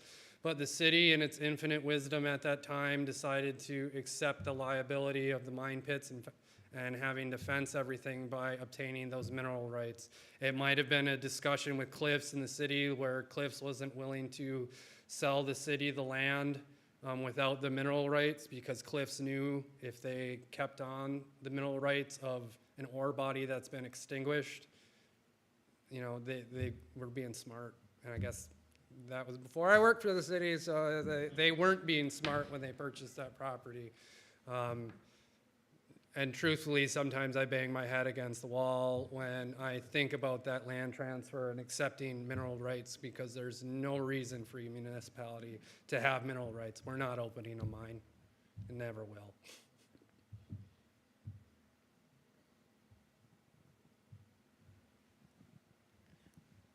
Yeah, I'm just so crazy impressed about what Nagani's doing. I moved from Nagani 5 years ago to Marquette because I thought it'd be great to live in the city I work. I don't regret that. I miss Nagani. My kids go to Nagani miners. Daughter runs at the trails out there all the time. It's so great. And so I have a long family history there, and I've seen it from when it was going downhill, like in the 70s especially. And it's been exciting just in 5 years how much has changed there. I'm interested in maybe kind of the businesses that you're attracting. I was excited to see the organic flower Shayla move in. I think that's like a young person that has a creative business is moving in. Yeah. It's pretty amazing. And I'm wondering if there's others or if you're trying to recruit them. I know when I get artists that are moving to Marquette that can't afford studios, I suggest Nagani, and now I have a person to maybe tell them to go speak to. But are you trying to intentionally attract certain types of businesses downtown, or? I think it happens organically, that when people see that we're actually, you know, trying to do things in the city, we're trying to get it better, in quotes, I guess, what's better. But they see that we're willing to invest in the downtown and the city at large. You know, for, like you said, the decline of Nagani during the 70s and 80s, which was also tied to mining, right? That was when iron ore prices dropped through the floor and they laid off all the miners, and what can you do? But I think having that sense of place and things to do and not having it being an island anymore, like, I think that really helps draw people in. Also the affordability, right? So, you know, I'm not sure what the typical house average in Marquette's going for, but I believe it's like $275, $250-ish, you know, average, where Nagani's at least $100K less.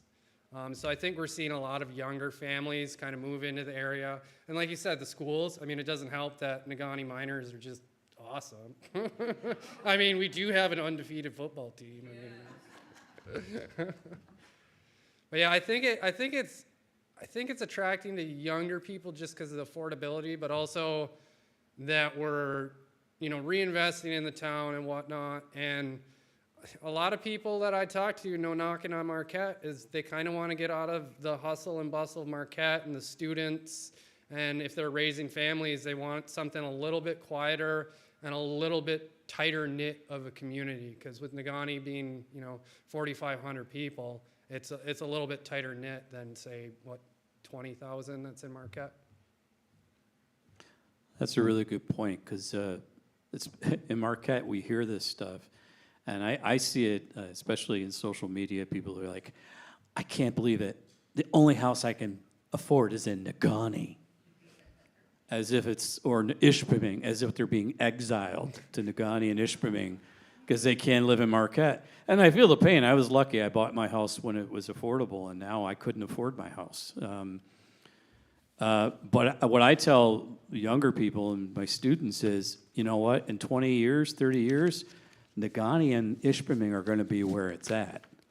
That's where the young people are going to be. That's where the vibrancy is going to be. Marquette's going to be full of a bunch of retirees. So, and I think there's some truth to that. I really do. Not to say that Marquette still isn't going to be cool, but I think Ishpeming and Nagani are going to be real cool in another 20, 30 years because of that demographic shift and the work that you're doing. And that's really important. Is anybody else, you have some comments?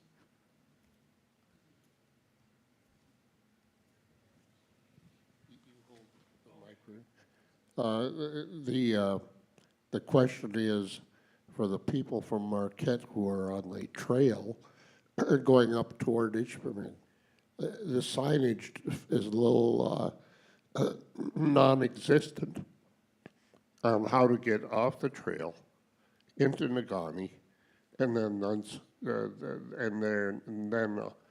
beyond to Ishpeming. And so maybe a little signage would be helpful. Are you talking like the Iron Ore Heritage Trail or the ORV snowmobile trail No, system? no, the first one. Oh, okay. I'll let Carol know. Yeah, that would be good.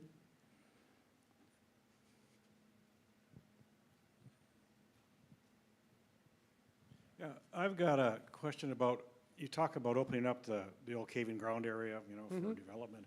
How do businesses that want to build there get insurance if it was caving ground? So that's why we do not have any development currently going on in any of the abandoned mine lands.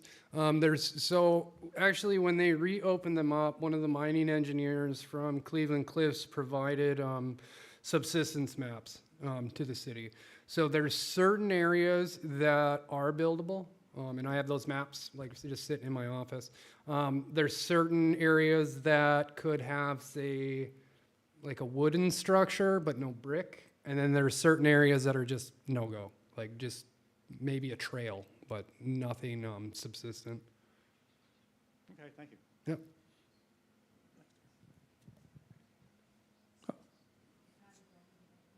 Well, it's for the folks. Hi, Dave.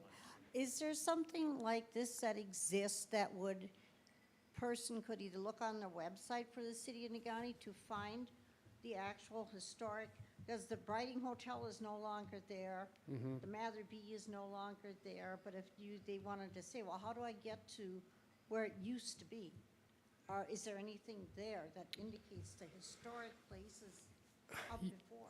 Yeah, not really. Usually I'll have people go talk to our local history museum, if they're really interested in the history of Nagani, having them go talk to the individuals at the history museum. But that is something we could explore, and obviously with the Parks and Rec Board doing some things. All right.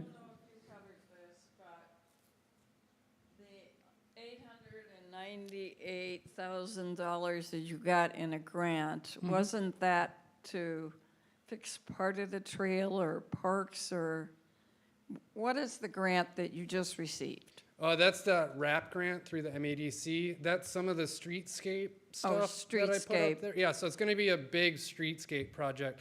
So it covers Rail Street, Iron Street, and then a little bit of Tobin Street, if you're familiar with like where the senior center is. So there'll be sidewalk upgrades, pedestrian plazas, parklets, some outdoor eating spaces that will actually be kind of nice because they're going to be designed so they're removable in the winter. So we don't have to worry about, maintaining them in the winter, which if you live up here, a plow is going to do some damage. So we'll be able to remove some of those items that could be damaged and store them safely. But that, and then a lot of that grant is also to redo the water and sewer mains down Iron Street. And a big component of that, which I really kind of didn't touch on, is that by redoing that water main, we'll be able to talk to the local businesses about installing new water laterals. And it's not I'm not talking for potable water, it's for fire suppression systems. Because a lot of these buildings that have that second floor residential unit, if they go through and revitalize a bunch of it, it now triggers new building code as a mixed use building, and they have to do fire suppression, which is quite costly, especially running, your standard metal black pipe through a historic building. I mean, you're drilling holes through masonry, and but so that we're going to work with the business owners that want to have, that access to fire suppression. But yeah, that's a big project. That's all new sidewalks, like I said, the parklets, the parks, the plazas. yeah, that's going to be a big one. Oh, we got a couple more. Yeah, you go first. I just think you're doing an incredible job with Nagani. I live in Marquette, but my daughter lived in Nagani for a while. We just investigated the trails in the town. It was very fun.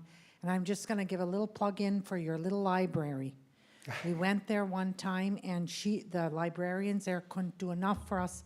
Talk about historical sites. They were very helpful, and they had a lot of books and literature to, you know, look up the different places and the old spots. And just a little plug in for your wonderful little library in Nagani. Oh yeah, you go into the Michigan room, and it's full of Michigan history books completely. And then we have, you know, a lot of images of the city back from founding almost to present day, where you can actually see some of the old town area with actual buildings on it, which I always just get a kick out of. Even seeing the original school building where it was located, and then now it's my whole 6 on the disc golf course.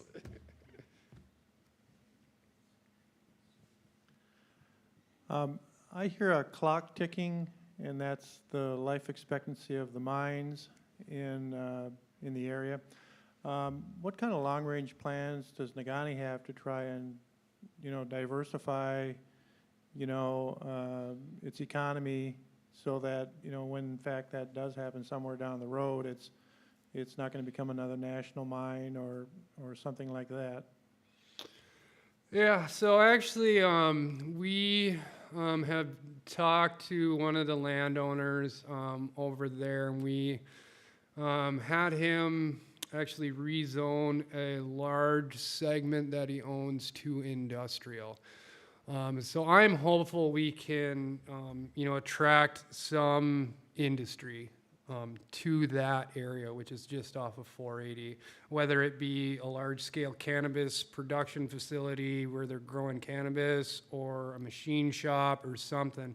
Because finding those industries to where, you know, they pay a livable wage, because like the previous presenter was talking about tourism, you know, a lot of those are service industry jobs, which are dependent on people coming, having good service, but then they're not high paying positions. You're not gonna, you know, possibly be able to buy a home if you're a single, you know, parent and you're working 2 or 3 jobs just to support yourself, but they're all service industry jobs. So it's trying to identify industries that could utilize those lands. And, you know, just with our remoteness of the Upper Peninsula, you know, attracting some manufacturing isn't the easiest thing to do. But if the world was amazing, I would love to see some type of manufacturing become existent in there. And as for the mine's lifespan, you know, I'm no mining engineer, geologist, but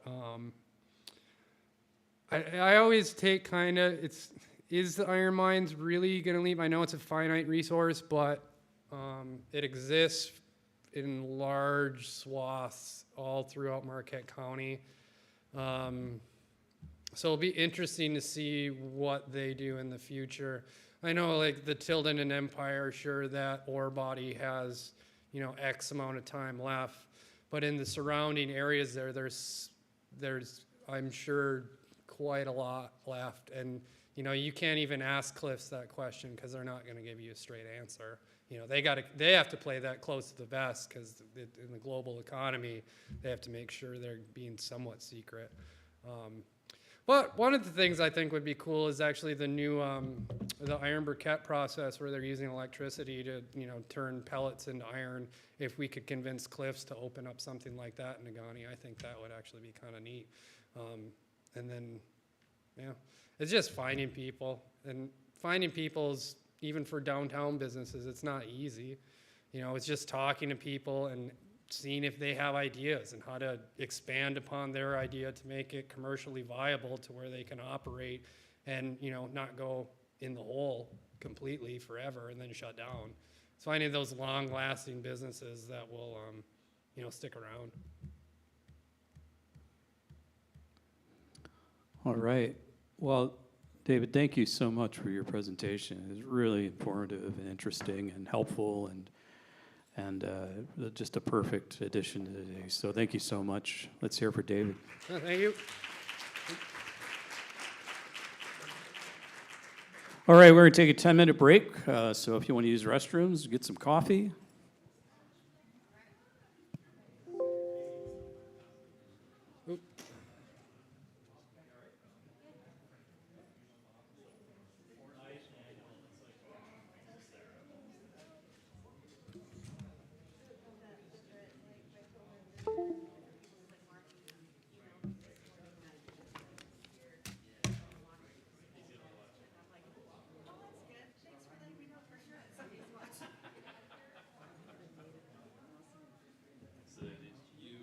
Presentation for the computer? I have a stick for you. All right.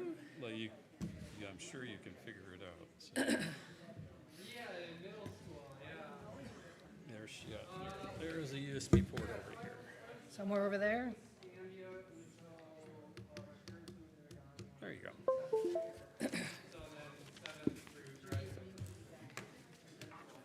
Oh yeah, that was my wife and I's plan to always come back to the UK. So when I graduated, I went up to Tech. She came here to Northern, but then she went to law school. And then she had a law job down in the Saugatuck area, and a position came open at the prosecutor's office up here. And we jumped at the chance to move back up because she's from Johnny, and I'm from the county. But yeah, it's been a long road to get back up there, which most people are trying to get out.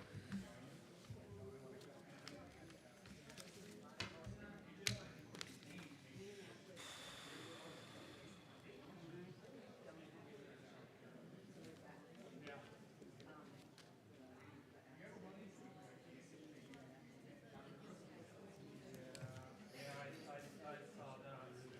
And I've been yelling at him about in our DPW director about that. And it's just, well, the thing is, like, everybody's like, roundabout, but the radius of the roundabout's like 250. And if you hit 250, you're in the pasty shop and you're actually underneath Sitco's gas, the island there that has the gas pumps. Which, so a roundabout there would have to be like tight and dense with it being a 4-lane with turning lanes. That's a hard design. Yeah. Appreciate your presentation. Yeah. Sorry if I talk too quickly.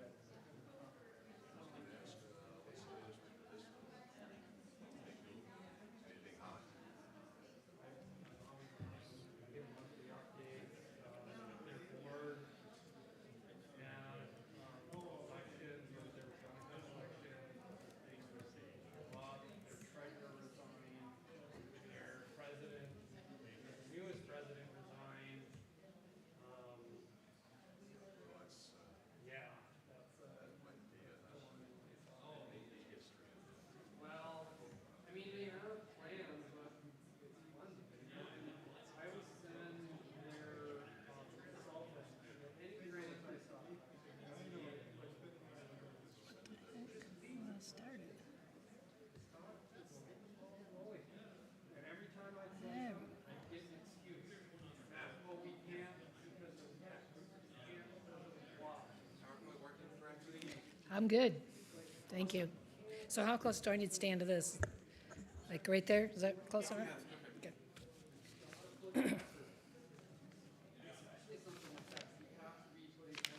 Oh, shoot.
Is this connected to the internet? Are we connected? What you'll need, yeah, it should be hooked. Yeah, it's connected. Okay, go to that site. I'm trying to pull up Yeah, it says it's something off of our website. Yeah, because I didn't want to type the whole long URL, and I might have to. here. Let me. I know I got on it earlier, but I'm gonna take. Oh, I could go pull it off a slide note, so yes, copy it. But But yeah, what's going on here? There it is. thanks. Now, where is?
What did I just do? So does it have, doesn't have a,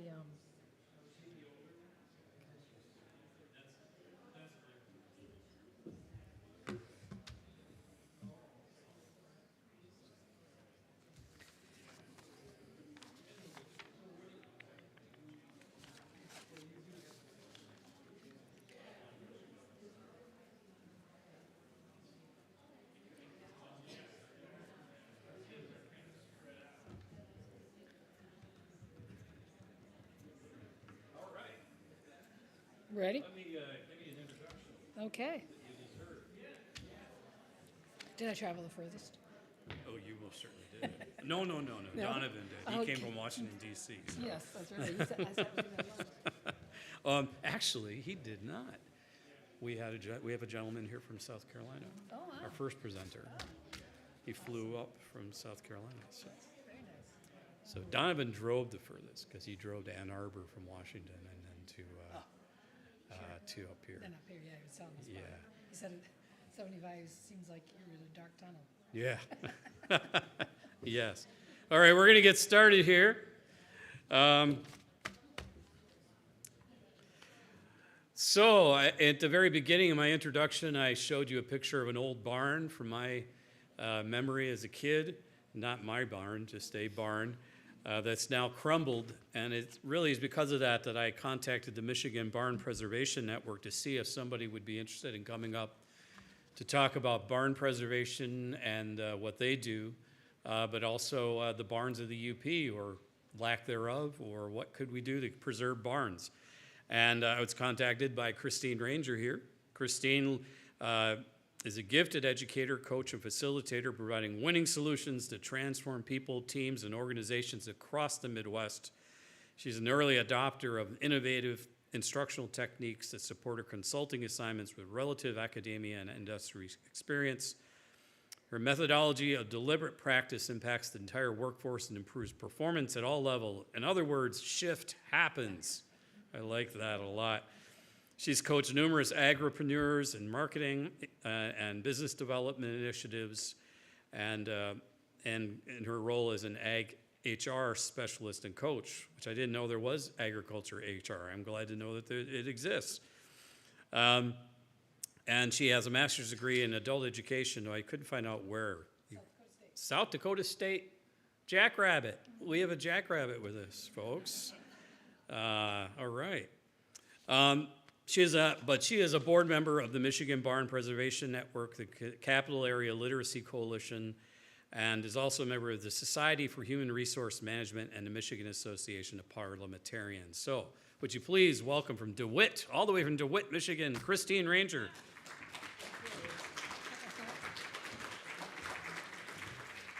All right, thank you. Good afternoon. He told you a lot about me, but what he didn't tell you is that I kind of fell into this by default. In other words, nobody else wanted to drive to Marquette. And I'm not the closest board member. But I tell you, it's been a long time since I've been in this part of the UP, since I did teach in South Dakota, and I'm from the Sunrise side of the northern part of Lower Peninsula of Michigan, all right? Everybody knows where that's at? You know the term Jack Pine Savages? They call us that too.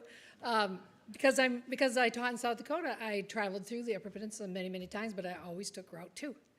So yesterday, I was, I guess, being adventuresome, and I took a different route. I'm really glad I did. I'll tell you about that in just a minute. Let me start with this first slide here.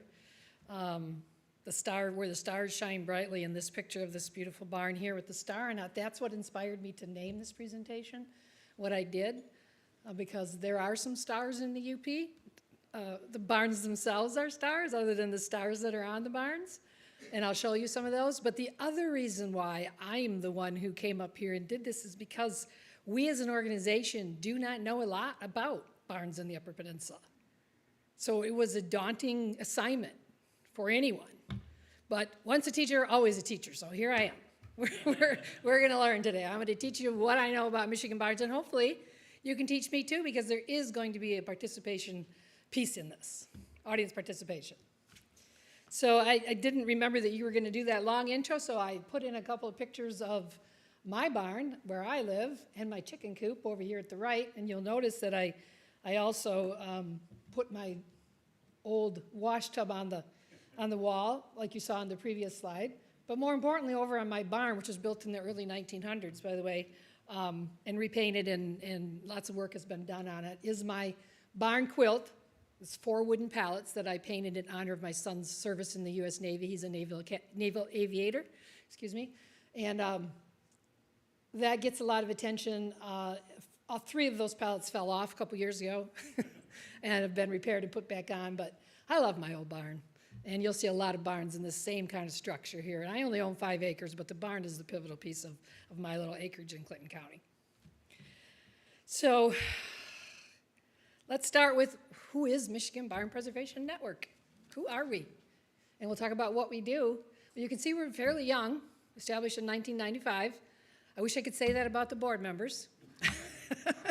By the way, we're always looking for young board members, especially someone from the UP. So we're a volunteer-based statewide nonprofit dedicated to promoting and appreciation, preservation, and rehabilitation of Michigan barns, farmsteads, and rural communities. We are committed to rehabilitation of barns for agricultural, commercial, public, and residential uses. And I don't know if David is still in here, but as David was giving his presentation, I was thinking, boy, I wish we could get some of those American, can't read my own writing, the rescue plan funds for facades of barns. I wrote that down because I'm taking that back to the board. You know, that's what's needed. And you see that the word preservation and rehabilitation is going to be sprinkled throughout my presentation because that's what we're finding, as you know, with barns. Many of them were built 100 years ago and are in sorry state. And we get, I'm getting a little bit ahead of myself, but we get 10 to 15 calls a month from barn owners asking for help in restoring or preserving their barns. So let me talk about how this whole idea of preservation and restoration of Michigan barns came about. Actually, it was in 1994 when an Eaton Rapids barn was dismantled and taken to Washington, D.C. for a Barn Again exhibition. And there was a public barn raising held inside the National Building Museum in Washington, D.C. It was led by a Michigan barnwright who had located the barn and led a group of volunteers that included Michiganders to dismantle it and take it to D.C. and reassemble it. So we owe a lot of our beginnings, I guess, to Dave. Does anybody know what a barnwright is? What does the term barnwright mean? Just going to show you that truly I'm a teacher because I got a cheat sheet here of definitions. I looked it up. I brought my definitions with me so I could teach you. A barnwright is someone who uses traditional methods in their carpentry. So that's very, as you can imagine, is very important in preserving barns, right? So why barns? Why are barns so important? Let me ask you first, how many of you have a barn on your property right now? Anybody? I'm surprised. It went dark.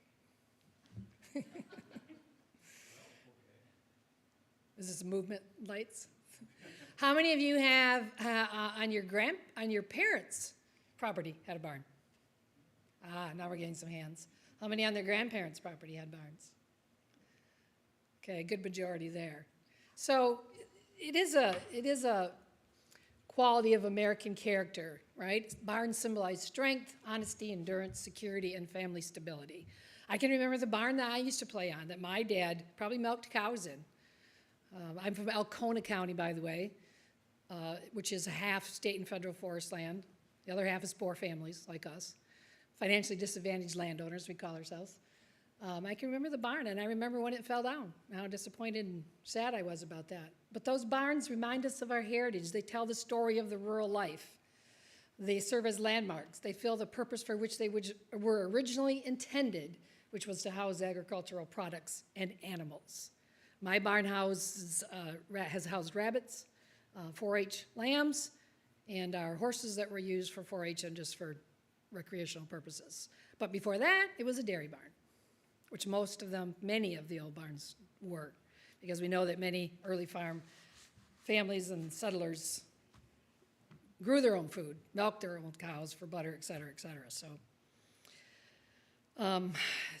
they're still important today.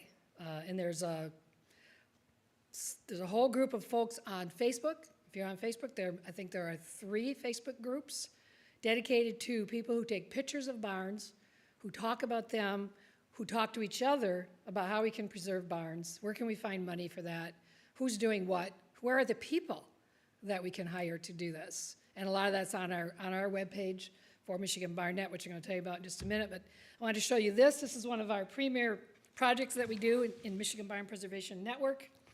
That's a picture of last year's calendar. I have a copy of one up here, but every month is a picture of a barn that someone has taken and gotten a little bit of information for us so that we can feature it in our calendar. And I am the lucky person who did the 2023 calendar. The person on our board who has done them for many years passed away unexpectedly last spring.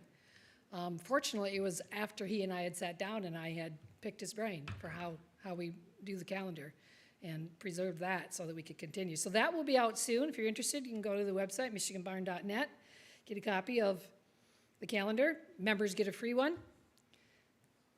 Memberships are available and encouraged and welcome. Also, our other premier program is what we call Barn of the Year, or BOI program. And that is an example there of our sample information piece that you would get off our website that tells you about this program. Why would you want to apply for it? The categories, agricultural life and adapted uses. There's a deadline coming up the end of this month, but we have a big program recognizing Barn of the Years every year at our annual meeting in March on campus, and the Upper Peninsula has had some applicants, and I'm going to show you those winners. So that, as I said, that information can be found at mibarn.net, sorry. And I wanted to just quickly talk about a little bit more about the organization. The 3 most common questions that we get are up here on the screen for you. Is there any funding for barn restoration? There's not through our organization currently, but we have started a fundraising for an endowment and have not decided what those funds would be used for. It's a possibility that they would be used for restoration and rehabilitation of barns. That's yet to be seen. This is a picture of that process in the works. The other second most common question that we get on our website is, how can I find someone to fix my barn? And we have a whole listing of contractors on the website. Again, looking for contractors in the Upper Peninsula, because we get requests from barn owners in the Upper Peninsula. And because you can imagine, the contractor isn't going to likely drive up here from downstate. So we're looking for contractors that we can add to our contractors list. They get premier promotion, and they'll be in the calendar this year too. And when we have a award winner, a Barn of the Year award winner, and a contractor has worked on that barn, we want to recognize them for their efforts there as well. So they play a very important role in our organization. And then the last question that we get asked all the time, why are barns red? Does anyone know? Yes. Yeah, why is it cheap? What made the color red? Yes, rust, right? Yeah, that's right, it was cheap. Everybody had rust and stuff laying around, right?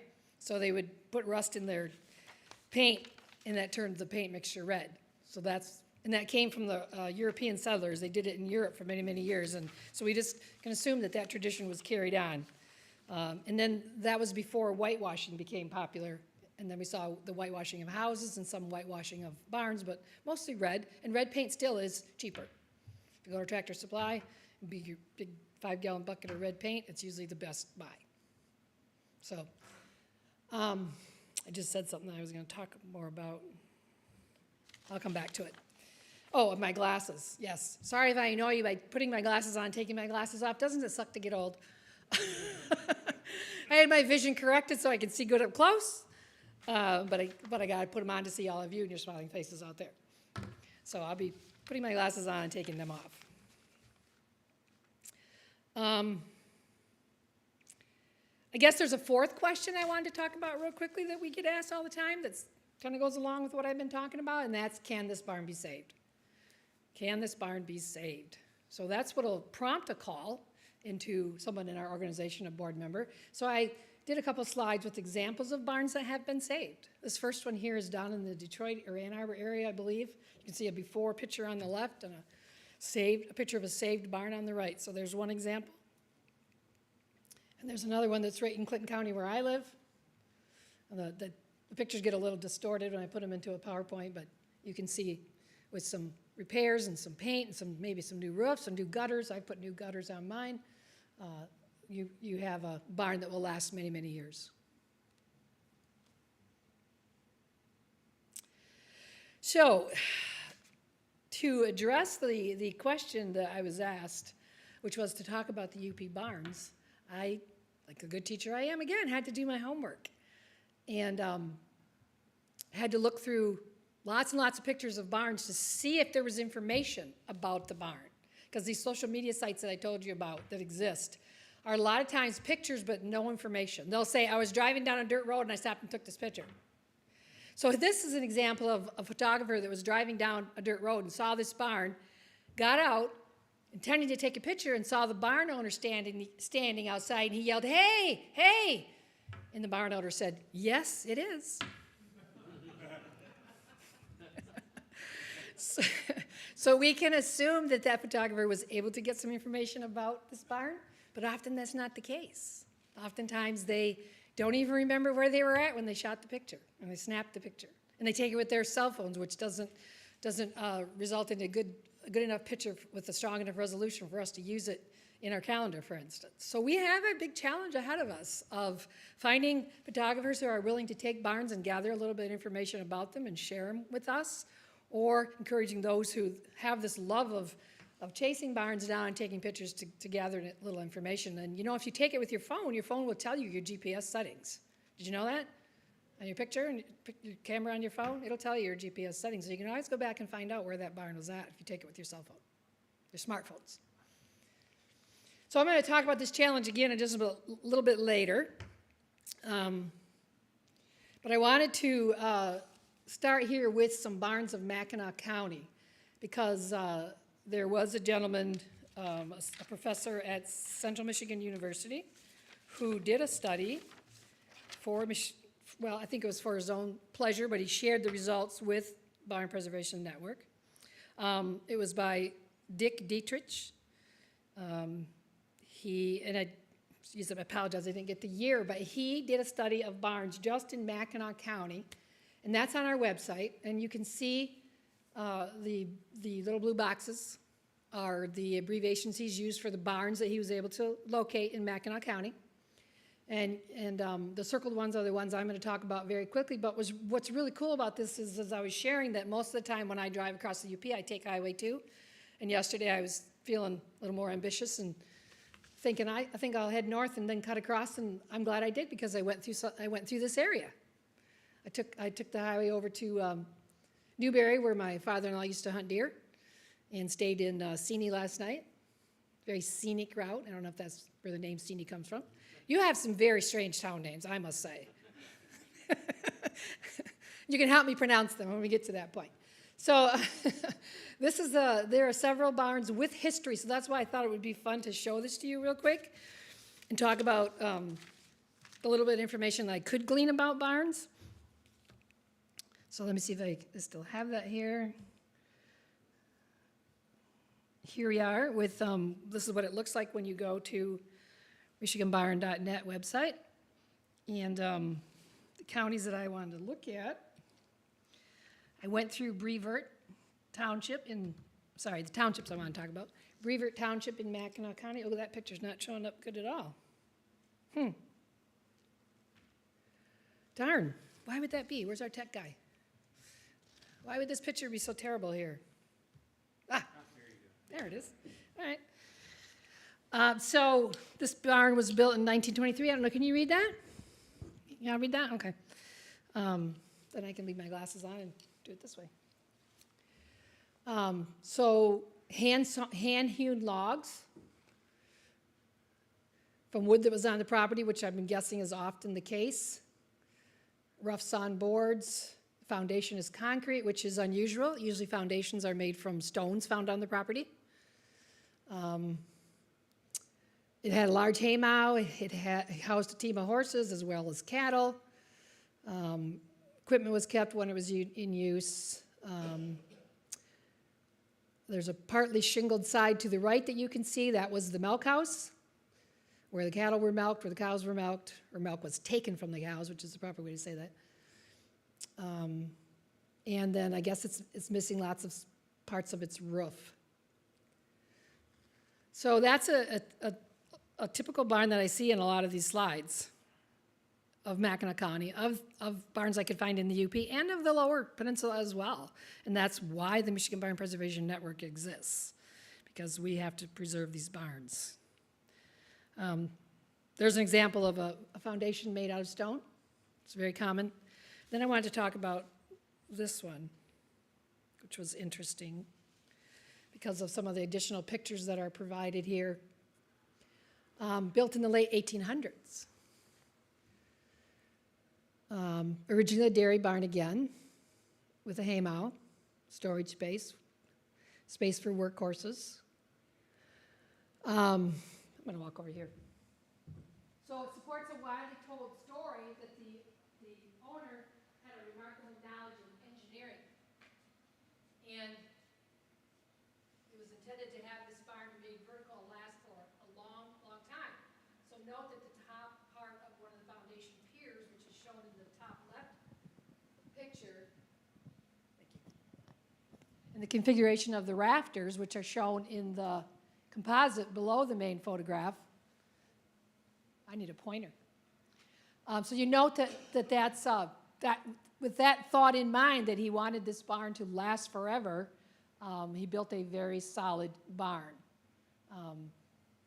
And look at it now, right? It remains in good condition, still being used for what it was intended, still have plans to continue to use it for that.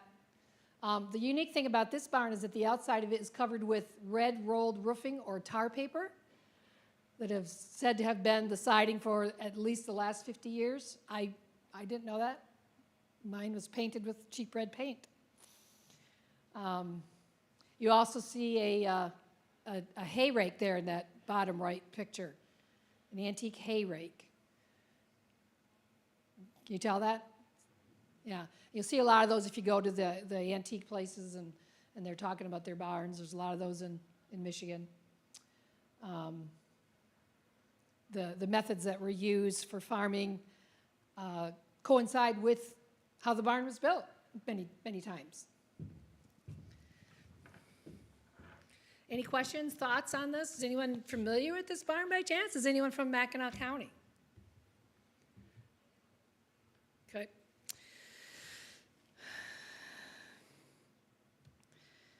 So the other township,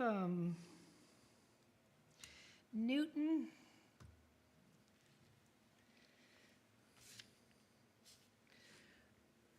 This is rare that you see more of a blue color on a barn.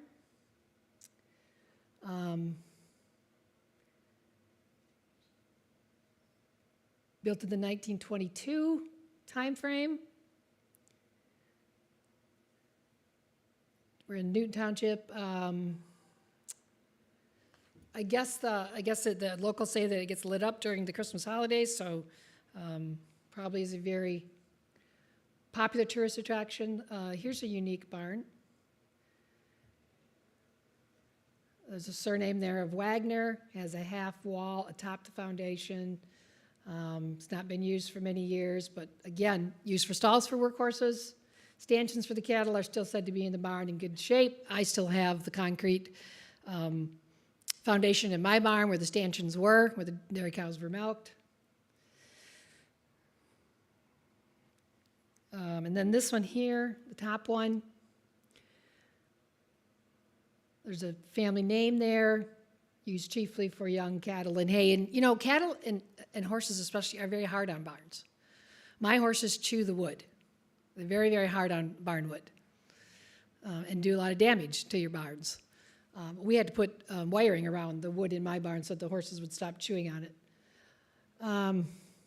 So an example there of one that's not in such great condition, but still being used. And then I'm going to go back to just one more example from another township in Mackinac County.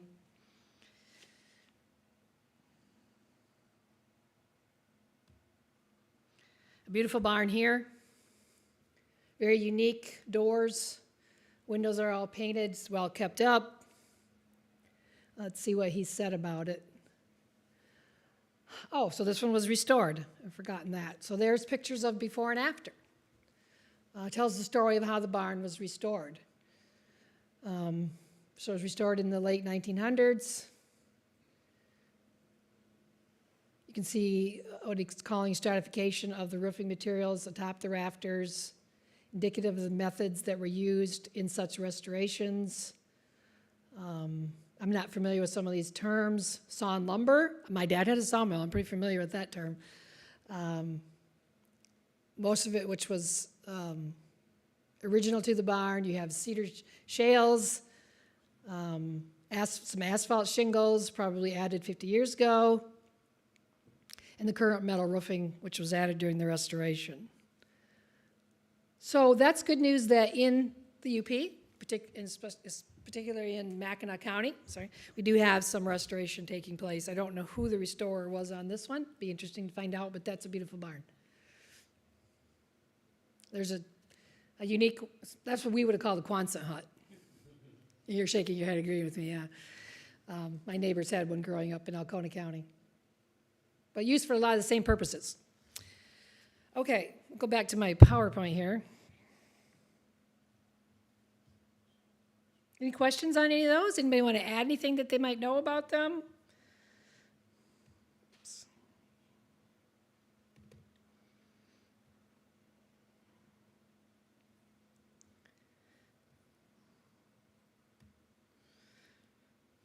So then I had one final slide from Moran Township of one of the barns. And I wanted to include it just because of this cathedral type haymow or hayloft in this barn. I have a hayloft in mine, but I'd kill for something like that. I'd live in something like that. Wouldn't that be awesome? So that's a general sampling of barns and information that I could find in one of your counties up here, the beautiful Upper Peninsula. So I thought I would then move on and talk to you about the stars of the Upper Peninsula, the Barn of the Year award winners, the actual stars. This is Rick and Clairlyn Leedy of Moran, Michigan. Their barn was one of the 6 recognized for Barn of the Year in 2016. And there's their barn. You can see that this is not anything special, right? This is a intended use or a original use barn with needing some restoration. I'm not familiar with this barn or this family because I wasn't a part of the network then. But again, there are different categories and different awards that are given out in different ways that you can apply. So I would encourage you to look at that. Shoot, I had another picture. Oh, it's okay. So we have a couple more, but they're in the rest of my slideshow here, which is where the audience participation starts. Because I don't know a lot about the rest of the barns. Again, I took them off social media, and I was lucky if they had a location. The ones where we didn't have a location, I have that noted. If I know more about it, I can tell you about it, but sadly, in most cases, we don't have a database of barns in either Lower or Upper Peninsula. And we are working on that. It's another initiative of the Preservation Network to get people to register their historic barns. That's on our website. So if you know anything about the barns that I'm going to show here, please jump up and shout, and we'll let you share. This first one is, look at that barn. Has anyone seen that before? Yeah, all right. Do you know where, can you tell us anything about it? You want the mic?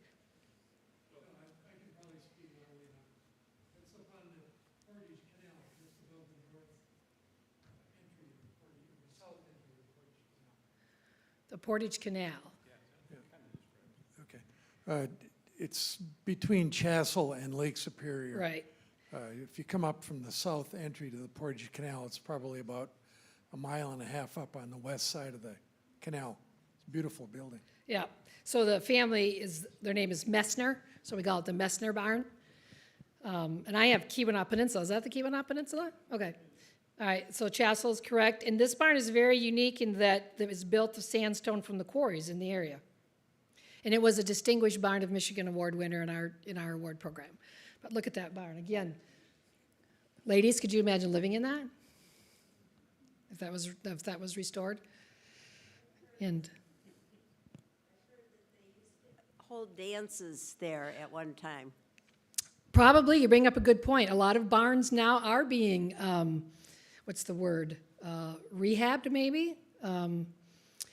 Alternative uses is the word we use in our award program. And weddings, as wedding venues, and dances is one of them. In fact, Ogama County in central Lower Peninsula, central northern Lower Peninsula, just had the Farm Bureau just sponsored a barn dance last weekend. So I hope that's a tradition that we're reviving. So anyway, that's a gorgeous barn. Oops. Okay. All right. Does anybody recognize this barn? Nobody? I have prizes. All I know about it is it's somewhere near Thompson. But look at that barn. I don't even know what you call that in terms of its structure. Teepee? Someone say? We would say industrious Finlander. Yeah. Okay. But this one is photographed often, as you can imagine, and I found it several times in the social media pages that I was on. But again, no one had any information. And maybe that's because no one lives near it, so there's, we don't know who to go to. And that's often the case as well, the challenge that we have. This barn is near Eden Junction. Did I get that right? Might be Eben. What's the second letter? B. Oh, I had that and I thought I was wrong. All right. No. See? Eben. I would have said it wrong too. Okay, so beautiful black and white picture, isn't it? Of a barn that needs some work, needs some help, but still standing, probably still serving its original intent and function.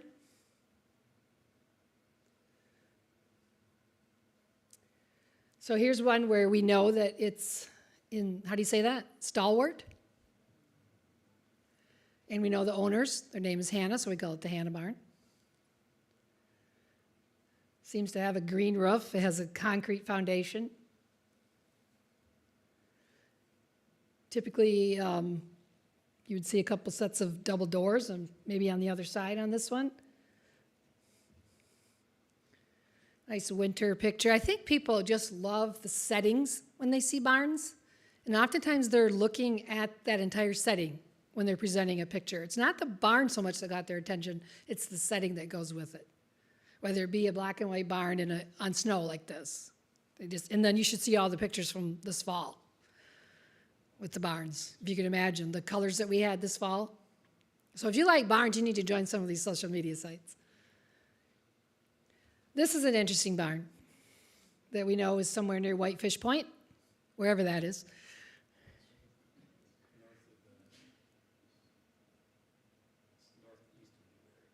Oh, okay. So I came through Newberry.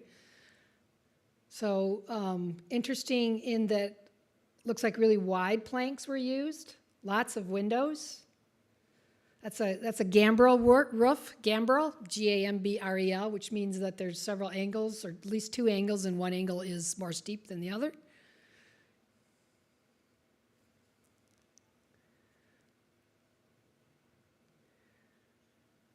This picture was taken from the Brimley area. A barn that's still in use, not in the best of condition, but still in use.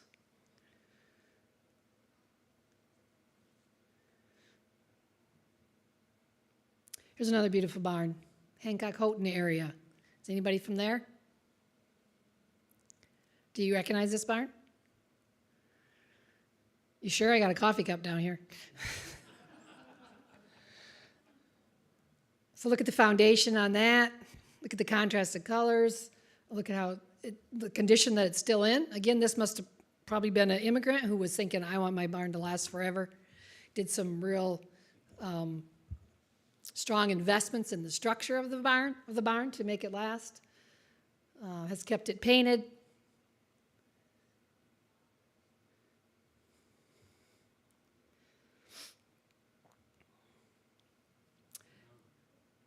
Here's an interesting barn that I was hoping somebody would know something about.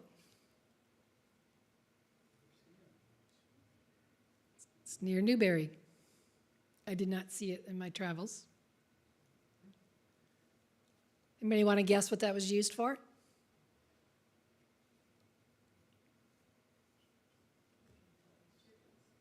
Chickens?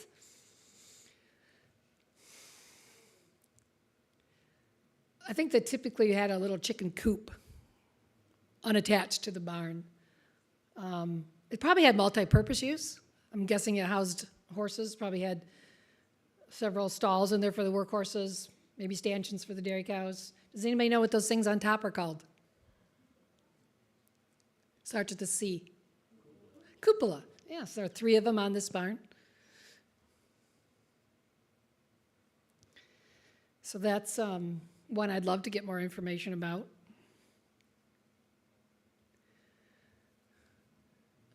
Toivola. Okay. Do know a little bit about this one. It's 28 by 48, was built in the 1920s. The lean-to, which runs the length of the barn on the front, was added in the 1940s. Today, a portion of the loft is a man cave with a private bar and a gleaming hardwood floor. And the photographer said that with this barn, there must have been additional pictures of this barn in the winter with kids sliding off the roof. The photographer noted, think twice before you engage in winter recreations on this barn. But they're putting on, looks like they're adding some roofing there. Let me see if I can scroll down. Yeah. So the cedar shingles have been preserved with an oil stain.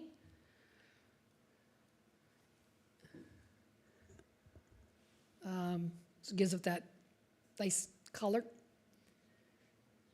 Old wagon wheel on the side there, that's interesting. I have some of those at my house from South Dakota. Brought all the way back.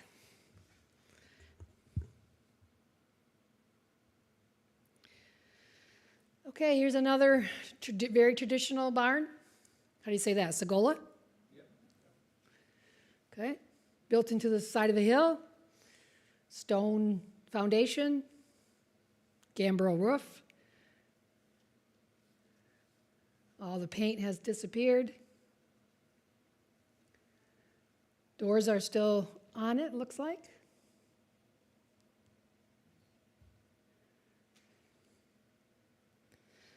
Nobody from that area? Where's that at? How do we describe where Segola is? It's just north of Iron Mountain, about Okay, 10 miles. Yeah. Okay. And this one, I love this picture of this barn. So, all right, tell us, please. Is this correct, Paynesville?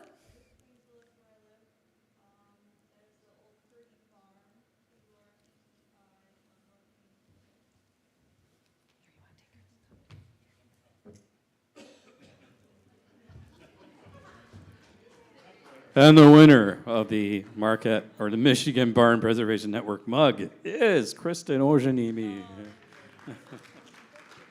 So is it still in use?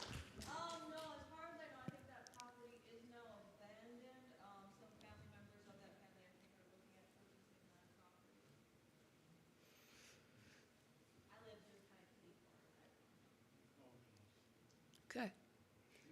So the little shed behind it is losing its structure. Yeah, very distinctive. Do you think a lot of people stop and take pictures of that barn? Yeah. Okay. I found this picture of a set of barn doors, and I thought that was interesting to talk about the end of your opportunity to look inside of the barns, open those doors and get a glimpse inside, as we've done a little bit here. This barn actually, this picture was from a barn in Bruce Crossing. As I said, there are lots of barns that shine brightly in the UP. This barn right here happens to be just down the road from me. You've seen barns with family names on them. Maybe not so common here in Michigan. I see them all the time out west when I'm traveling. But this one's just down the road from me. So if you want to learn, quote unquote, more, go to mibarn.net and learn what the Michigan Barn Preservation is doing to restore and preserve barns. And reach out with questions, reach out with contractors' information. Join our organization if that's something that you also enjoy as much as we do. And thank you so much for this opportunity. I'll take questions. Thank you, Kristen. All right. Does anyone have any questions for Christine? Oh, this young man first, and then we'll get to you. Hi. Hi. I've always really been interested in the barn quilts that you oftentimes see. Oh, yeah. But I don't know much about the cultural context or what exactly they mean. Yeah. Any information about that? I do. Thanks for asking. I actually meant to talk about that when I had the picture of my barn up there because I remember I called it a quilt. It's the flag that I did. It's actually my version of a quilt, but usually in our calendar we have at least one barn that has a quilt on it, which is a painting of whatever the owner chooses. Usually it's cultural related. Might be a symbol of heritage or ethnicity or something. But there is a whole website dedicated to Michigan barn quilts. You can Google it or you can go to michiganbarn.net and we have a link to it on that website. But it's a growing trend of a way to attract tourists and create what's the word I'm looking for? An activity, I guess, for a group, a way to attract people to your community and with a barn tour, an organized barn tour. So in the lower peninsula, in the Thumb area, I was just over there this week with some work. I saw, just out in the middle of nowhere, 2 barns with beautiful quilts on them. And they have a very extensive quilt trail in the Thumb, which you can find online.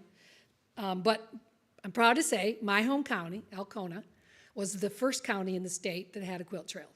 However, growing up there all those years, I never even knew it until I got into the Barn Preservation Network.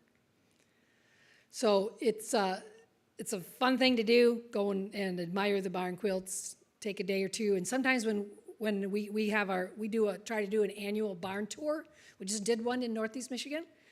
We try to include a couple barns that have the quilts on them, obviously, and talk about the quilt trails. So, yeah, it's just a kind of a tradition. I used to have a real flag on my barn, but it was too small. And it was a big flag, but it was still too small.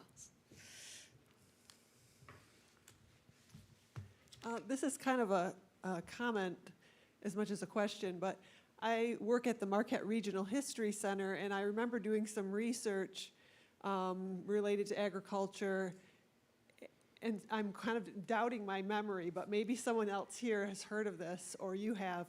There were, and I believe it was Finnish immigrants, were building the foundation of their some of their structures and barns with cordwood. So when you look at the side, you see the round edge of the log. Yeah.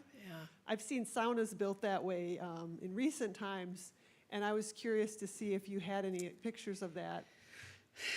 Some people have made reference to some of those very unique barns, but we couldn't find any pictures of them. So we know they exist. Couldn't find pictures readily available. I think maybe she could.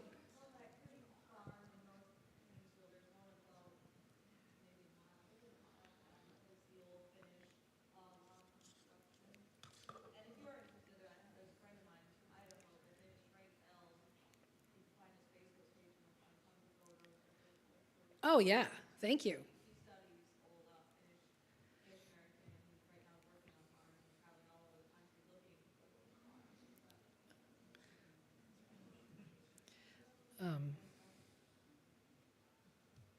I'm just going to pull our website. I've got a story that you can bring back to your organization. It's not a question. Back in the late 1970s, there was a person who lived north of Iron River, Michigan, who got in trouble with the Department of Natural Resources regarding his casual respect for the game laws of the state. It just happened he was re-roofing, re-shingling the roof of his barn at the time. And the next time the DNR Fire Patrol airplane went over his roof, there was an obscene message permanently emblazoned in the roofing of his barn. I think it's still there. So they have another use, is what you're saying. In the UP, no. Oofta. I did want to comment, you were talking about the gentleman that has done research. Another gentleman who's done research on the Finnish barns, and actually it's on vernacular architecture, is Arnold Allonen, who taught at University of Wisconsin-Madison, and he's published books about Finnish vernacular architecture, which includes barns in the UP. So Great. there's a number of them in Drummond Island, actually. Really? Finnish, yeah. Well, it's great to hear of these resources, because you did hear me say this was a volunteer organization, right? So we do a lot of projects that I didn't even talk about. I've got one question. Is anybody saving the old ads that used to be painted on the sides of barns? Yeah. Yeah, there's a couple of them that show up all the time on social media, like the one that's got the potato chips, Lay's potato chip, I think, on it. Yeah, are they saving those barns, so you're asking? Yeah. I mean, I'm seeing pictures of them. You want to comment about that? So we got to hope that they're going to save them because of that? Yes, absolutely, yeah. Yeah, I see those around the country. Yep. You're up. You got the floor. Yes, there is a round barn a mile away from the UP, just outside of Hurley, Wisconsin. It's the Anala Round Barn. It was built in 1917 by Finnish stonemason Matt Anala, and it is asserted to be, quote, the only barn in Wisconsin entirely made of massive field stones. Wow. So it's worth a visit. It is on the National Register of Historic Places. And I bet that Arnold Allen, that Dan Truckee just mentioned, is familiar with that barn. Thank you. Yeah. I didn't want to talk about Wisconsin barns. And that's so far enough. Secretly, you're claiming it then? We do have the Octagon Barn in the Thumb, too. I was talking about the barn a couple minutes ago with their fabulous quilt trail. We have the Octagon Barn in the Thumb region. They have a whole organization around saving that barn, and it's going to be 100 years old this next year because they want the cover of our calendar to commemorate that. So there are lots of organizations that support barns. I was just say Paul Hurley is an honorary town in the UP. Oh, there you know go. that because half of us learned to drink there when we were a kid. Oh, funny. What have you seen in terms of the use or reuse of barns with, the reintroduction of and growth of farmers markets and those kinds of things? We've gone through a period, I think, where large commercial farms really took over the agricultural business, family farms going to the wayside, and now we see kind of a rebirth of, Farm localized markets. farming again. Yeah. Has that had an impact on the reuse of barns in your study or your observations? Yeah.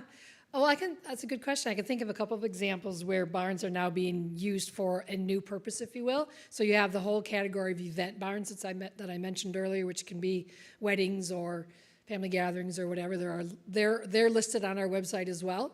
There are lots of them around the state. But then you have a lot of cider mills where the barn has been continued use, but now for pressing apples and for a retail shop. So we're selling, items related to the cider mill or whatever. There's one at Uncle John's just north of where I live in St. John's, and across the street, Phillips Orchard. So I think that it's a good question. I think maybe that is helping farmers, new farmers, younger farmers, farmers entering the business to think about new ways of using their barn. And who doesn't love to go into a shop that's in a barn? So, yeah, thank you for that question. And we got one more question back here for Mr. Jajic. Yeah, this is a question about barn paintings. Way too many years ago, I recall a guy I went to high school with, Doug Tyler, did a Mona Lisa somewhere in like Oakland County and several other classical paintings on the side of barns. Are those still available, do you know? I do not know. Oakland County, you said? Yeah. If they are, it's a well-kept secret.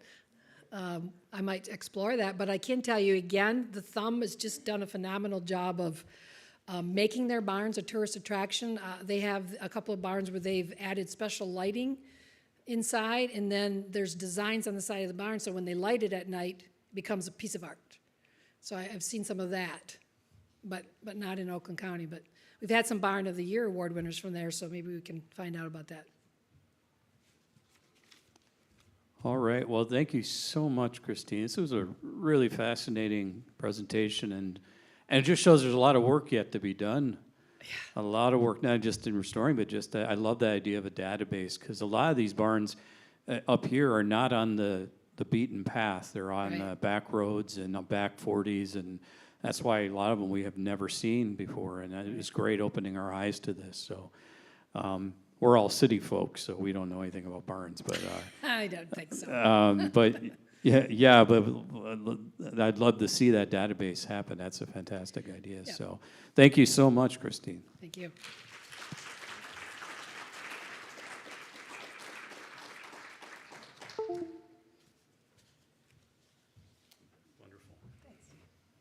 All right, we have about 10 minutes before our next presentation, so we'll see you back here soon. Oh, she has extra newsletters if anyone wants to take a Michigan Barn newsletter.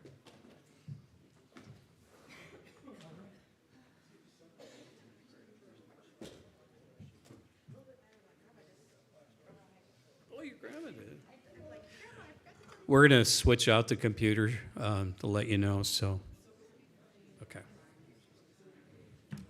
Here we go. I'm just going to push this one back, and you'll just be right in front of it right there. And this, you won't be able to use that, but Okay. All right, which side is it on? There we go. here we go. Pull it around for you. Oh, okay. There we go. All right, sorry you lose your logo for the break. No, that's okay. It's been up there all day. Okay. There you go. There we are.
took a couple, yeah. Yeah, I'll send them to you. No, I'll email them to you. Okay, all right, Yeah. good, 'cause I was thinking, oh, shoot, they told me to get back to you. Thank you. Yeah. All right, we are going to get started with the next speaker.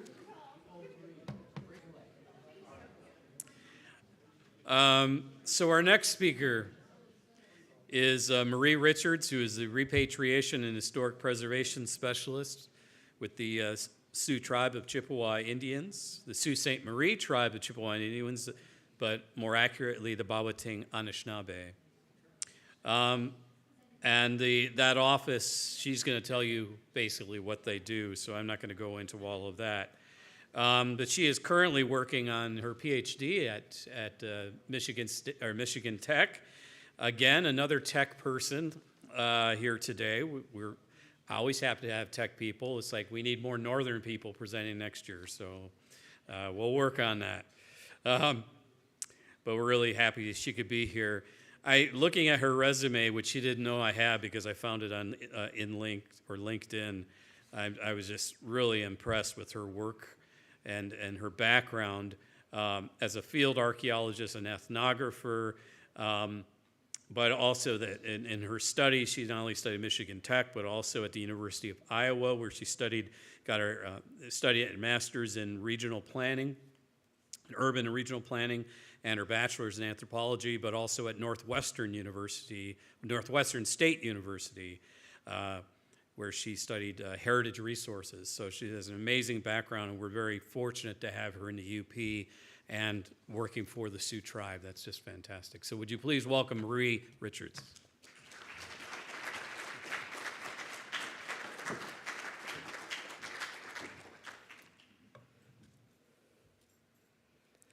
Anin buju, mani geshibaba sekwe nadijnakas, minekdodam ishpaming Michigan donjaba. Thank you all for inviting me, and appreciate being in Marquette. Gichi name zibing.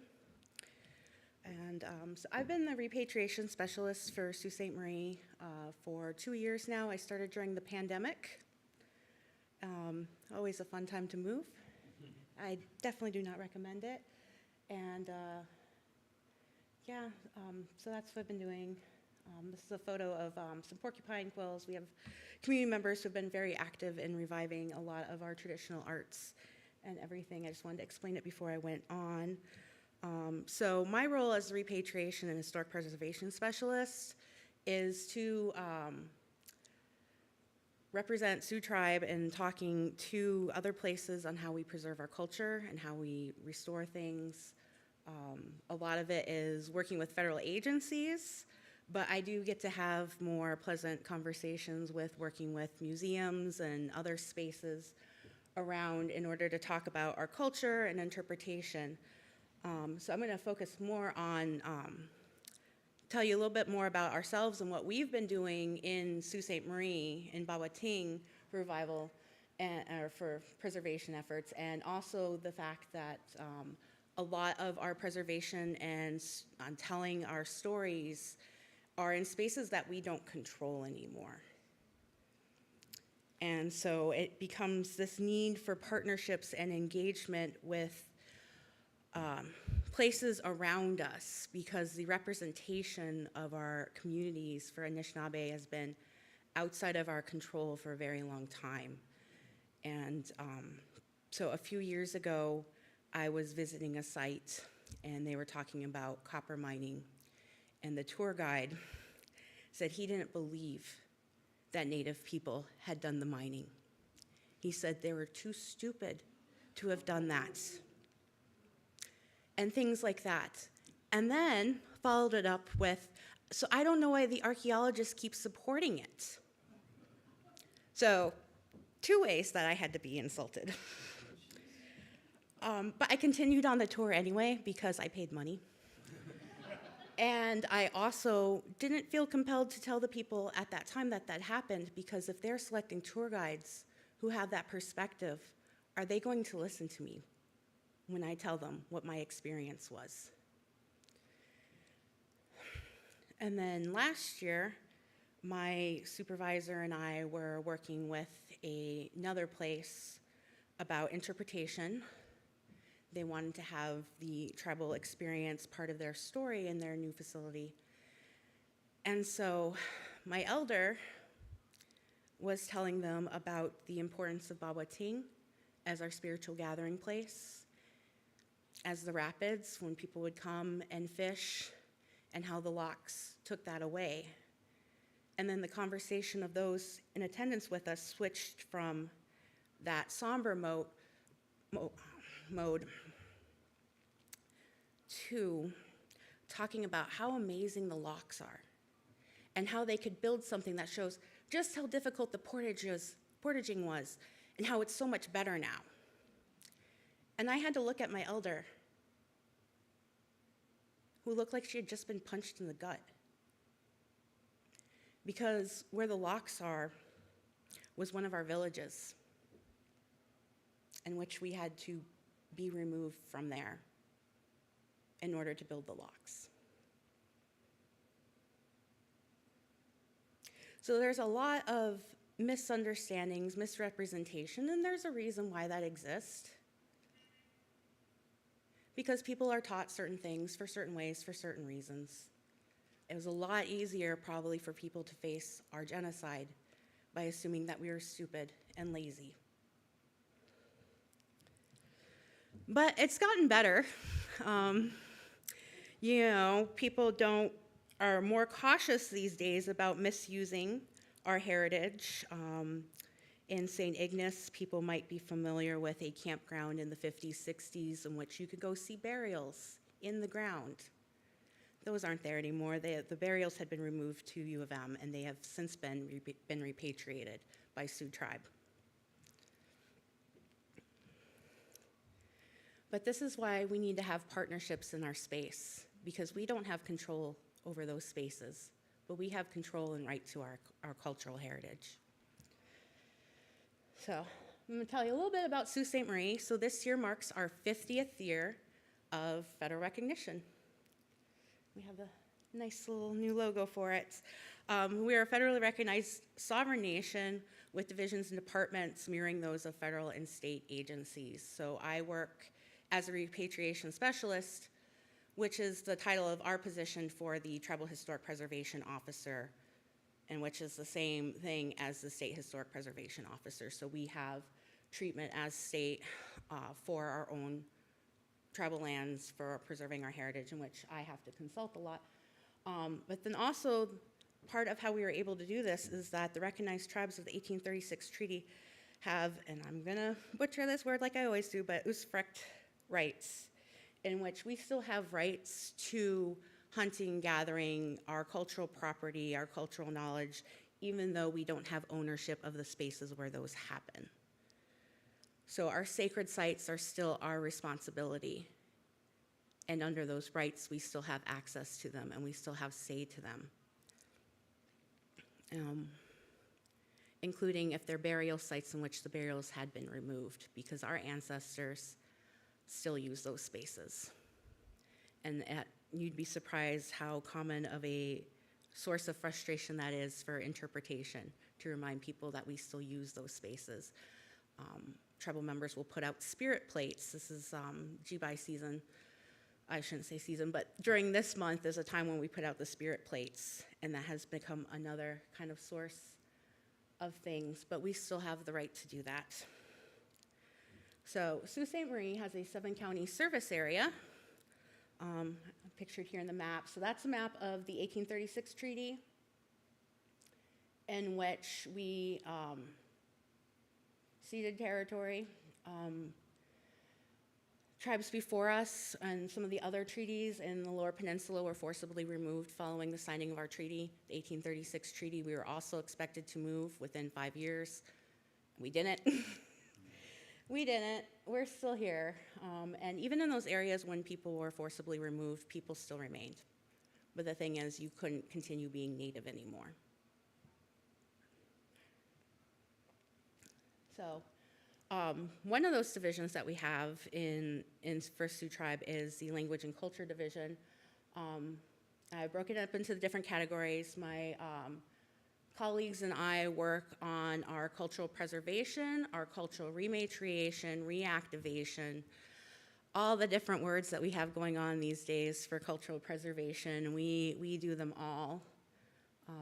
We were actually very active during the pandemic with producing online content because we knew our people needed this. This is not the first pandemic that we've had to survive culturally. So within our department, we're responsible for the powwows that Sioux Tribe does, and we support the other powwows within the 7 county areas that are done by Sioux Tribe communities. Outreach and engagement, cultural education.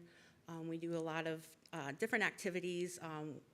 Kind of the shining star, not kind of, it absolutely is the shining star of our department right now is our language revitalization efforts and preservation. We have very few fluent speakers left. A lot of our speakers that come and teach within the Upper Peninsula come from Manitoulin Island over in Canada. And so we have, for years, always offered language instructions. With the pandemic, we moved those online and started actually offering a recorded lesson every week. So those of you that use Facebook, we're on Facebook with those. We host an annual language conference. And new for us is an after-school immersion program that we were able to do due to a grant from the, I always forget what ANA stands for, ANA. So then we also have the area where I work in preservation, where I have to also, I'm our NAGPRA designee, where we go and retrieve ancestors from museums and other institutions that are federally funded. And then I also have the privilege of overseeing the Ojibwe Learning Center and Library. And then we also, our activities take place in a couple different places around Bawating and other areas within the 7 counties, but primarily out of the Naganagizik Cultural Building, the Mary Murray Cultural Camp, which is on Sugar Island, and our powwow grounds. So this is a highlight of some of the events that we have done this year, and these are just the ones that I picked flyers for. During the pandemic, we also had Coffee with an Elder, which was a weekly series in which we invited an elder or other community leader to come and speak, and we put them up on Zoom so everybody can join in. So we still had those conversations, still had those teachings going on, and other various things like that we try to do online. Our language conference is every June, in which we have various speakers and presenters talk about different aspects of culture or of language, which is another way of us teaching culture. So we focus on a couple different things in doing that, and we've been developing a hybrid version so we can have some of it available online, and we're able to do that due to a grant that I got from the Institution for Museum Library Services to create a digital archive and to build the digital means for us to be able to document our culture and provide remote access to it. But because we're able to do things together, we started doing movie nights, we started bringing in other things. We have our new cultural activities coordinator who's able to make a lot of this happen. But I want to talk about 2 projects that I've been working on with the Ojibwe Learning Center and Library, and both are possible due to grants from the Institute for Museum and Library Services. And one is the digital archive that I started mentioning, where we are making an effort to digitize our collections and make them available to tribal members remotely. And that sort of thing. So we've actually we're almost completely done digitizing a collection of beta cam videos of those kind of interviews of some elders, and hopefully we'll be able to do future elder interviews with our elders today and other community leaders. And the other project that is just really starting is a rematriating art project in which we'll be working with community artists to develop, and community members to understand what Anishinaabe art is today. And so we have a lot of artists in our community, both traditional and new, a couple of filmmakers, like so many filmmakers these days. They're all doing wonderful work. Kelvin Hartwig and Zach and Adam Khalil,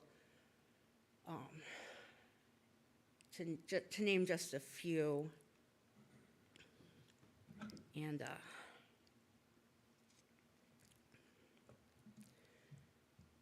things like that, because we really want to know where people want to focus their art and everything. So then next year we'll have a series of workshops in which our community members are able to learn more about art and connect those artists with new people who want to learn. And then part of that is that the Language and Culture Division was formerly located downtown in the administrative building, and now we are on the reservation in Chimakwa, the Big Bear Arena, for those of you familiar who are hockey people, that might be more. So this is our new location for the Ojibwe Learning Center and Library, which was finally reopened on October 21st. And this is one of our Gmon. Another thing that's going on in our community with preservation is trying to heal from the trauma of boarding schools. And this is an absolutely beautiful quilt that a community member, a survivor of the boarding schools, created out of quilt squares that people donated. They created it and submitted it to be on this quilt, and they have so many quilt squares still that, trying to figure out how to show those and how to tell those stories by creating, more space for that. So to go back into preservation, any and all matters of cultural preservation, repatriation, rematriation, cultural consultation, interpretation, engagement, and its outreach is done through the Language and Culture Division. Sometimes we just say Language Department, sometimes we'll say Cultural Department, so it depends on who you're talking with in Sioux Tribe. A lot of my work involves the laws and regulations that impact our preservation efforts. We have the American Indian Religious Freedom Act. It was enacted in 1978, the Native American Graves Protection and Repatriation Act, which is how we are able to retrieve ancestors from museums, institutions. Any new projects also require NAGPRA, so when the federal government is doing things on their property, we are able to recover those ancestors, and they don't have to go into a museum. And the National Historic Preservation Act, and that's where it created our ability to have tribal historic preservation offices. That should say offices, not act. To mirror the SHPO and take responsibilities on ours. So that has led to a lot of consultation in how to protect our sites, but nothing is ever perfect. Those laws were created without really consulting our communities in the regulations and the criteria for eligibility. And that is where a lot of these conversations and why we have the need for tribal consultation for historic preservation, because the value of our sites are evaluated by non-tribal people and their understanding. And a little bit of a callback to how I already established some people's understanding of who we are. And this is a brand new bandolier bag that we just got. Someone on the West Coast emailed me and said, I have a bandolier bag, would you like it? And all she knew was Chippewa, and wasn't sure where from and everything, but it now has a home with us. And the other day I had the library open, and a little girl, probably about 9 years old, saw it and got really excited and started asking me questions. And so I was able to go and pull a book that had photos of so many more, and I was able to show her that. And that was just fantastic, because then she wanted to know how they're made and what do you use them for, and all these other cool things that come from that space. So yeah, so going back to repatriation, I just get so excited about that bandolier bag. So repatriation is a rather, paternal viewpoint, and there was actually when the word for when they were throwing things around, like people bring up the issue of calling it rematriation instead. But repatriation, as it's defined, is the act or process of restoring or returning someone or something to the country of origin, allegiance, or citizenship. Right? It's very kind of clinical, very cut, clean, and it's not a clean process. But what if we think of it differently as rematriation, of relearning, reactivation, returning to our sacred mother, as the restoration of the relationship of people with our ancestral lands and way of being, restoring our land, our stories, our foods, our language, restoring our landscape, returning of our Minnow Bimadazewen, our good life. And this is a Christy Bellacourt piece, and she's been amazing and prolific. But why the need for preservation, and why is it such a critical thing in our communities? Is to look at our history of dispossession, of how we were removed from those places that teach us how to be. We need the land to be Anishinaabe. We need that relationship with our land. We need that relationship with the cedar, with the water. In the 1795 Treaty of Greenville, we ceded Mackinac Island. In the 1820 treaty, we ceded more lands. In the 1836 Treaty of Washington, we ceded that big swatch I showed you earlier. But that treaty was also necessary for us to stay. That was the agreement that we could stay here, and the agreement to what we could still have access to. And some things were not prohibited by it, and we still retain those rights because they were never extinguished, which includes the right to hunt and gather, the right to our cultural spaces. And what's interesting is that we had the right to those spaces. We have the right to hunt and gather, and everything was outlined. Under Article 13, the Indians stipulate for the right of hunting in the land ceded with the other usual privileges of occupancy until the land is required for settlement. So how are we defining settlement? Until needed for settlement. So when we tell the stories about the mines, about the lumber, and going back to how my elder, how she looked, when everybody got really excited about how the locks made everything better, and which it did for shipping, it did make things better. It did make mining better. But at times when we celebrate those, Native peoples in the audience are reminded of another painful lesson, where we're reminded that these are spaces that we lost. We lost the ability to go and have sugar camps where we could. We lost the ability to have our villages where we could, where we were at. It wasn't a matter of, oh, that village is there, we'll work around it. We were moved. We were told we couldn't have those sugar bushes anymore. I included this from a Grand Land Office from the Bureau of Land Management, has these maps available online, to just illustrate kind of how the landscape was changed and the perception of our cultural landscape, where here we have, this is in the bottom corner, so this is the township and range that includes Ishpeming.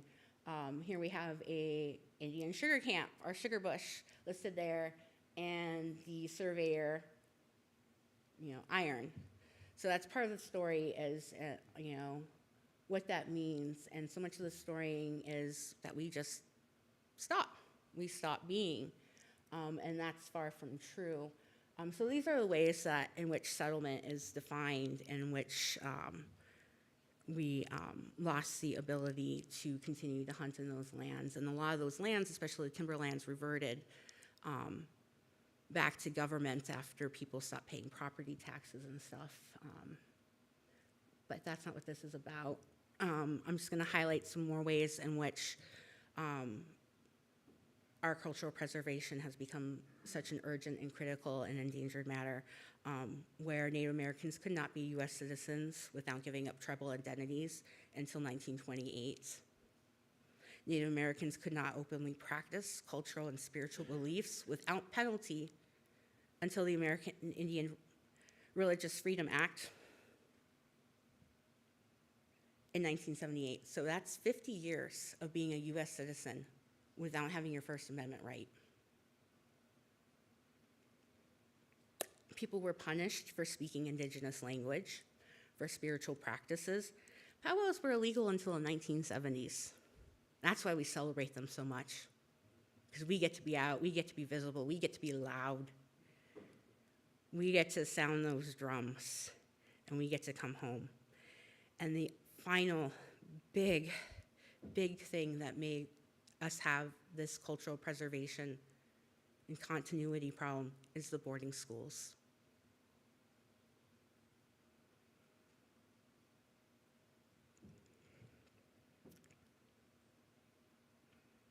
We lost children, we lost knowledge. Children weren't allowed to learn the language in their homes even for fear of your child being picked up and brought to the boarding school. There are stories of when mothers die from families, the children, the fathers are told that they can't take care of their children, they'll be better off at school. But they weren't schooling us for the sake of education. They were schooling us to remove the Indianness.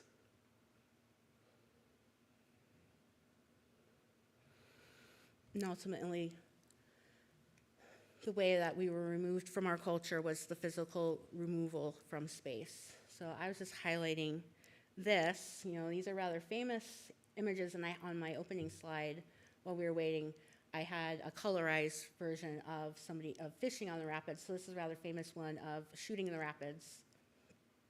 And that's looking at the Canadian side from the US.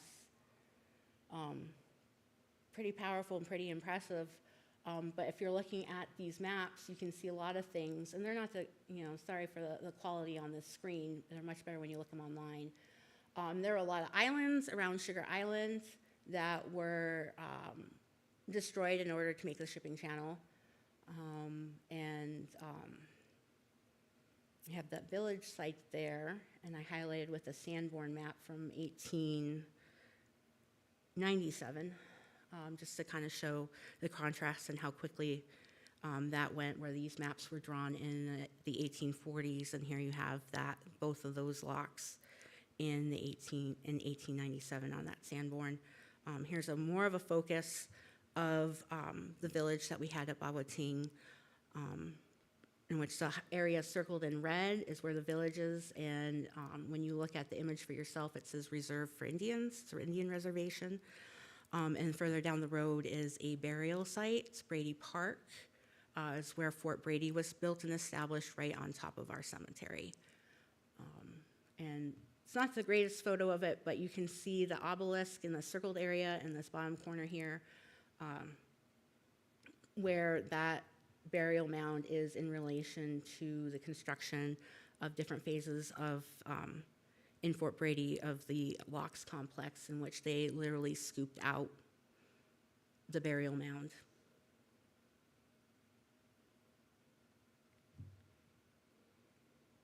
So that's one sacred site that we lost, but that we still remember. Families went from there to Bay Mills, to Sugar Island. I finally recently learned, I was wondering why one of my family histories was like such a cool one of those things. My family was part of that band that had to be forced out of Bawating to Sugar Island, to Garden River, to Botswana. We just fled. So our other remaining site, well, we have remaining sites everywhere. We still, even if burials aren't there, it is still sacred. It is still sacred, it is still part of us. This is part of the difficulty in doing cultural preservation, is there are so many different things that we all have to do, but I work with an absolutely wonderful team of people who specialize in things like doing ceremony, who do amazing work with the language. I gotta give a shout out to Gray Shea for their amazing work in facilitating so much of the language in our department. So Mackinac Straits is part of our creation story. This is where the Anishinaabe were created. This is our home. And there's stories of the migration east, and there's a story of migrations west. People are probably familiar with the Medewin migration story, and the story of that lodge. But the Anishinaabe have been here since time immemorial. We have stories about the Great Flood, the end of glaciation. We come here, we traded here. There's so many groups. If they're Anishinaabe, if they speak an Anishinaabe Moan language, if they're related to us, to Algonquins in any way, they came through these straits at one point or another. So other nations, including the Miami Nation, Potawatomi, Delaware, all those folks, they have ties back to here too.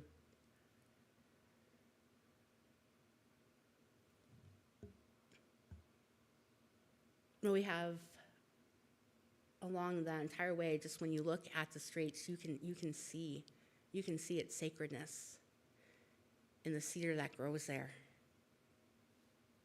You can see its sacredness in the fisheries that are there.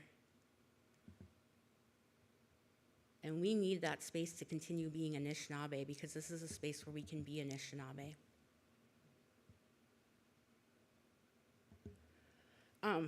So, sorry to kind of bum people out. It's really hard to be Native and not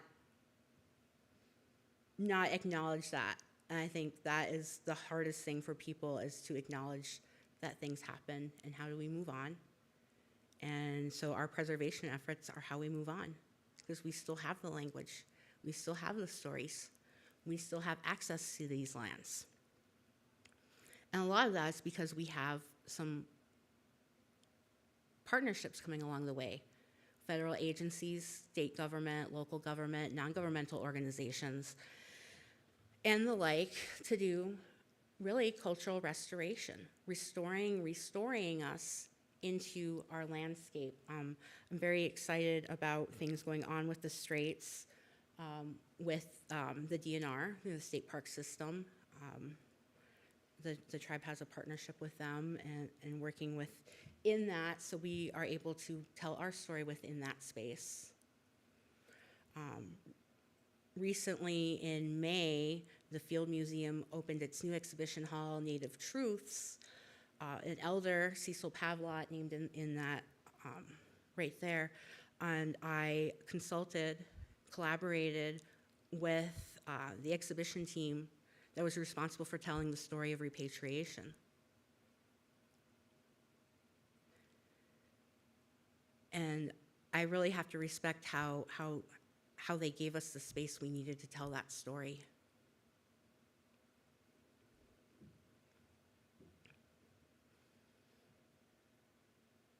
Because it is a hard story. But they don't always have to be hard stories.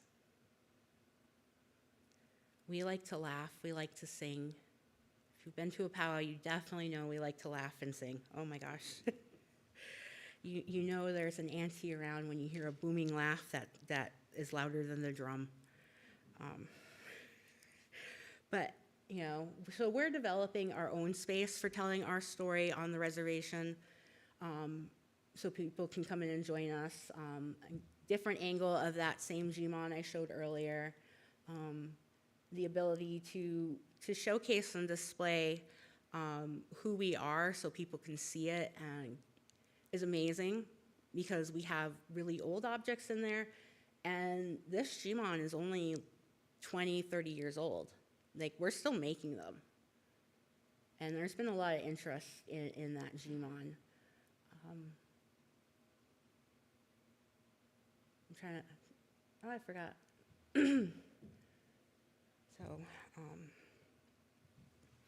So really, it's one of these things where people really want to help us tell our story, or they want to tell our story in their space without asking us. How do you tell your story? What story do you want told? And I think some of that stems still from this historical lie that we're stupid and helpless. That's because they took knowledge away from us in order to live in these spaces. So some people take it upon themselves to tell our story for us because we can't do it ourselves, and that is the furthest thing from the truth. And I am very open to conversations, and so are tribal members. Like, we really want to tell our story. We really want to see our art. The response I got from community members about the upcoming art project was phenomenal. I hope they keep that energy. People always get excited at the beginning, and then they kind of, but I hope you all stay in that energy for those of you who are watching from home. So yeah, please continue to reach out and include us in those stories of those landscapes. Just be mindful of the price we paid for that, and everything. So, you know, a lot of interest in talking with us, and talking to tribal members and in tribal spaces is wonderful. We have so many tribal members who are doing just amazing works, all sorts of places, telling stories here, telling stories there. Community members operate the Ojibwa Museum in St. Ignace, but that is not a Sioux tribe affiliated. It just happens to be that Sioux tribe members are there, but it is not an institution of the Sioux tribe. So that's my caution, is that it's great, but it's not talking to the tribe. So if you want to say something like, we talked and worked with Sioux tribe, you have to go talk to our government. You have to. Because otherwise we're repeating that who controls the narrative. And identity is a critical part of our nation building.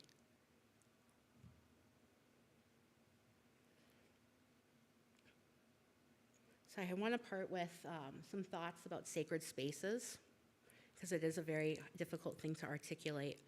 Any place we culturally value as sacred is not because we assigned it sacredness. It is Anishinaabeg, recognizing a space or being of its own inherent nature. We are drawn to its presence. We live there, we pray there, we play there. We gather our food, we collect our medicines, we visit. We live Minnow Bimada Zewin, because these spaces share with us that which cannot be described in English, but for which we assign the word sacred. Because I think that's a critical difference in a Western worldview and an Anishinaabe worldview, of that in a Western sense, you ascribe something its sacredness, you ascribe it its value. And you can desanctify that, you can take that away. I think that's the hardest thing with burials and our spiritual sites, is that they took that away, so somehow it's still not, they took that designation away. We did not take that designation away. It is still sacred. So, miigwech, thank you all so much. Thank you, Northern, Sioux Tribe Language and Culture Division, Sioux Tribe, my colleagues at the various federal, state, and tribal levels who've worked with me on partnering on how we tell our stories better, of how we preserve our sites. I realize the relationship I have now with those agencies and with people in the Heritage Network who actually want to do right and include us. What were hard lessons probably learned over the last 30 years. I want to acknowledge that that a lot of you have been beat up, and it shows that you listened when you include us into spaces like this today. And Chimagwich for everyone coming and listening. If you need to contact me with any questions or anything, feel free. Oh, I forgot one other thing that was really cool that we did that I want to highlight. I don't know, how many of you are familiar with the Department of Interior's derogatory place names replacement? A couple of you? Awesome, awesome. Well, this year they replaced across the board unilaterally, there was no exceptions. Any place name on federal lands that is named Squaw has been removed, and Sioux Tribe recommended 12 names for in those 7 counties, and all of our names were accepted. So a lot of them, they're no longer Squaw, a lot of them are Minnow and Nokomis and all that. And it's been really hard explaining to people just how bad that word is. And so, so it's all not bad. We have some good things that we've been able to do and highlight, but we literally changed the map this year. And for this year, that is the biggest source of pride. Sorry. Thank you, Maria. Wow. So, Russ, you have a question? Say, I have a question. Is any of this information being put online so that non-tribal members can learn and know what's going on, what's happening, and so on? Which information? Information about the tribe, what you're doing, what you're presenting, for instance, today. I know I was the acquisitions editor for Discovering the Peoples of Michigan that MSU Press put out, and I spent years trying to get Native people to write about the story, and we never got the story. New editor came in, and the series is gone. And so I don't know, that it becomes important because you're talking about people being white people being educated, right, and so on, to the Indian story, but it sounds like you're just presenting the material to the tribe. And I'm asking, does it go beyond that? Do you have stuff that goes beyond that? Yep. We are working on things that go beyond the tribe. Sioux Tribe has 45,000 members, citizens. Mostly in Michigan, but all across the U.S. and some other parts of the world. So a lot of our stuff does have to go online, and that is freely available to anyone who has an interest, because that also means our people get access to it. One of the hard things, at least before, with being able to tell that story or share that story is who controls publishing. So when people approach us or decide to publish things, who are they talking to? Who are they reaching out to? How are they treating that person that they're talking to? And there's a lot of tribal citizens who want to tell their story, but might not feel comfortable writing about it. One project, when I was working as an ethnographer in Louisiana, I was down one bayou, and a community member there, a non-native community member, she's Cajun, said, we have a lot of stories and we like to write them down, but people don't listen to the story because they're nitpicking how we spelled it. Like, our grammar's not good enough, so they're not going to read it. They ridicule us instead of facing the story of our bayous are disappearing. So that's a big thing, is that in order to tell our story, we have to continue to assimilate in order for people to understand and to hear that story, where we don't have control necessarily to whether or not a publisher is interested. We live in an era now where you have desktop printing and small publishing, and you can get that out there. That's part of the amazing just almost like Renaissance again, where we had in the 70s and 80s, like this just huge, highly visible nativeness, because we could finally be native and not go to jail or be institutionalized for it. So now we're like in this other newer kind of renaissance of expressing our culture because of social media. That's a big thing. Our kids love TikTok, all those places, and there are people putting out their stories in that way versus writing. And so I think that's one way that there actually are individuals, and this is why it's important to include individuals and have conversations with individuals, because that's their story. They own that story. But there are other things that Sioux Tribe that we're working on. Part of what I would hope someday comes out of our digital archive collection is to be able to have an online presence like any other kind of learning institution, with an online museum that's culturally appropriate. So obviously there won't be everything up on there, sort of a thing, but that's a long process, and that's where partnerships really come in, is because we all live in a time now where everybody's understaffed and overworked, and our tribes are no exception. I think that's why in our department I focus on pretty much those laws and running the Learning Center, because we don't want to use the word museum, because that locks us into a past context.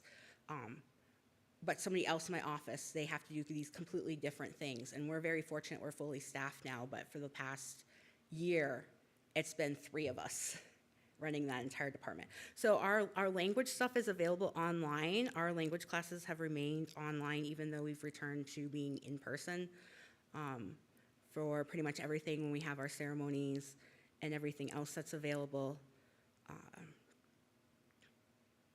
So those are up, and I encourage people to learn because it never should have gone away. It should be a language that we're definitely, like, should have been the first language and English the second, but we're at a time now where we're happy that's at least the second, and that people are trying. I will never be fluent in my life in it.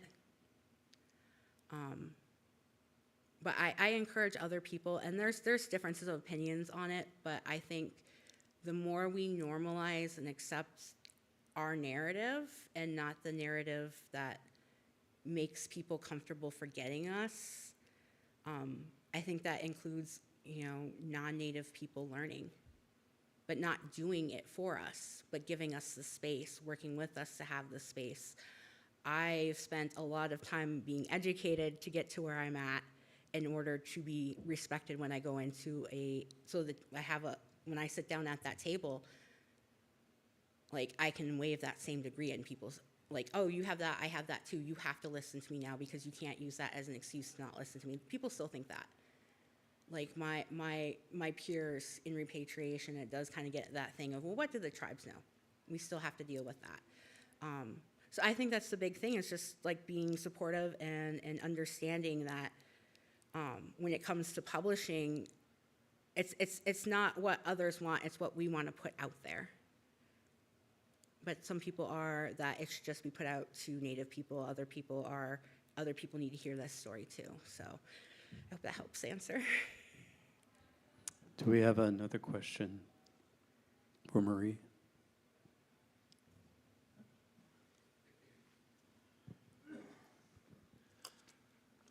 Thank you. I enjoyed your presentation. A question I have is, how much resistance are you sensing in non-native communities to renaming and changing? We see that nationally with, the teaching of slavery and so on. There's a blowback that you can't teach that in the schools and, blah, blah, blah in certain areas. Are you sensing any of that in terms of telling your story, about how you were treated and lands were taken and just your whole history? Are you feeling any of that same kind of blowback? Every day. For specifically for the name replacement, I didn't look at social media comments deliberately. I refused to, because the temptation to yell at people on social media was too high, and I actually really enjoy keeping my job. But there is that resistance, and that's part of, with that particular word, having to explain to people, well, I don't think anything bad of it.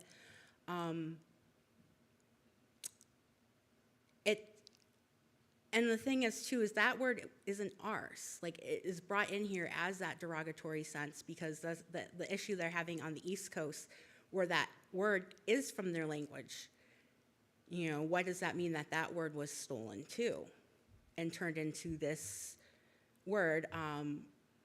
Locally too, SQ could be a bastardization of Misquabic, I've heard too. So there's some of those things where, like, part of renaming the landscape is that we don't necessarily know what those original place names are, so there's more work to be done. When I started on that, it was actually this whole, well, we need longer in order to work on this and recover the original names, but the government was, nope, this is the deadline, boom. But you guys can apply to do it in the future. So a lot of it is people just don't understand that word. And I once was dating somebody who referred to me, he goes, yeah, you're my squaw. I wasn't dating him after that. That's how that word is used, and so its replacement, I don't care if people don't like it. I don't care. Because they could have named it something else. They could have gone Hunter's Point, Sturgeon, but that would have been erasing us out of the landscape more, which then leads to an awkward, like, well, at least we're still in it if we keep it, sort of thing. So I just really ignore people who want to get mad at me that those place names changed across the board in the US. It's just like, kind of like, well, how does that feel because you guys changed the names first? So I hope that answers. We have time for a couple more questions. Hi, I would understand that the Anishinaabe people pass down native skills like beading, weaving, whatever. Is there any avenue for non-tribal people to learn those skills? I mean, that might be really reaching because you're trying to keep your own people knowledgeable. Yeah, that's where it does get difficult for things. I don't police tribal citizens in who they teach those to because that's not my job as the government to tell people what to do.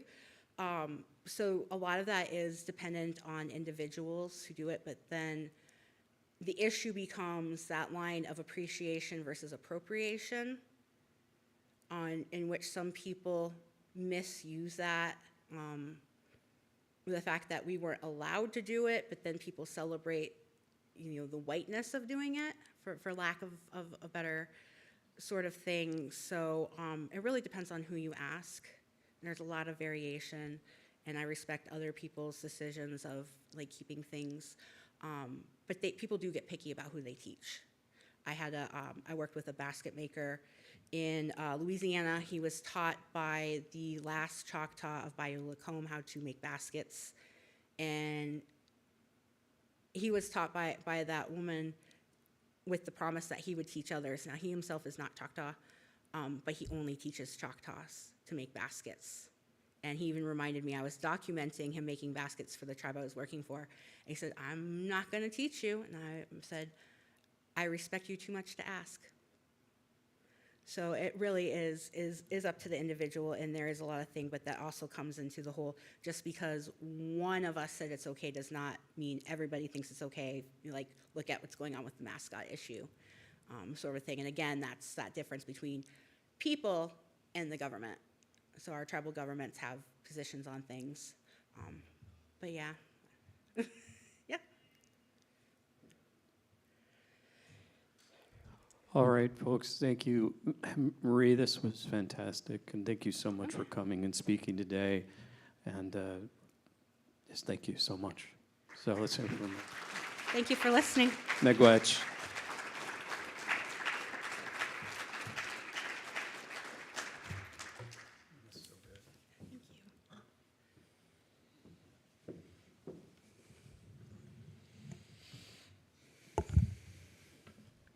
All right, at 1:45, we'll start with our next presentation, so you have a little bit of time if you need to use the restrooms or get something to drink. 7 minutes. You have 7 minutes.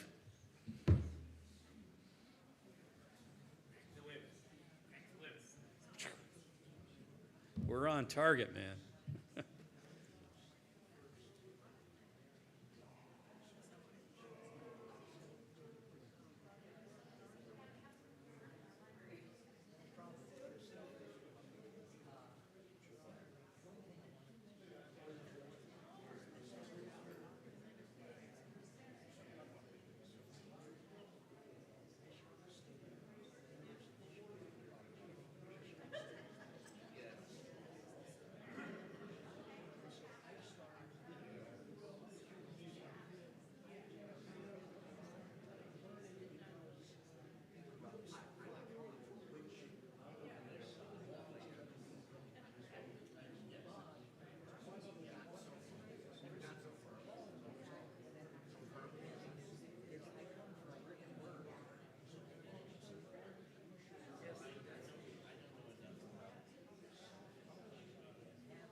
volume slider. Okay, let's see. This place. Okay, it does. Okay, thank you.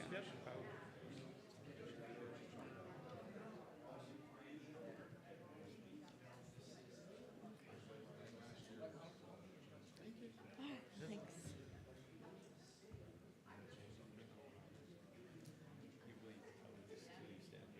Hmm? Okay. Okay.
All right, everyone, we're going to get started with our next session.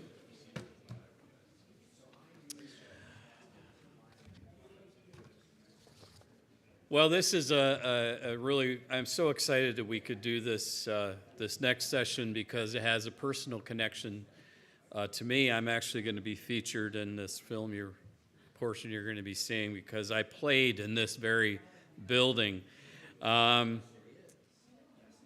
Let's, everybody, we could have your attention, please. But also because of the person who's going to be doing the presentation and her guest, in particular, Kristen Ojanimi, the filmmaker who made the film and is working on this project. I've had the great pleasure of knowing Kristen for several years and the projects she has worked on, the many films she has made. She is taking up the mantle that Michael Lokinen started in the late 1970s, making films about Finnish culture, even though her films have been beyond Finnish culture, but she's covering much of the same, really going into the next level, and I think it's just fantastic. She's a freelance photographer or videographer and editor for all types of video projects, an award-winning documentary filmmaker who is passionate about storytelling, cinematography, and everything video. She is currently, very excitingly, is going to be the head producer for the show Discovering on WLUC TV 6 that was announced in September. Congratulations. Taking on the mantle of the great Buck Levasseur, who started that all so many years ago. She's been an adjunct instructor at Nicolay College in Rhinelander and worked for WJFW in Rhinelander and is educated at Grand Valley State in communications, film, and video production and at Gilgibbet Community College. And she's going to be joined today by the gentleman who owns this structure, the former Trout Creek High School, and his name is Gary Force. He's a member of the 1972 state champion basketball, Class D state champion basketball team from Trout Creek. And, but you're going to learn more about all that. So, Kristen, take it over.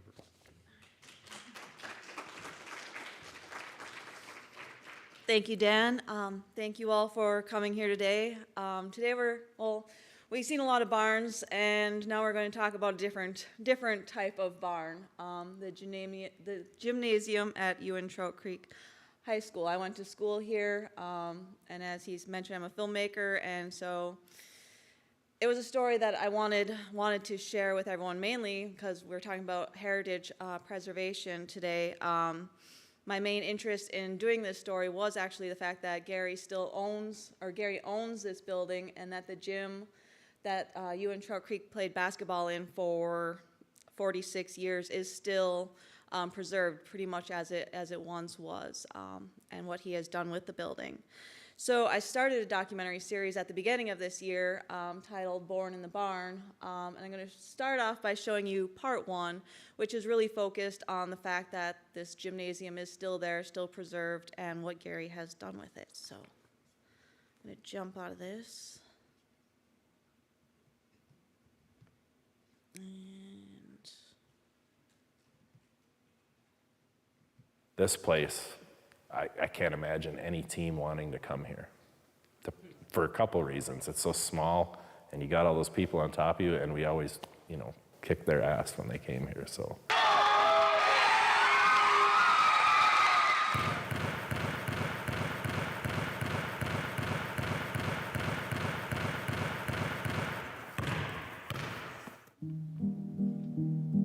I believe Harry Rizzi, the announcer for the Ironwood radio station, gave it the name The Barn. Besson passes into the corner. Shot up and good. By number 20, Brian Bessanen. Well, we knew we had to come out running and gunning because that's what we've done all year, and that's how our game fell together. You don't look forward to the games that are easy wins. You want to work hard. Trout Creek's had some great teams, great athletes. If you can point your finger on that western end of the UP where there's not a lot of towns, that's us. It's 77-36. The Panthers in command of this one. The last game in the barn, 1998. The last time the Trout Creek Panthers found themselves playing in the state title game was 1982, and 40 years later, the 2022 Panther squad can now add their name to that list. My name is Gary Force, graduated in 1972. Well, I actually bought it. My boys were in high school, so I mainly bought it for them for a place to come and play basketball. And of course, kind of use it as my own personal training facility. I should use it more, but it's worked out pretty well. And of course, I get to be my own janitor. I like a squeaky floor. We can hear the tennies squeak, then you know you're in a gym.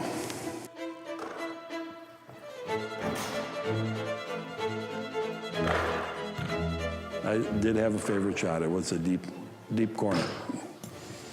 And in college, I liked to hang around in that deep corner a lot, too. It was a real natural shot for me. A lot of people have trouble shooting from the corner, but I thought it was my favorite spot on the floor.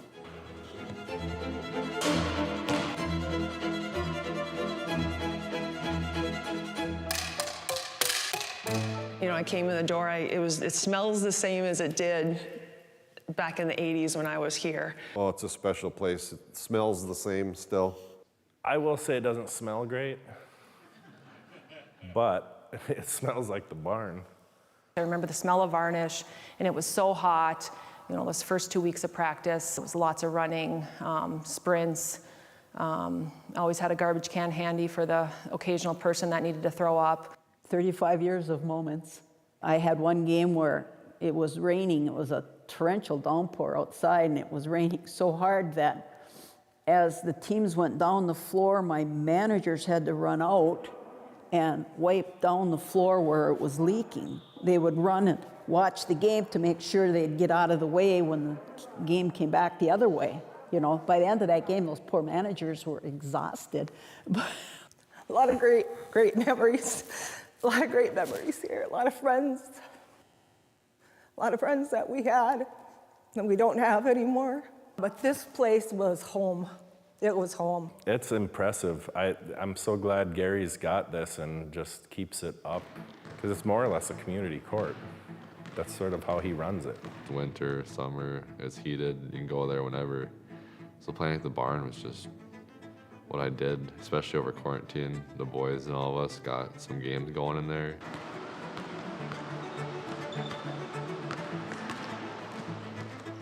Well, I think a lot of it has to do with tradition. Once you get the tradition going, the younger kids pick up that basketball and play a lot. Of course, access to facilities to play means a lot. When I was younger, we were able to get in here, you know, off school hours a lot of times and play. I know a lot of neighboring communities' gyms were not open.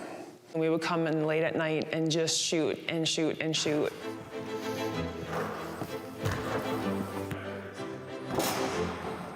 This is where I came with my sisters when they were in high school, and I got to shoot at the side rims while they were practicing.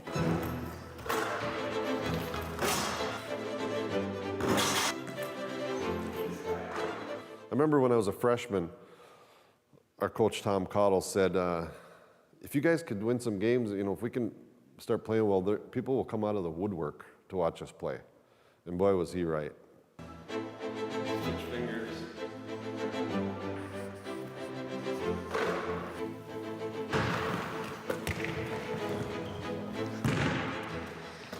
You could only fit 300 or something in here.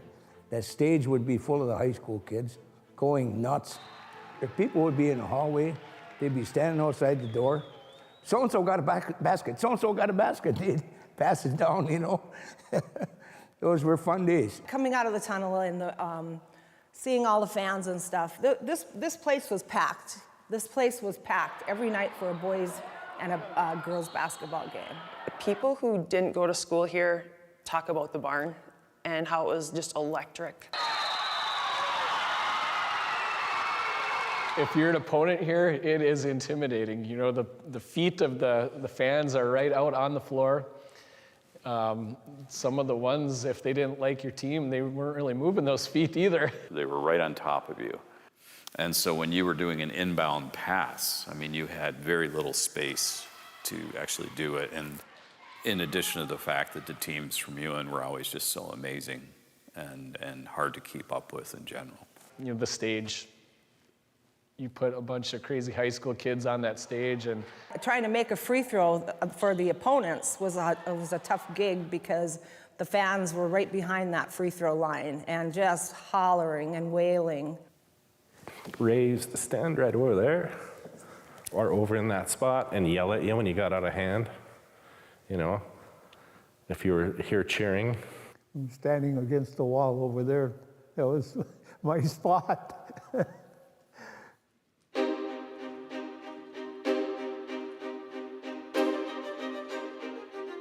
Within a year's time, we had 2 state championships, 1 boys, 1 girl. I don't think that's been done before, but I was beginning to wonder what I had walked into with all these Stone State trips and championships, and if we're gonna have to build a bigger trophy case or something. 1973, that was the first year of a state championship for girls basketball. That year you won. won it. What I remember is when we won that game, I could hear people in the crowd jeering about these Hicks from up north coming down and taking that trophy up there. They were so upset. Trout Creek is the 1972 Class D champions, defeating Flint Ole Rosary by a score of 74-62. We thought we could win it all. We had great athletes on our team, and they knew how to play the game. We were great shooters, played fast.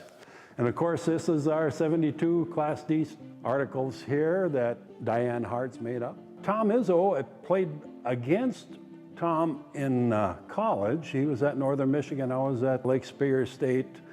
And this, of course, is the 82 team. Dave Bessinen, of course, was their star. You know, the legendary Bessinen family. The undefeated team in 2008 with my son Christian and All-Stater Chase Leskola. Of course, they got beat in the quarterfinal, but real nice team. A couple of my other boys here, Dustin, of course, they had a real good team also, but they got upset by Crystal Falls. Son Kelsey was on the All-State team there, 2001, I believe. Well, Trout Creek's been pretty fortunate to have two Mr. UP basketballs. You know, Jake Witt, 2017-18, and then, of course, 2022 with Jaden Borseth. Borseth strong to the hole and one coming. All the new light-colored ones that aren't faded yet with the 2022 team. And then, of course, I did see all of the tournament games. This team played very well in most of those games, just dominated the other teams a lot of times, but they were a very athletic team and some real good basketball players. They grew up knowing basketball, knowing that the sport was cherished around here. And it's just, you know, I think it's in their blood. The tradition ran so deep that it's 2 generations back, it's 3 generations back, and oh boy, there's so many coincidences, you know. And now, let's meet the starting lineups for today's final game. Okay, the big star, the UP Player of the Year, his dad was my starting center on my undefeated 95 team. You take Kelsey Jillick, his dad was a good starter on my 92 team. Caden Bessinen, of course, he was on the bench, while his dad is Dave Bessinen, the big star from 82. Brandon Pokey, his dad, the assistant coach, was my starting center in 90 and 91. We're a small school. There's no way we should be one of the best winning programs in UP history, but we are. I think that's a big thing. It's that work ethic, that grit that all the players, all the people in the community, everybody has.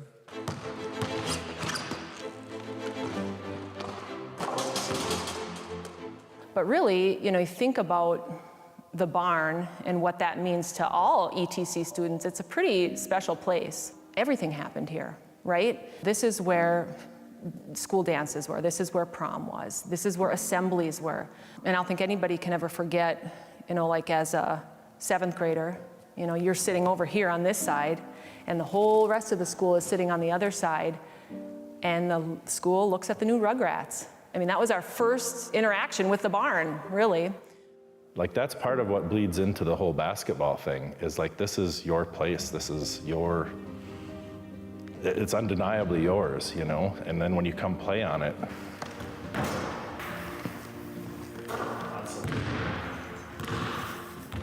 You look at most of the schools in the outlying areas that have closed, they're just falling down. And Gary has been nice enough to, you know, put money in and keep putting money in.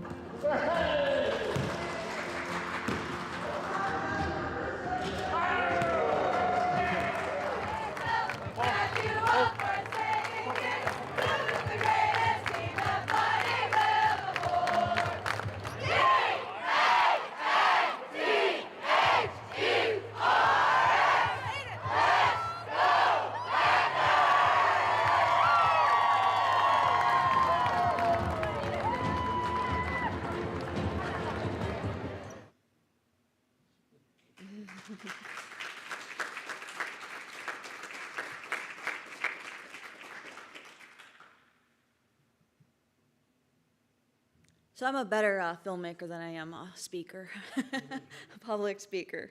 But so that's part one, as seen there. Part two will be about the 1972 season. So when I started this, I wasn't sure what I was going to do. I knew I wanted to tell the story of this barn and Ewan's winning tradition growing up in this school district. You're a Panther, and I mean basketball is, you know, pretty much everything there. And so I knew there was a story I wanted to tell, and I knew I'm really big into anniversaries, and it was 50th anniversary of the 1972 boys state championship. So I had contacted the school about doing a film and asked if I could film the rest of that season and just get a little bit of extra video to help, you know, tell the story of Panther basketball history. And I kind of feel bad that I didn't know how good they were. So filming the end of the season ended up, I was downstate in Lansing filming the state final game. So I followed them throughout the tournament season there. And then I still wasn't sure what I was going to do with this and decided I wanted to film the interviews inside the barn. And ended up doing about,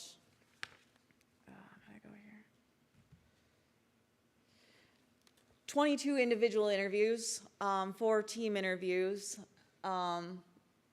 And after doing all those interviews and hearing all these stories, many of which I knew but really didn't know, and so many different ways to do it, I decided to make it an 8-part series, which you just saw part 1 there. So really, this 8-part series is going to tell the story of Ewan Trout Creek basketball history, but it's really more about, you know, the community that supports this team, and, you know, how much basketball is important to this community and what really brings this community together as well.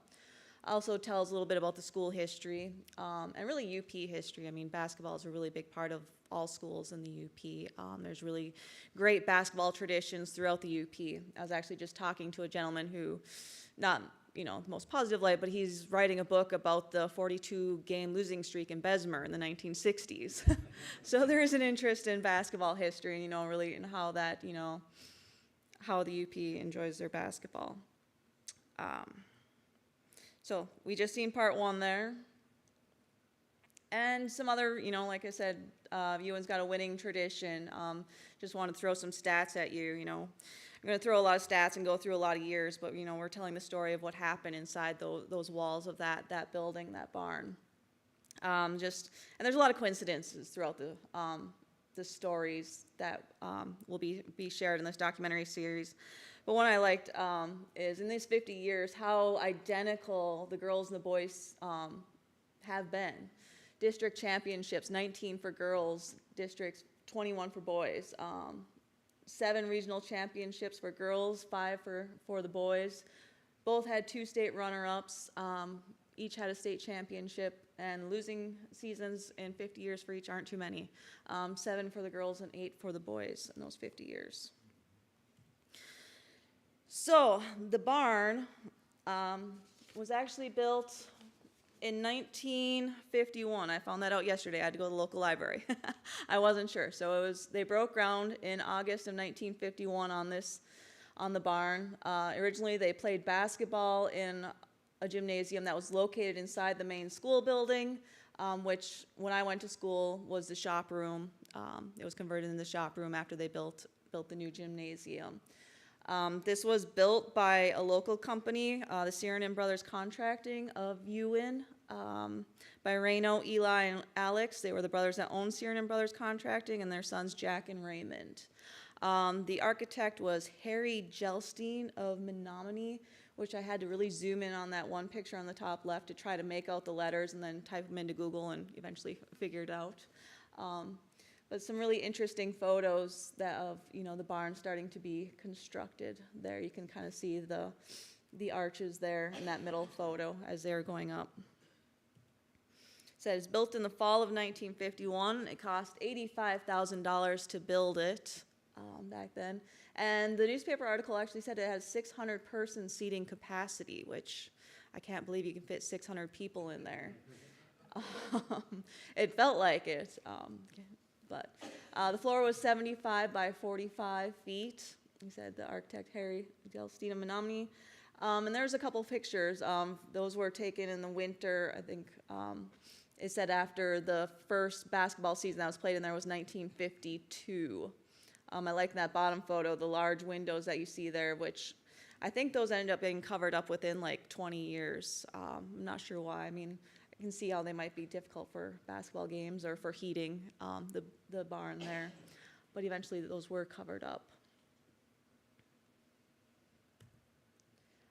Well, we'll go back a little bit before. So the community that we're talking about is the school district is Trout Creek in southern Ontonagon County. If you're not familiar, it's a very rural area. Before there was ETC Panthers, that was the mascot. There were two basketball powerhouses, the Ewan Bulldogs and the Trout Creek Anglers. So there were schools in both Ewan and Trout Creek. The Ewan Bulldogs, and they both had they had some great basketball programs each between them before they ended up consolidating. But the Ewan Bulldogs were the UP Class D title in 1940, Class D state runner-up in 1967, and that's the 1967 photo there at the bottom left.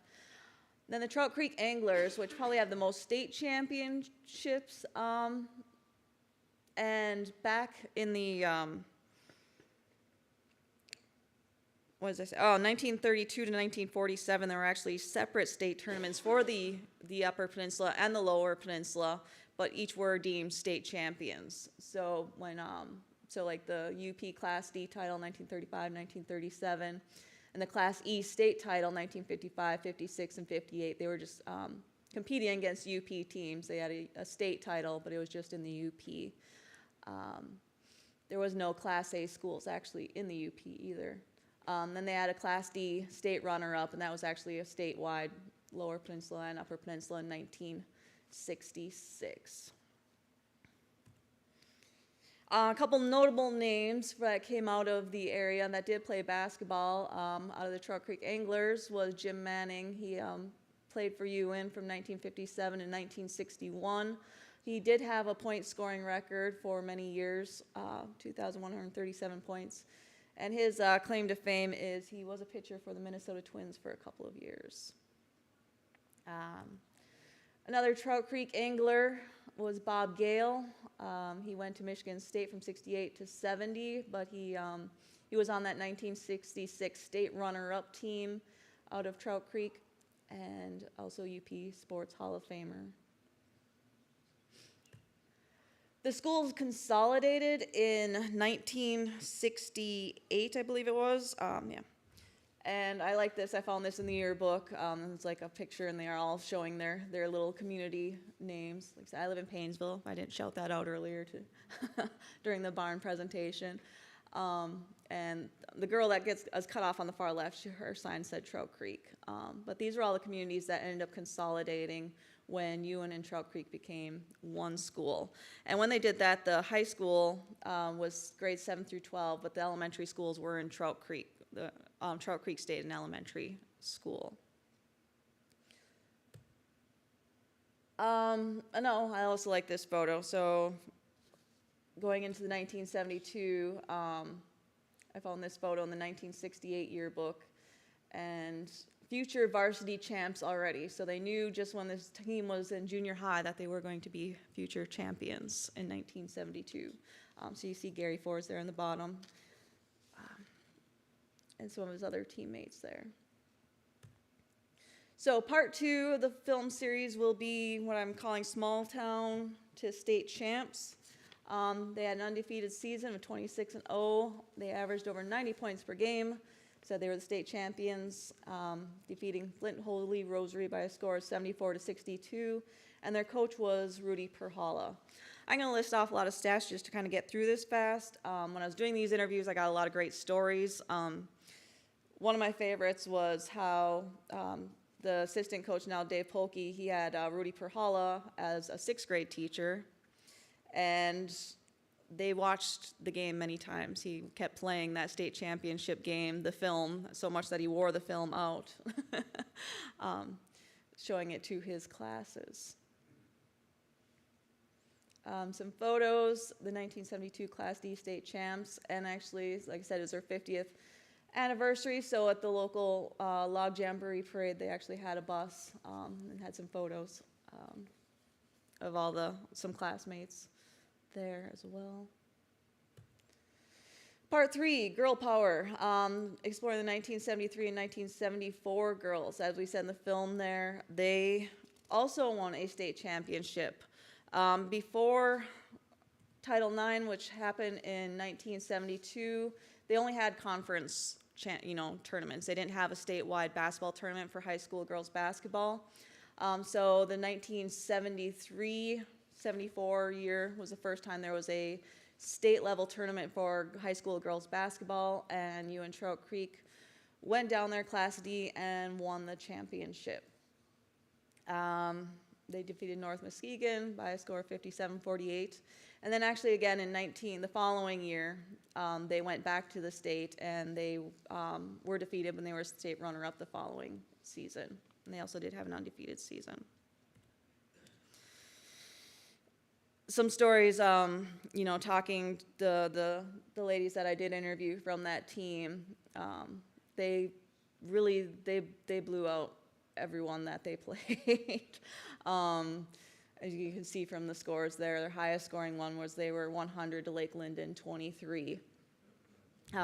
Coach Nancy Osier, who came in a few years later, was actually coaching Bergland. That was her first year coaching Bergland, and UN beat Bergland a score of 67-29. And Nancy is the one that said that these girls, they knew the game. They were leaps and bounds ahead of any other girls basketball team in the area. And when I asked them where they learned to play basketball, going back to Barnes, they grew up on farms and they played, in their spare time, they played basketball. They had basketball hoops on the outside of barns or in the hay lofts, and that's where they learned to play basketball. On the farm. So in those 72 boys and the 73 girls, a couple of them, Gary Forrest here and Jamie Fleming, they both play for Lake Superior State University. When I showed this film before, people were curious about who ended up having college careers, and there's quite a few former Panthers that did have college careers, but here's a couple of them that both went to Lake Superior State University and had multiple records, each of them. Part 4, 1980s boys. So, like I said, I like anniversaries, and it's just really interesting that 1972, the boys went to the state final, and then in 1982, 10 years later, they also went to the state final game. They were defeated by Covert. So they were the state runner-up. They did, up until that point, have an undefeated season. And as we saw in the film, Dave Bessinen was kind of their all-star. Tons of photos and newspaper articles about him. And I've been going to TV6 as well, digging up video, and there's a lot of really great video from this season as well. That's in the archives there that I'm excited to use for this part of the series. Part 5, 1980s girls. It says an ETC tradition, the girls of the 80s still can't be outdone. Like I said, the boys went to the state final, the girls went to the state final, the boys went to the state final, the girls went to the state final. It always seemed to happen in consecutive years like that. But the 80s were probably the best decade for the ETC girls. They had multiple really great seasons. 83-84, they had an undefeated season. 84-85, again undefeated. They were the Class D UP Team of the Year and #1 in the state. If I can think back in my notes, they got upset in the districts. They lost right away in the districts that year. 85-86, they went down to the state final and they were the runner-up. 86-87, they lost in the state semifinal. So they had a really, really good run of really great years there for the girls basketball program. And head coach was Nancy Osier. We'll talk about her a little bit here too. Part 6, the dynasty continues and the end of an era. Oh, I'm gonna go back to the 80s because I forgot something. Also in the 80s, what happened, I think it was 1985, Bergland consolidated with UN Trout Creek. I never asked why Bergland didn't get their name in the school.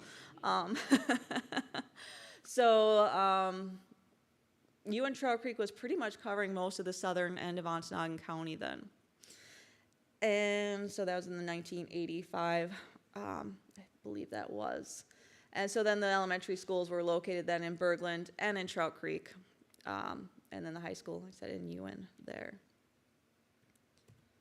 Part 6, the dynasty continues and the end of the era. So part 6 of the film series will focus on the 90s. I'm going to kind of just glaze over that, but just a lot of more generations of Panther basketball players, many from the same families, you know, from generation, you know, from the 60s and 70s.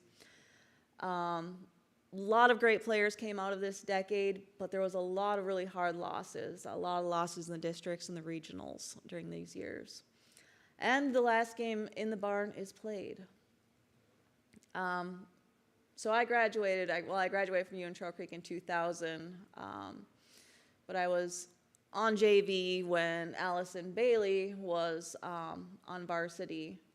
And so I, you know, being kind of selfish in how I put this together, and they're my films, so I'll probably do a little bit of focus on Allison as well, because she was a basketball player that I definitely respected, an excellent basketball player. But she graduated from 1997. She had 2,131 points. She was a center, and she still holds the ETC scoring record. 1,357 rebounds, which I think is up there in the top rebounds for girls in the UP. She did play 4 years at Michigan Tech, is also the UP Sports Hall of Fame, and you did see her there in part 1 as well. So the last game in the barn was in 1998, and it was the boys basketball team versus Ontonagon, probably the biggest rivalry. I'm not sure if they picked that on purpose, but it was a full house in there. I think the newspaper article said it was the second largest crowd that was ever in that gym for that final game. And it was a potential barn burner. So when Ewan lost, they called it a barn burner, which wasn't very often. We did win that. Ewan won that, scored 91-66, so a pretty nice score there. Some of the photos there, the bottom left, Mitch Warchek, he actually scored the final basket in a game in the barn. And in the middle there, there's former players and coaches and cheerleaders that are holding up the banners from all the state championship and runner-up teams that got moved to the new school that was built. Top right, there's a tip-off, and I had to include myself in there once. I'm the cheerleader in the top left, standing, on people there. So I had to throw myself in there too. I was there. I don't really remember much about that game, but I know I was there. There's proof. So the last game in the barn, the Trout Creek School District built a brand new school, and we moved into that in the fall of 1998. I don't know when they broke ground on it, but when Dan Truckee was showing pictures earlier about, taking these, we have these beautiful old buildings, and I love old schools. They just have such great architecture. They're just beautiful. And then we build a brand new school that is, would you say utilitarian?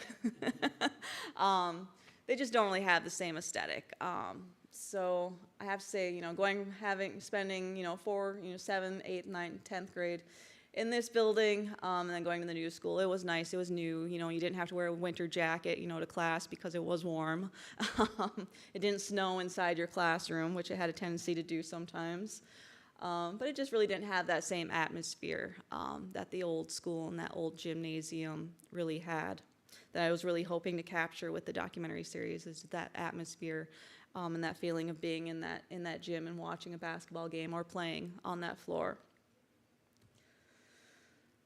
Part 7, the bench bosses. A large part of Ewan's winning history is their coaches.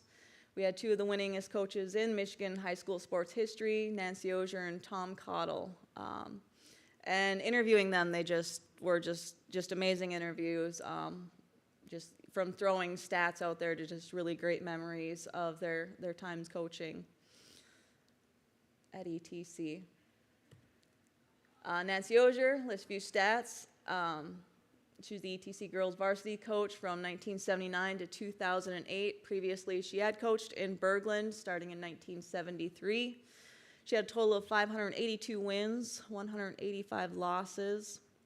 The Class D state runner-up 1985, winningest female coach in the UP, 3-time UP Class D Coach of the Year, the UP Sports Hall of Fame, Central Region Coach of the Year in 2000, Basketball Coaches Association of Michigan's Hall of Fame, just to name a few. So she was a really great coach. Not only was she coach, she was the physical education teacher, the health teacher. I'm sure she probably played even more roles in Ewan.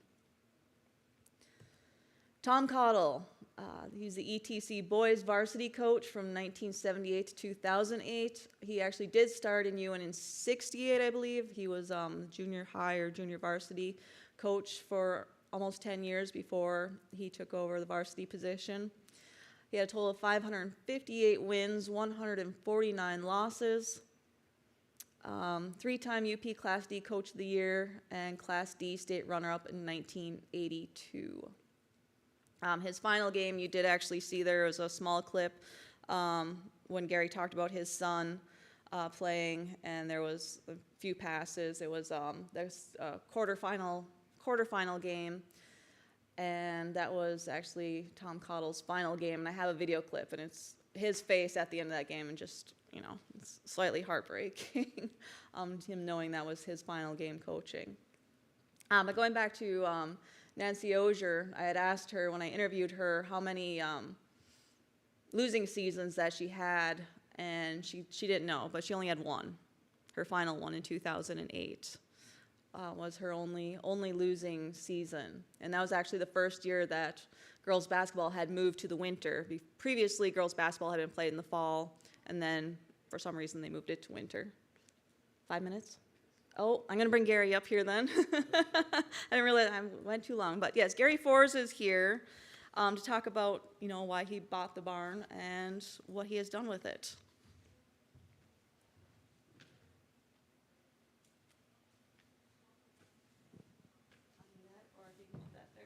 This should be fine. Well, Kristen, great job with your presentation. And just have to say one thing.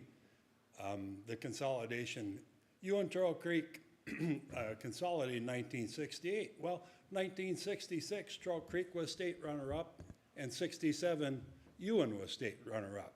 So, I mean, the consolidation at that time just meant to be good basketball. The Ewan Turtle Creek built their new school in 98 and started in 99.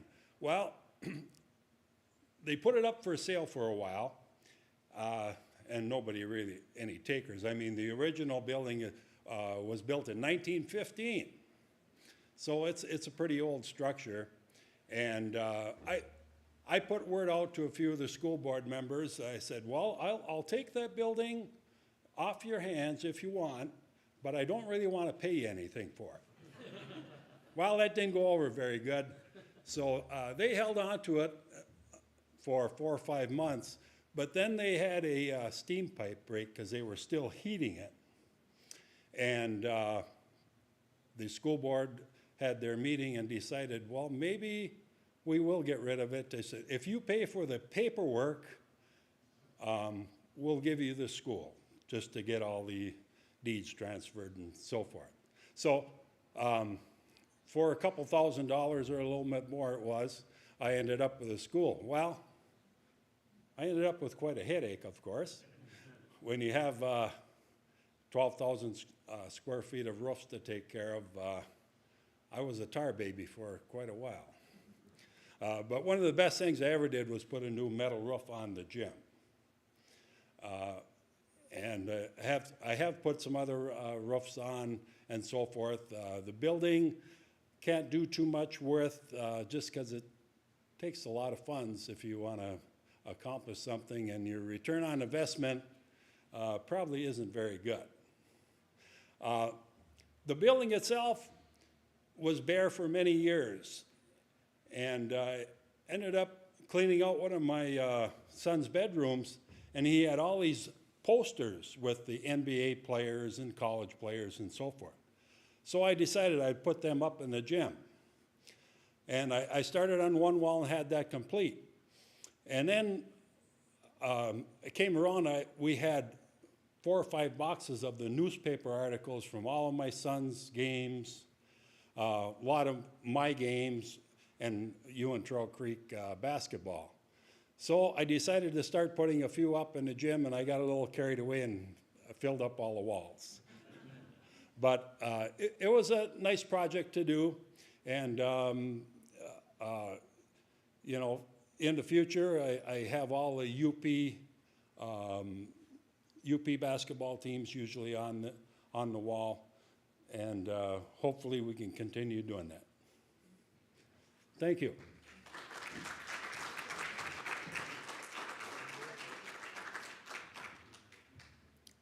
Anybody have any questions for myself or Gary? Any questions? No questions or comments? Yeah. Great presentation. I grew up in the UP, so I remember what those teams were like. Why do you think you turned out the teams that you turned out over your history? I graduated from Bishop Baraga in Marquette, and they won a state championship in 1969. I, of course, was a great fan. I wasn't good enough to be the basketball players, but you know, time and time again, you just keep generating competitive teams. What do you think the reason for that? Well, first of all, you need good athletes, which I believe Ewan Trail Creek was very fortunate to have. But the tradition carries a long way, I think. And I do remember Marquette Bishop Baraga. In fact, the 1969, I remember Ewan Trail Creek was rated #1 that year and got beat by Marquette Bishop Baraga up there. But I think that tradition carries a long way. The kids start playing basketball and keep playing to be, you know, like their elders, I think. Nobody wants to be the losing season. I think that's definitely true. Tradition breeds success. I was on a lot of bad teams because we just didn't have the tradition. My junior year, we had a really good team, and we beat you in Wakefield, and then you guys beat us in the barn, and that was a great season. So, see, in Wakefield, our gym was a lot bigger than yours. Is the barn still standing, and do kids still play ball there? Yes, they do. Yes, I usually, I need to keep it locked per insurance rules, but I usually keep the key outside of my house for the kids to pick up anytime that they want. I had 3 sons who played basketball against Ewan Trail Creek teams, 2 in the barn and then 1 in the new gym. And every time those guys got on the bus and were headed for Ewan Trail Creek, they knew they were in for trouble, because the rumor in Lance was that all those kids from Ewan Trail Creek ever did was shoot basketballs, and they proved it against us many, many times. It's a true rumor. Yeah, Maggie.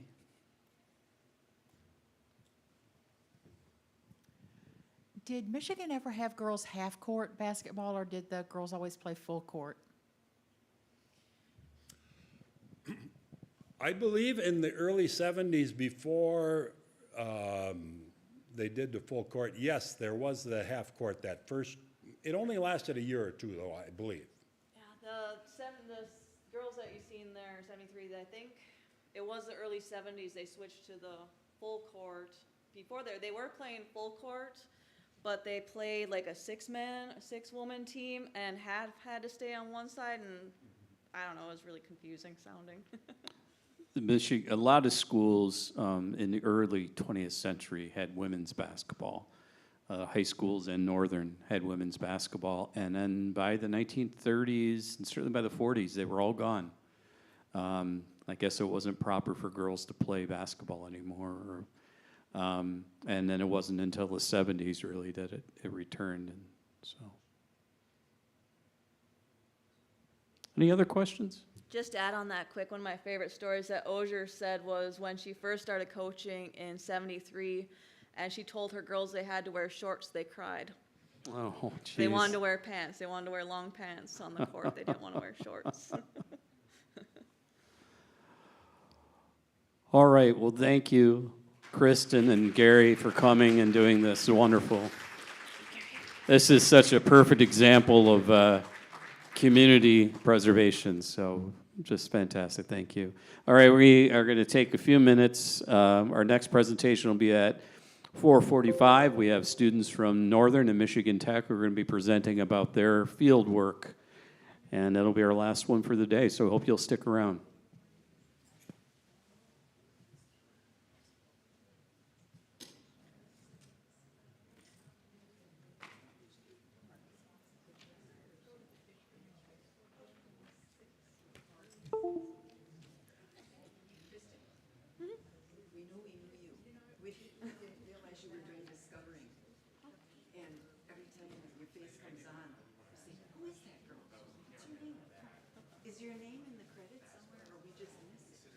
They are in the credits now, but yeah, they weren't for many years. Yeah, because we'd always say, who is she? Where is she from? Anyway, we enjoyed it.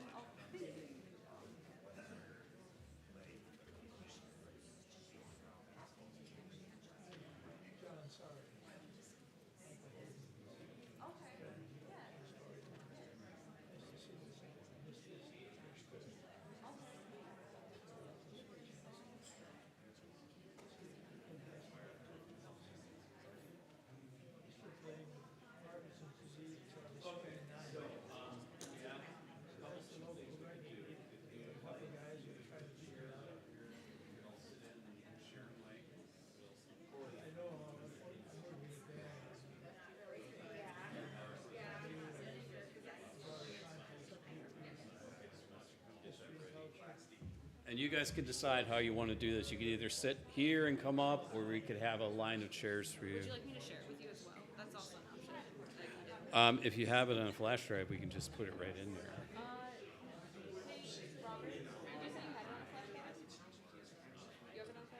Yeah, yeah, so do that.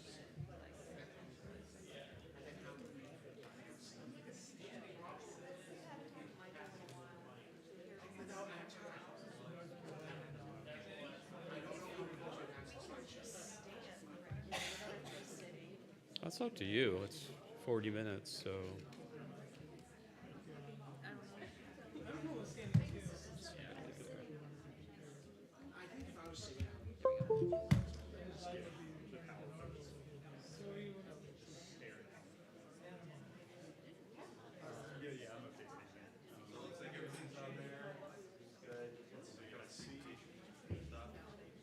I see, yep, so we've got, community presentation, PowerPoint. That's the one yet, and this laptop has PowerPoint, I'm assuming? Yes.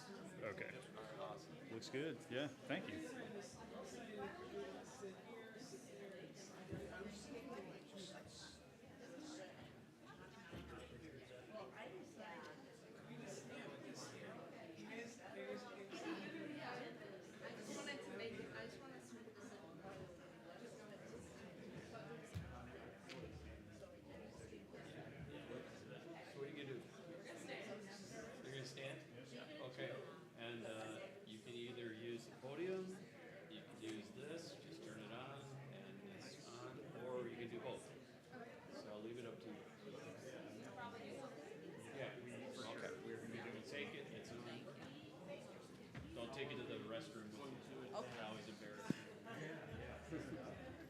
Thanks for, all the support.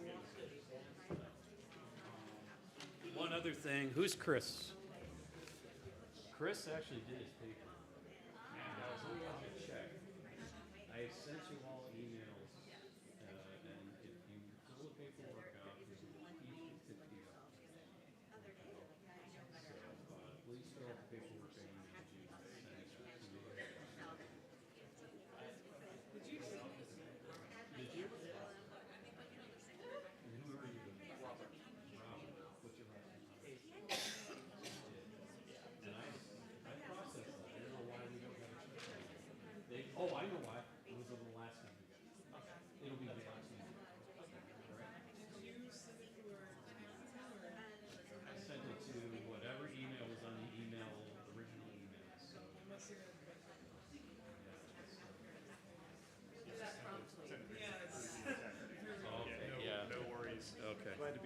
Yeah.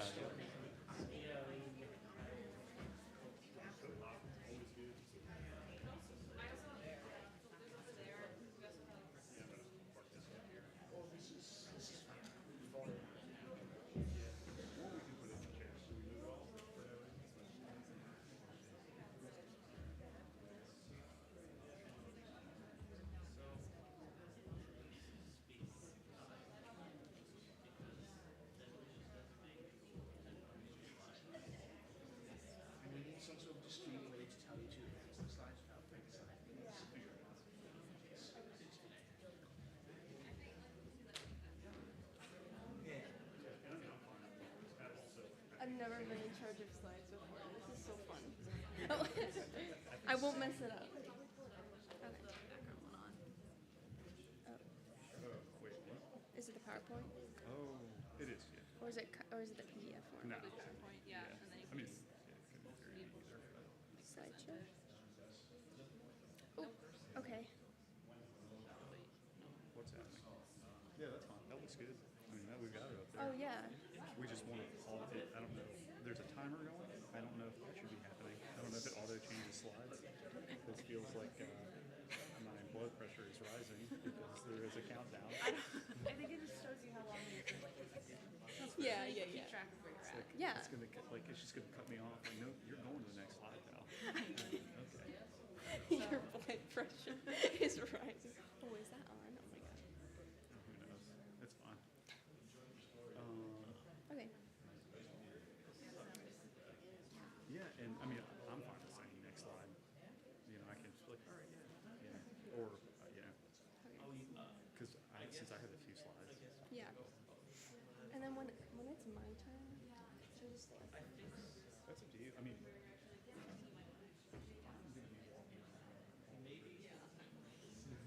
So maybe we just mix that idea and just I'm on with that because if we're gonna go, I'm not gonna go like this and talk to the wall.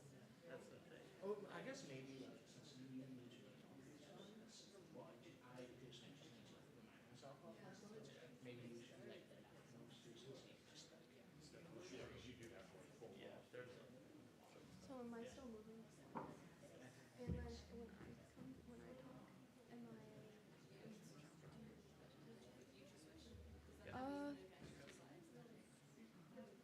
Oh, sure. Wait.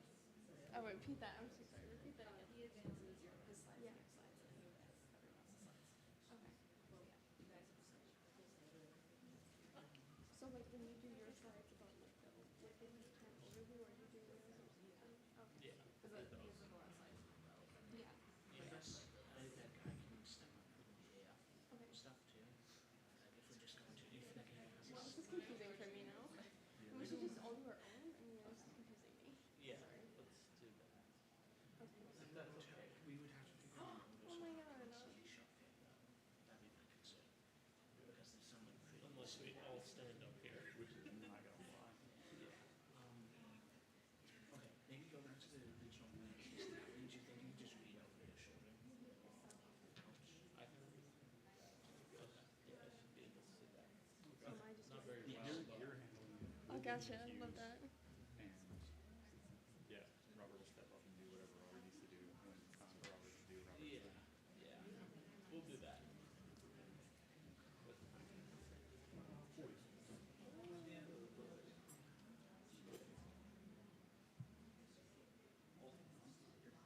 Yeah, start early. Are you guys all set, or are you want a minute or two? I think we're good. Almost. All right, I'll introduce you, so. You want the podium? Yeah. I'll Okay. introduce you.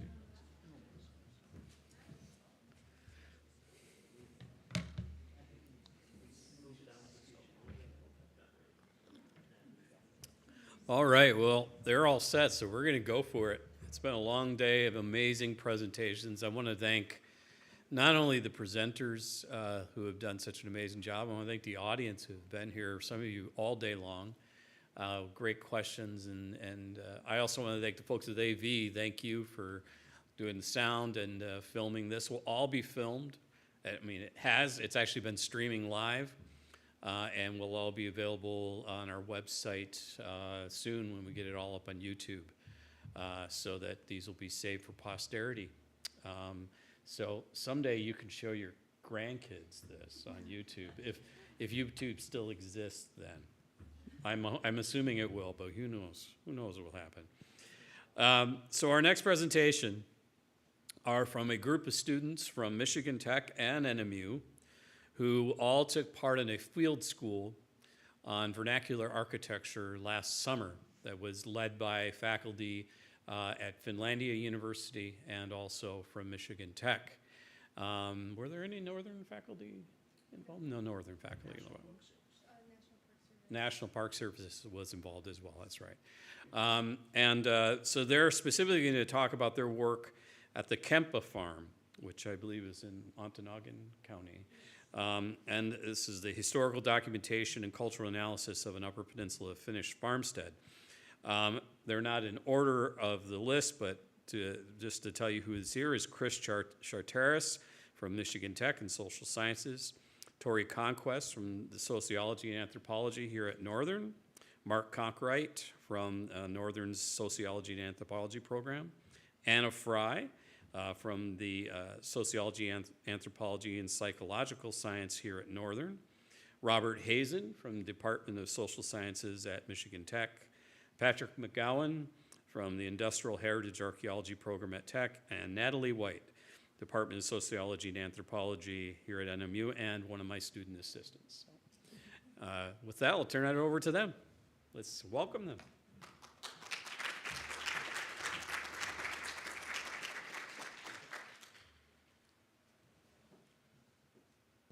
Hello. Okay. So, hi everyone.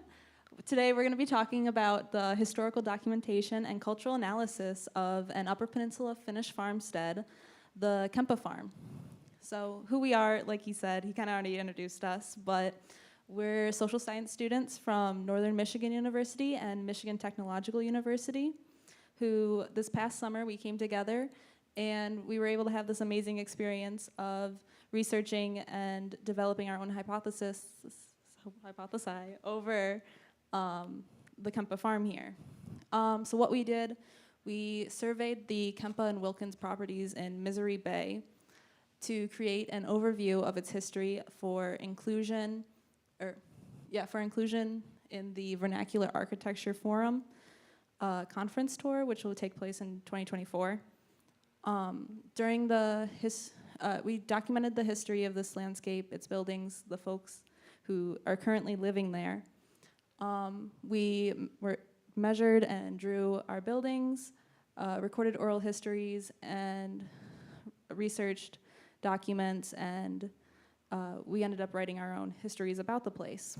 So an overview of this presentation is we're gonna do a little intro to the Vernacular Architecture Forum, and then we'll do our student presentations about landscapes and the buildings there on the property, and then we'll do a little Q&A.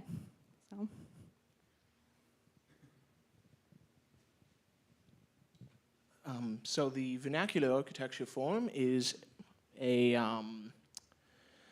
it's a forum of architects, historians, and architectural historians who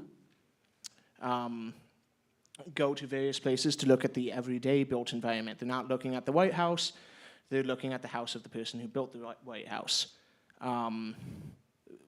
Just sort of the general everyday environment.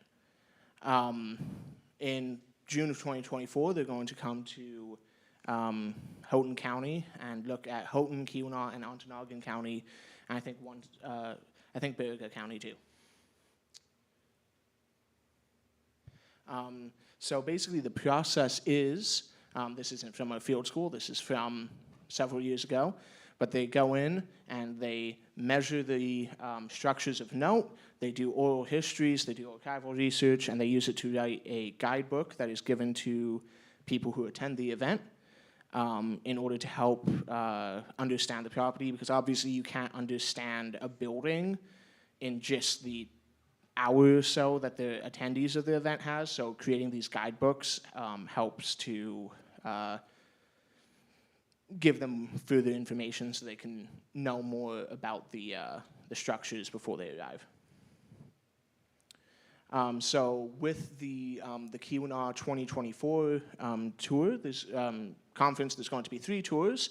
The first tour is about mining towns, and it's going to look at Quincy Mine and that area. And then there's going to be 2 optional tours.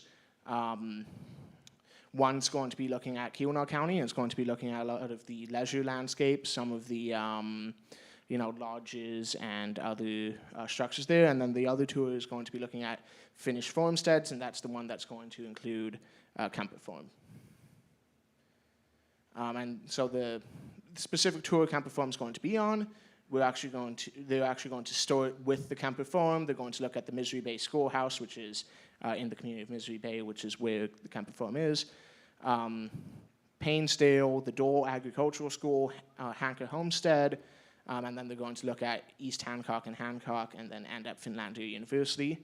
And yeah, the field school has been supported by the generosity of the Vernacular Architecture Forum, so we just want to thank them.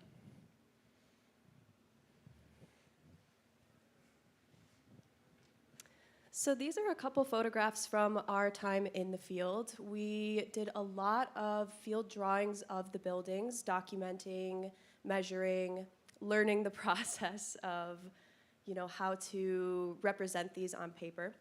And we also conducted lots of oral histories with the people that were currently living there, and got a lot of just history of past tenants on the land. And we also studied the site through aerial photographs and other landscape analysis details that they were able to provide. And this was a working farm, so there were many animals there, and it was very fun to interact with a lot of them. That's Lieutenant Dan. He liked to follow us around on our little research projects.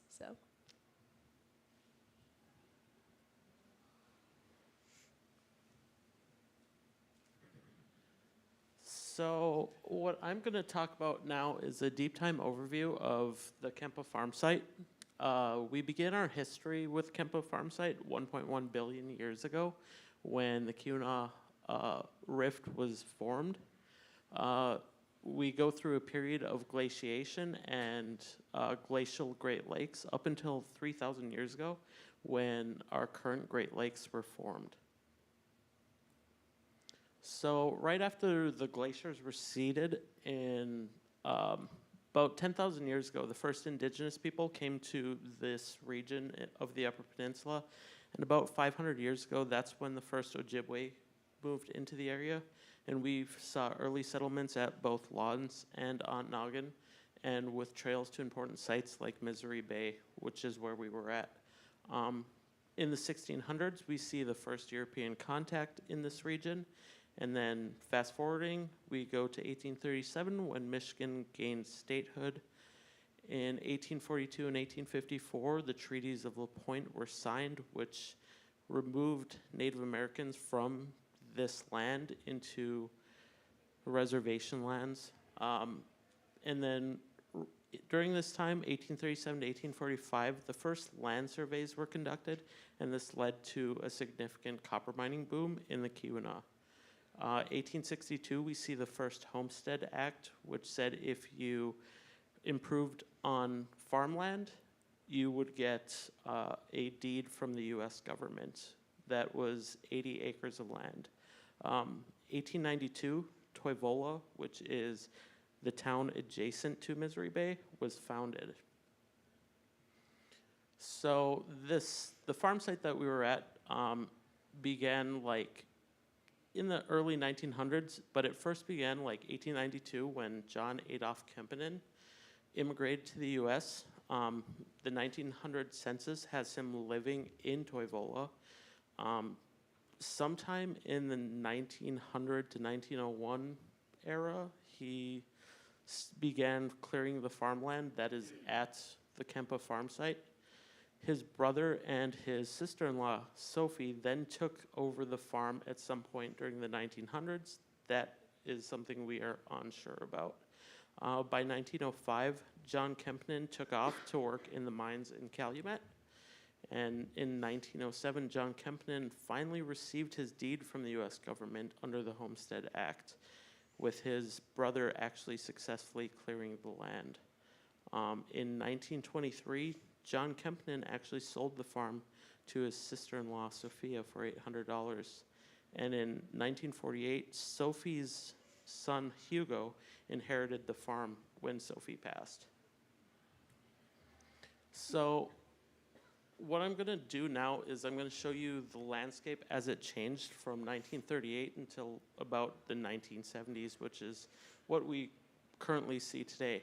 So as you can see, there's, on the landscape, I will have highlighted throughout time, all the yellow buildings that exist are buildings that existed, that currently exist on the landscape. So for 1938, this is what it would look like. As you can see, 1943, one of the threshing barns no longer exists on that landscape. Similar for 1951, similar for 1953, same for 1955. And then in the 1975, we see a lot of the buildings that were on this landscape have been removed. The current site as it is shown here is the site that we see today. And again, going forward, this is what it looked like in 1976.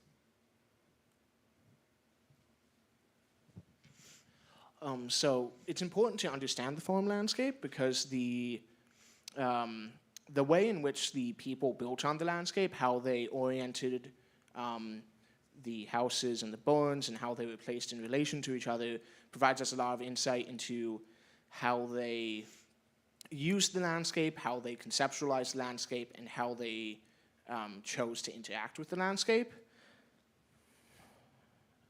I'm so sorry. So as you can see, we're able to take the current landscape and use it to start creating a digital model of the layout of the buildings. And this helps us with our analysis. Hello. So this is the Kempa farmhouse. It was originally built in 1903. This serves as the main home or dwelling on the property. It was built for a family of at least 10 or more. It is made from log construction. As you can see, it being built very linearly. So despite the fact that it was built in 1903, it's still occupied to this very day. So it has modern amenities such as heat, electricity, and even a bathroom. We have a photo right here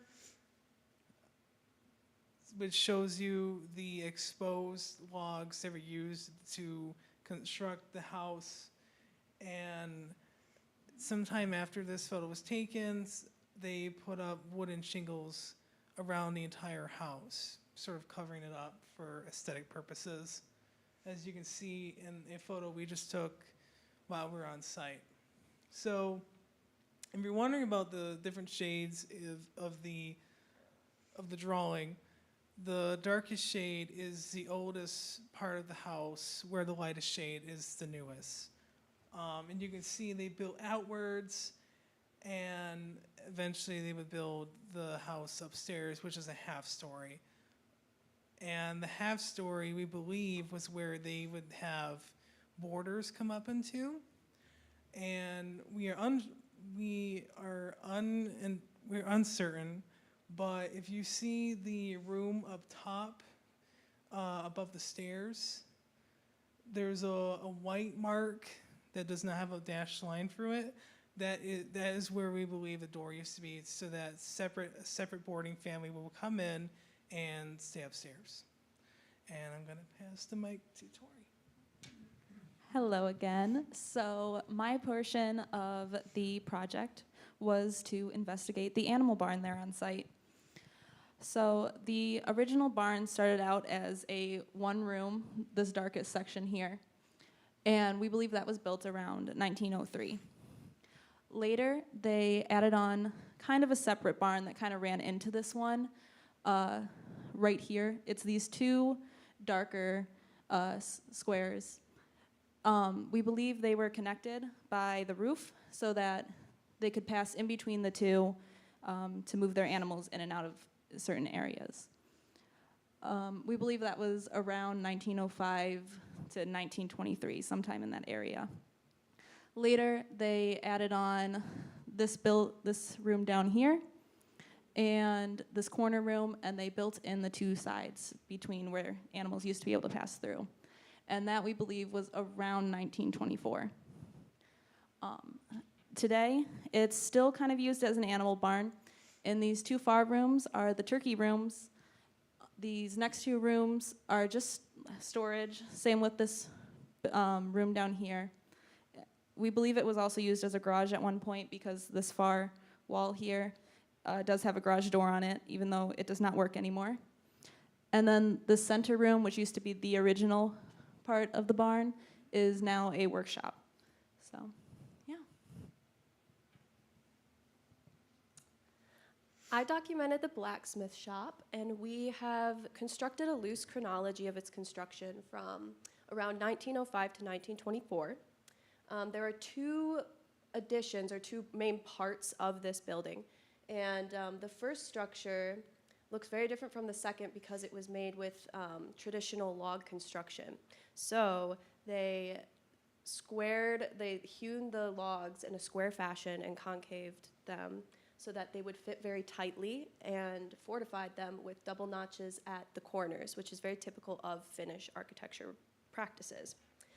This was important because if it was being used as a house, which we have evidence to believe it was based off of some of the oral histories we gathered, and evidence of one of those windows on the right side being a door before it was a window. Where was I going with this? Sorry. Yes, it would have been important because it would have created an airtight structure, and with the weather implications, that would have kept them warm. That's a typical structural design for houses and barns. So the second edition, we believe, was introduced likely in the 1920s when they would have had more access to a sawmill. And there is a sawmill on the site. We're not sure when it was introduced, but the 1920s is kind of when those were readily available for people in this area. And that allowed them to create dimensional lumber for dimensional frame constructions. And so that's what the lean-to on the side is made of. And this is the part that actually houses the forge. And so that's when we think it became the blacksmith shop. And so hand forging of many tools used for farming and logging is important in areas like this because they're quite remote, and farmers would not always have a chance to go all the way to town to get repairs on machinery or equipment that they needed, so it would be a lot more practical to have that on site.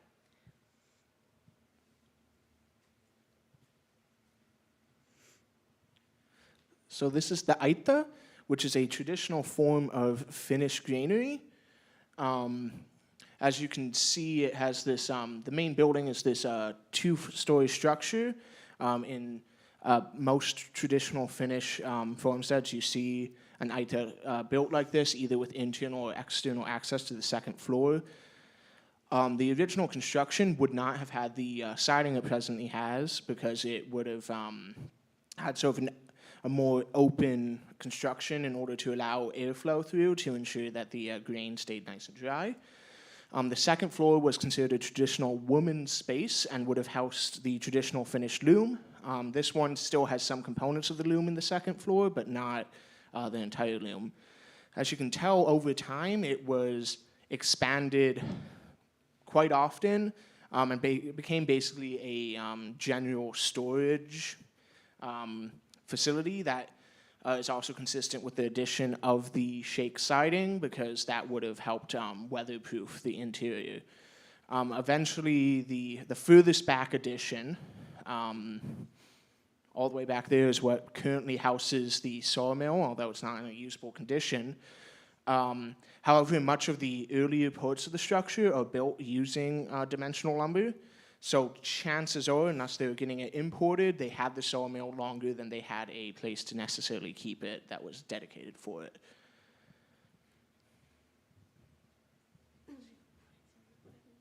Hello, and I researched and drew the garage on the Kempa farm.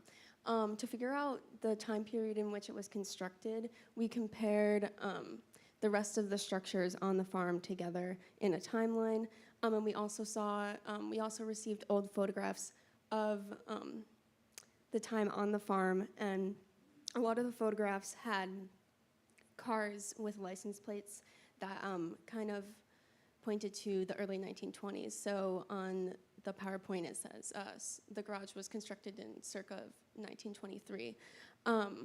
The garage was most likely used for car and farming equipment storage, although we don't know for sure what kind of farming equipment that they actually had in the farm. We don't know if they had tractors or not. It was also used as a tool shed. It's not pictured here, but in the far back of the garage, there were lots of shelves with old tools that we got to see during our time researching the garage. It was also used for maintenance on cars. So, we have tools, and this was just a space to, fix your cars or maybe farming equipment. There are some important things to note on the drawing. There's a rough sawn post and a rough, I don't know what it's called, and a log beam that were both put in after the garage was constructed, but we don't know for sure the exact date when that was added, and it was most likely put in for added support to the structure so that it didn't fall.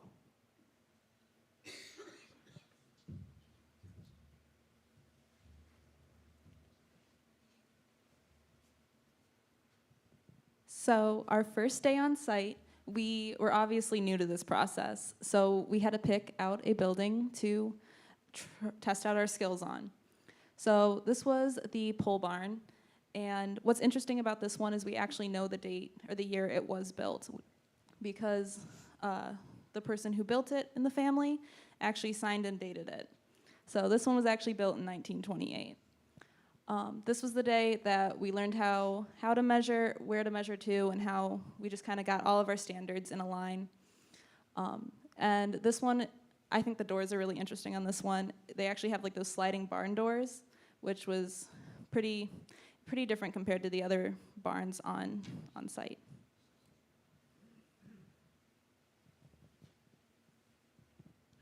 So obviously, as we saw, there are some buildings that have been lost over time, and some of them, due to the precision of the aerial photographs that we have, and even existing marks on the landmark, we have been able to estimate or pinpoint the locations. So we actually have 2 buildings that we know exactly where they were, and then 1 that we know probably, but the land has been pretty disturbed. But in general, this process involved just sort of walking through the site, looking for the telltale signs, depressions in the ground from foundations, that sort of stuff.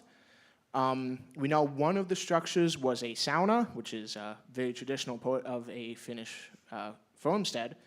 But the other structures that are missing, we know at some point there's a waterfowl house that housed ducks and geese that lived in the stream that went through the property. And there's probably also since they had cattle at some point, there's probably also a cream house for the milk.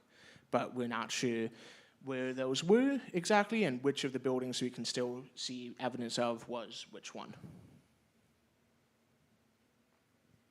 So as I was saying prior to this,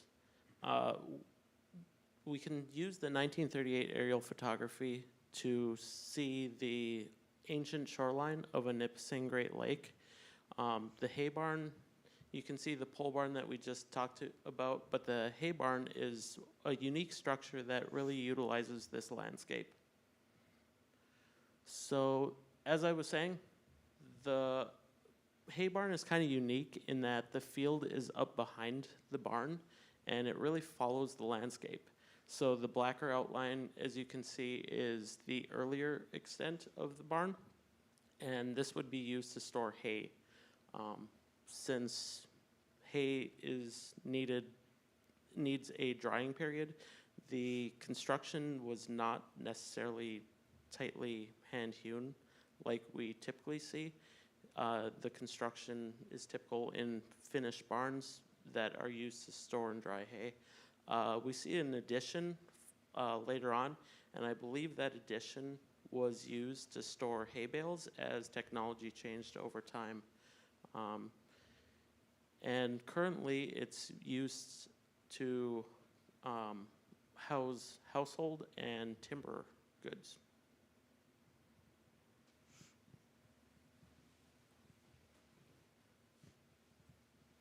All right, and yeah, we're going to shift gears a little bit now, away from the more traditional uses of a Finnish immigrant farmstead, and look a little bit more at just this non-traditional use here from the Wilkins and Tretzman families, who were and their relationship to both the landscape and the Kempinen family.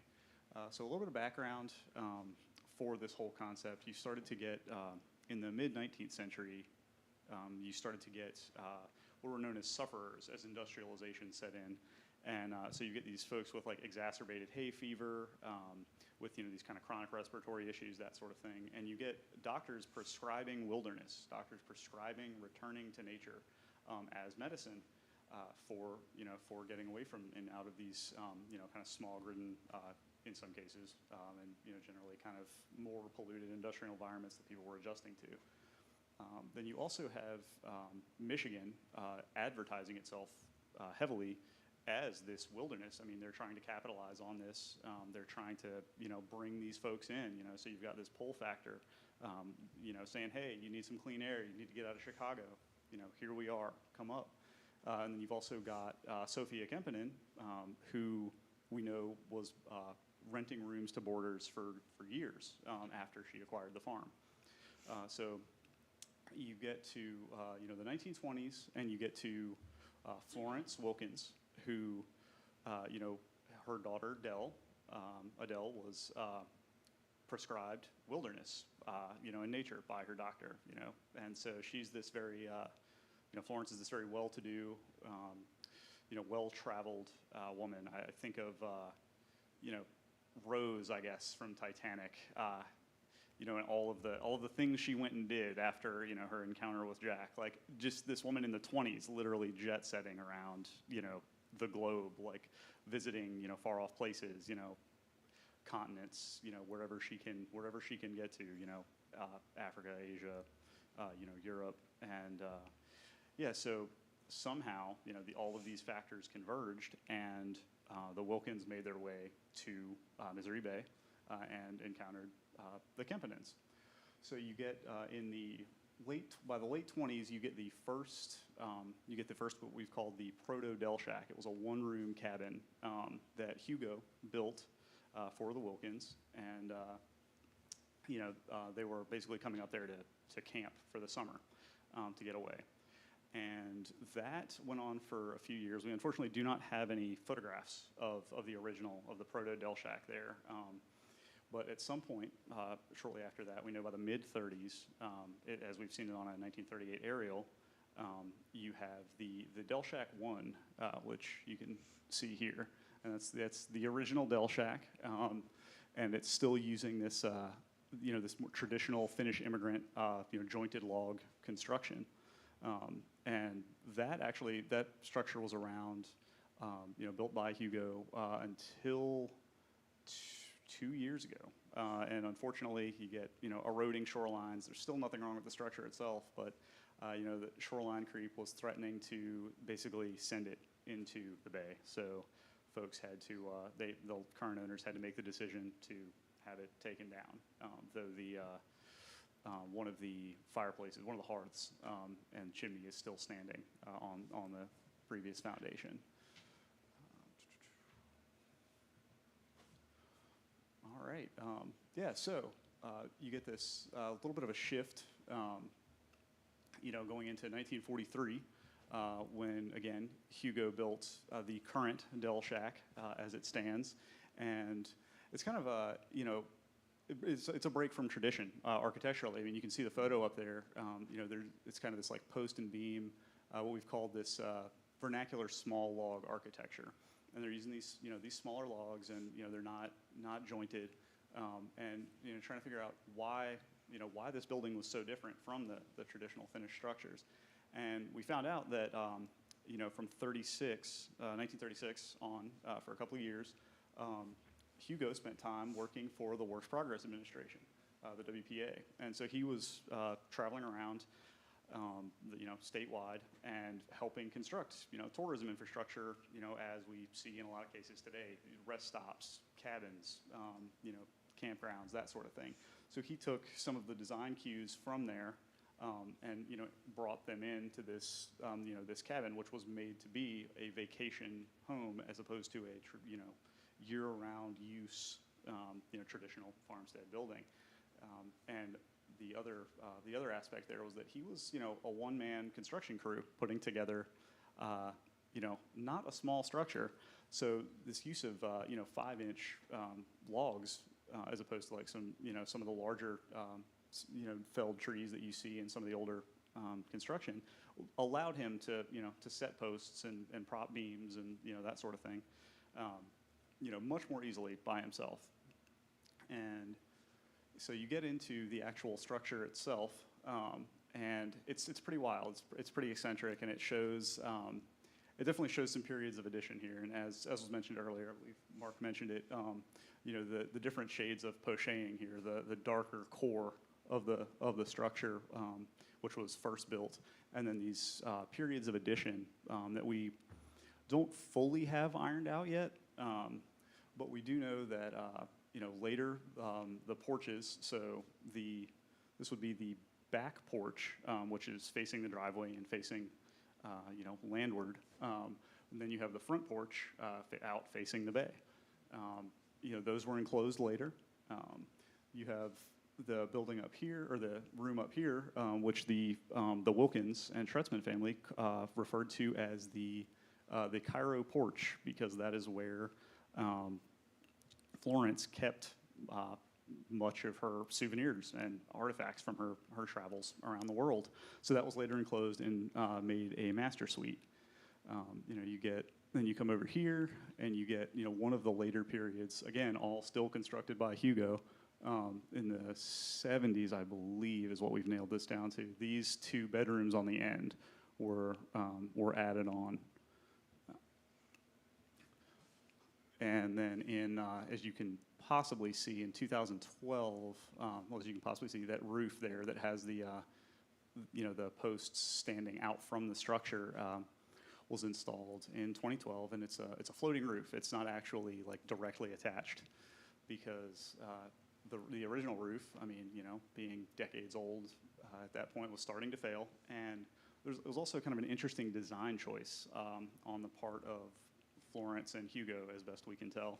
It was a bit flat, you know, for UP winters and the amount of snowfall. The original roof was very flat, so it had to be, they actually had to put posts up seasonally inside and outside the home to prop the roof up and then go and actually clean the roof off periodically. So they've added this floating structure to keep it dry and maintain the integrity of the original structure. And it's, you know, a metal roof which will last for quite some time. And yeah, so basically, you know, here, these folks that we have talked about, you know, we've talked about the Kempas and we've talked about the Wilkins, you know, and here you get photos of them and how they interacted and how this, you know, it was, you know, a home for, you know, for these folks. Hugo and Florence just hanging out after something happened to Hugo, apparently, perhaps in construction of one of the Dell Shacks.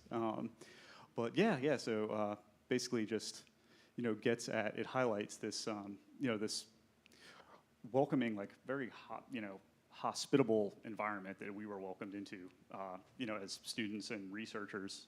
You know, we had these folks, literally inviting us into their homes to sit down and let us speak, interview them, share their histories with us, share these photos with us. I mean, they gave us thumb drives and albums to review and scan, full of these documents, and we're just happy to share.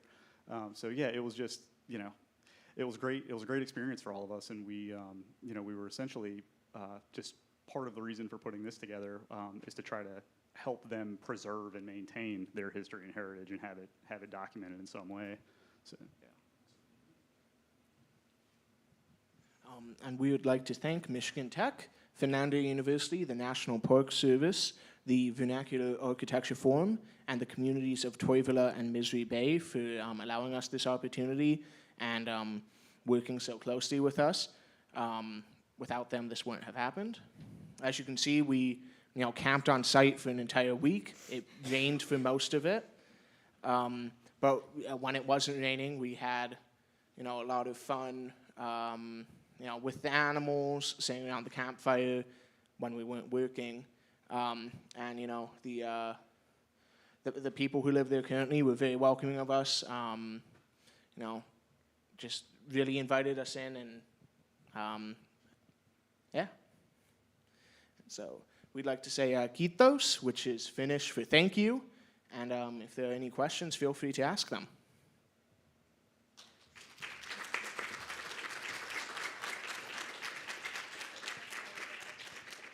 Any questions out here for the audience? Yeah? Go ahead. No, you're... So last time I was out at the Honka Homestead, I was talking to the tour guide. He had mentioned that their original farmstead was also over on Misery Bay, and they left because they hated it so much that they couldn't stand being over there. And hearing the name Misery Bay, I have no idea where that comes from. I'm just wondering, in collecting any oral history, if you came across some sort of reference or some sort of clue as to where that comes from originally. There's a couple of different stories on it. The most common story, not necessarily the most true, but the most common one, is that some of the first European settlers there was a big cholera outbreak, so a lot of people passed away, so it was a miserable bay. But whether that's true or not, we don't super know. There was an earlier name for it that I cannot remember the name of. It was named after the captain of some ship who sailed past and thought it was a really nice-looking bay. Serves as very camouflage too, because it's certainly non-visible. It is an absolutely beautiful, beautiful bay, like beautiful beach, and full of a lot of great people. Mm-hmm. What was the relationship from the people that you interviewed to the original landowners? So with the Wilkins/Schretzman family, we interviewed Florence Wilkins' granddaughter and her family, and then with the Kempenins, we interviewed Hugo Kemper's nephew's wife, and also one of his nieces as well. A couple of questions. First one is, I know you use satellite and so on, and aerial photography to kind of get a lay of the land and historical and so on. But then when you went in and you drew your pictures, it was just kind of neat. Did you not use, or did you digitize, did you use a computer to draw any of the drawings, or did everything just come back? That's the first question. The second one is, you did all this stuff, what did you learn to help you in the career that you choose, or are choosing to move forward? What did you come to one kind of focal, this is what we learned and how we can apply it to move forward? Well, starting with the first question, I'll give my colleagues some time to think on the second one. When we're in the field, all of our work is done using pencil and paper, and not pen, and that's just for the fact that it's, you might be working someplace very remote where you don't have electricity. You might just be, if you're underneath a building, it's much easier to call out numbers to someone outside with a with a pencil than it is to work on a laptop. We then took all of those measured drawings that we made in the field and then converted them using CAD software into the final images that you saw here. As far as the usefulness, does anyone want to? Okay, I'll talk about my perspective. I'm actually currently a sociocultural anthropology student at Northern, so I'm not really don't think I'll be specializing in like architecture or archaeology of buildings per se, but I really enjoyed my time the month spent at Michigan Tech, and I learned a lot about I continued my interest in ethnography, which is the interviewing individuals on the farm, and I thought that was really great practice for later on because I'm really interested in that. And then I also just took away that how just a greater appreciation of like how a building is created and who builds them, and also just the activities that happens inside ordinary buildings. I remember coming back on the drive back from the farm, back to Michigan Tech, and I was just sitting in the window, like looking out at the buildings and like the random buildings that we passed by, and I'm like, I wonder what people did in that. So it was really special. Yeah, and also like flexibility too.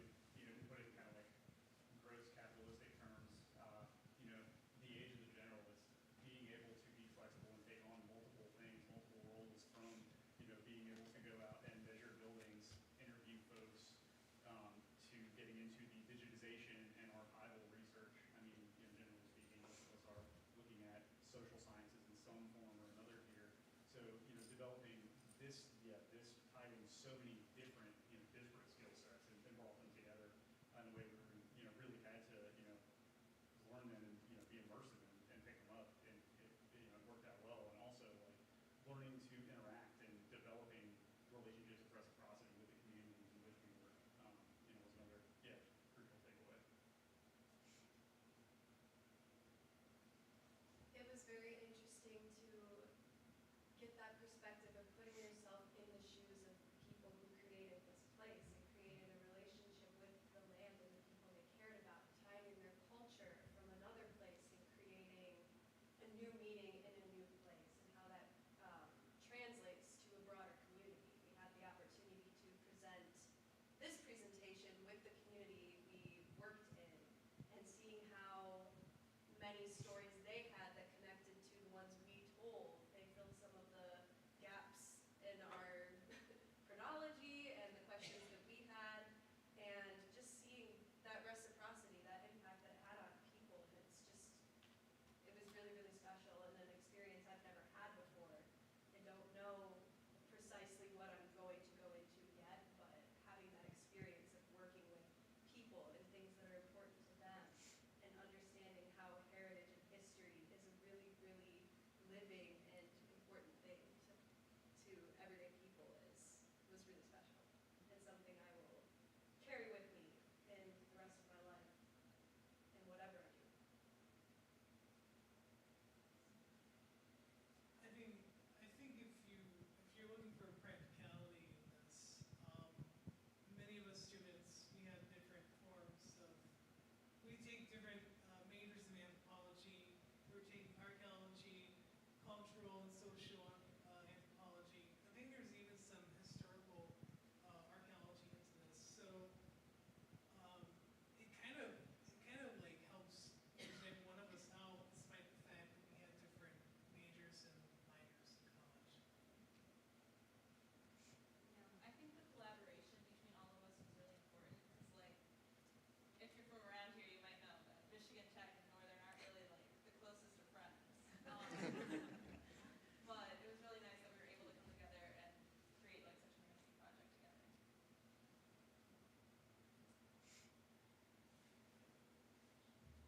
I guess I'll add in. After doing this, I did take some time to look at jobs doing like historical preservation and historical architecture, and it's something that I am thinking about. I'm not going to say that I'm pursuing it, but it's definitely something I've considered pursuing. One of the things that I brought to this, so being an indigenous person from the Upper Peninsula, I brought in like an indigenous lens. That's one of the focuses that I've tried doing all along in the social sciences, and I think it's something important. But we're just social scientists looking at humans. And I think that's one of the things, they also have their own history and their own heritage. And we also have to tell a story there. You know, we've talked about indigenous peoples in this, however, we can still do better. And with that, most of our histories are oral, so a lot of it is lost due to time. So what I'm trying to do, and I'm doing a research project with Michigan Tech, is I am going out and talking to people about indigenous histories. And with it, I'm building maps of old communities, old trails, old fishing sites, in hopes that we bring this to the forefront and we make sure that these aren't lost to time. So much like our work here, we're ensuring that their histories and their heritage isn't lost as well.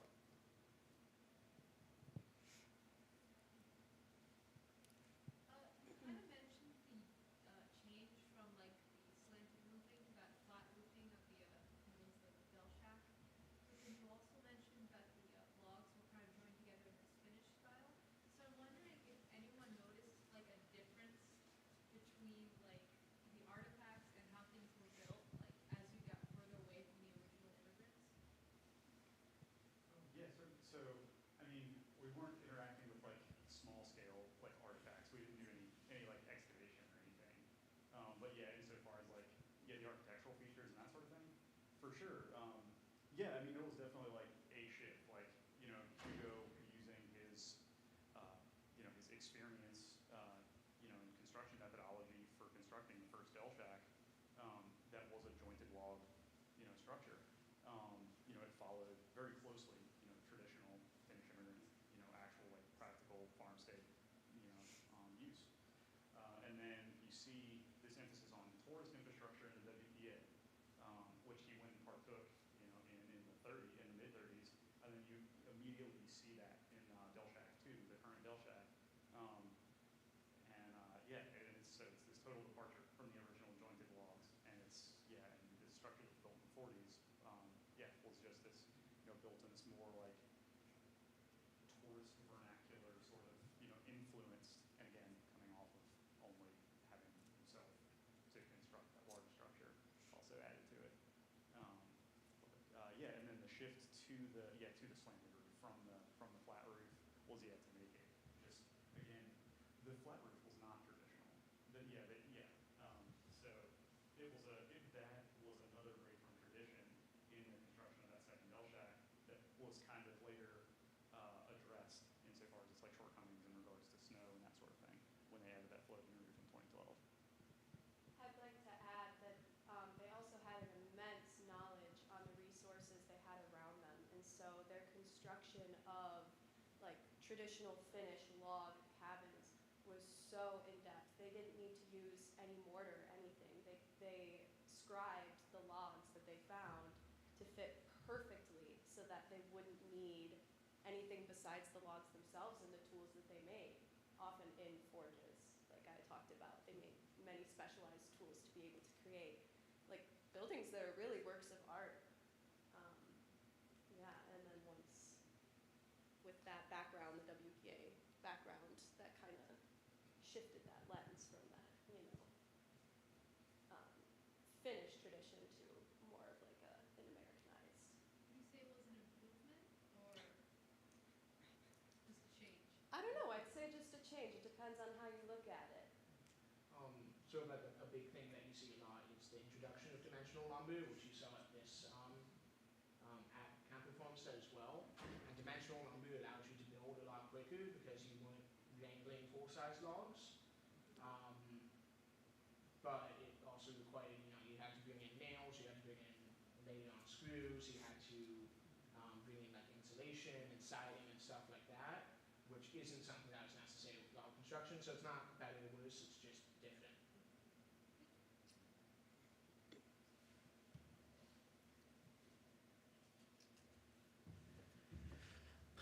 Well, thank you, everyone, and let's hear it for these amazing students. Wow.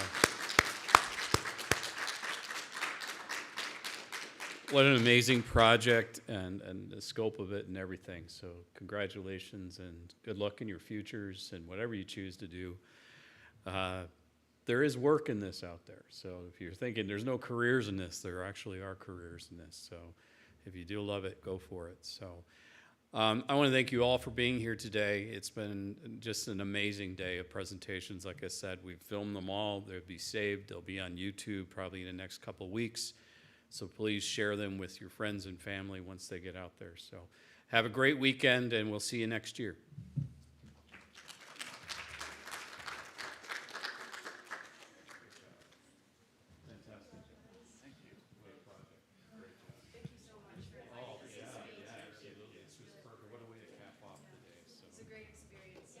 Oh, great. I bet.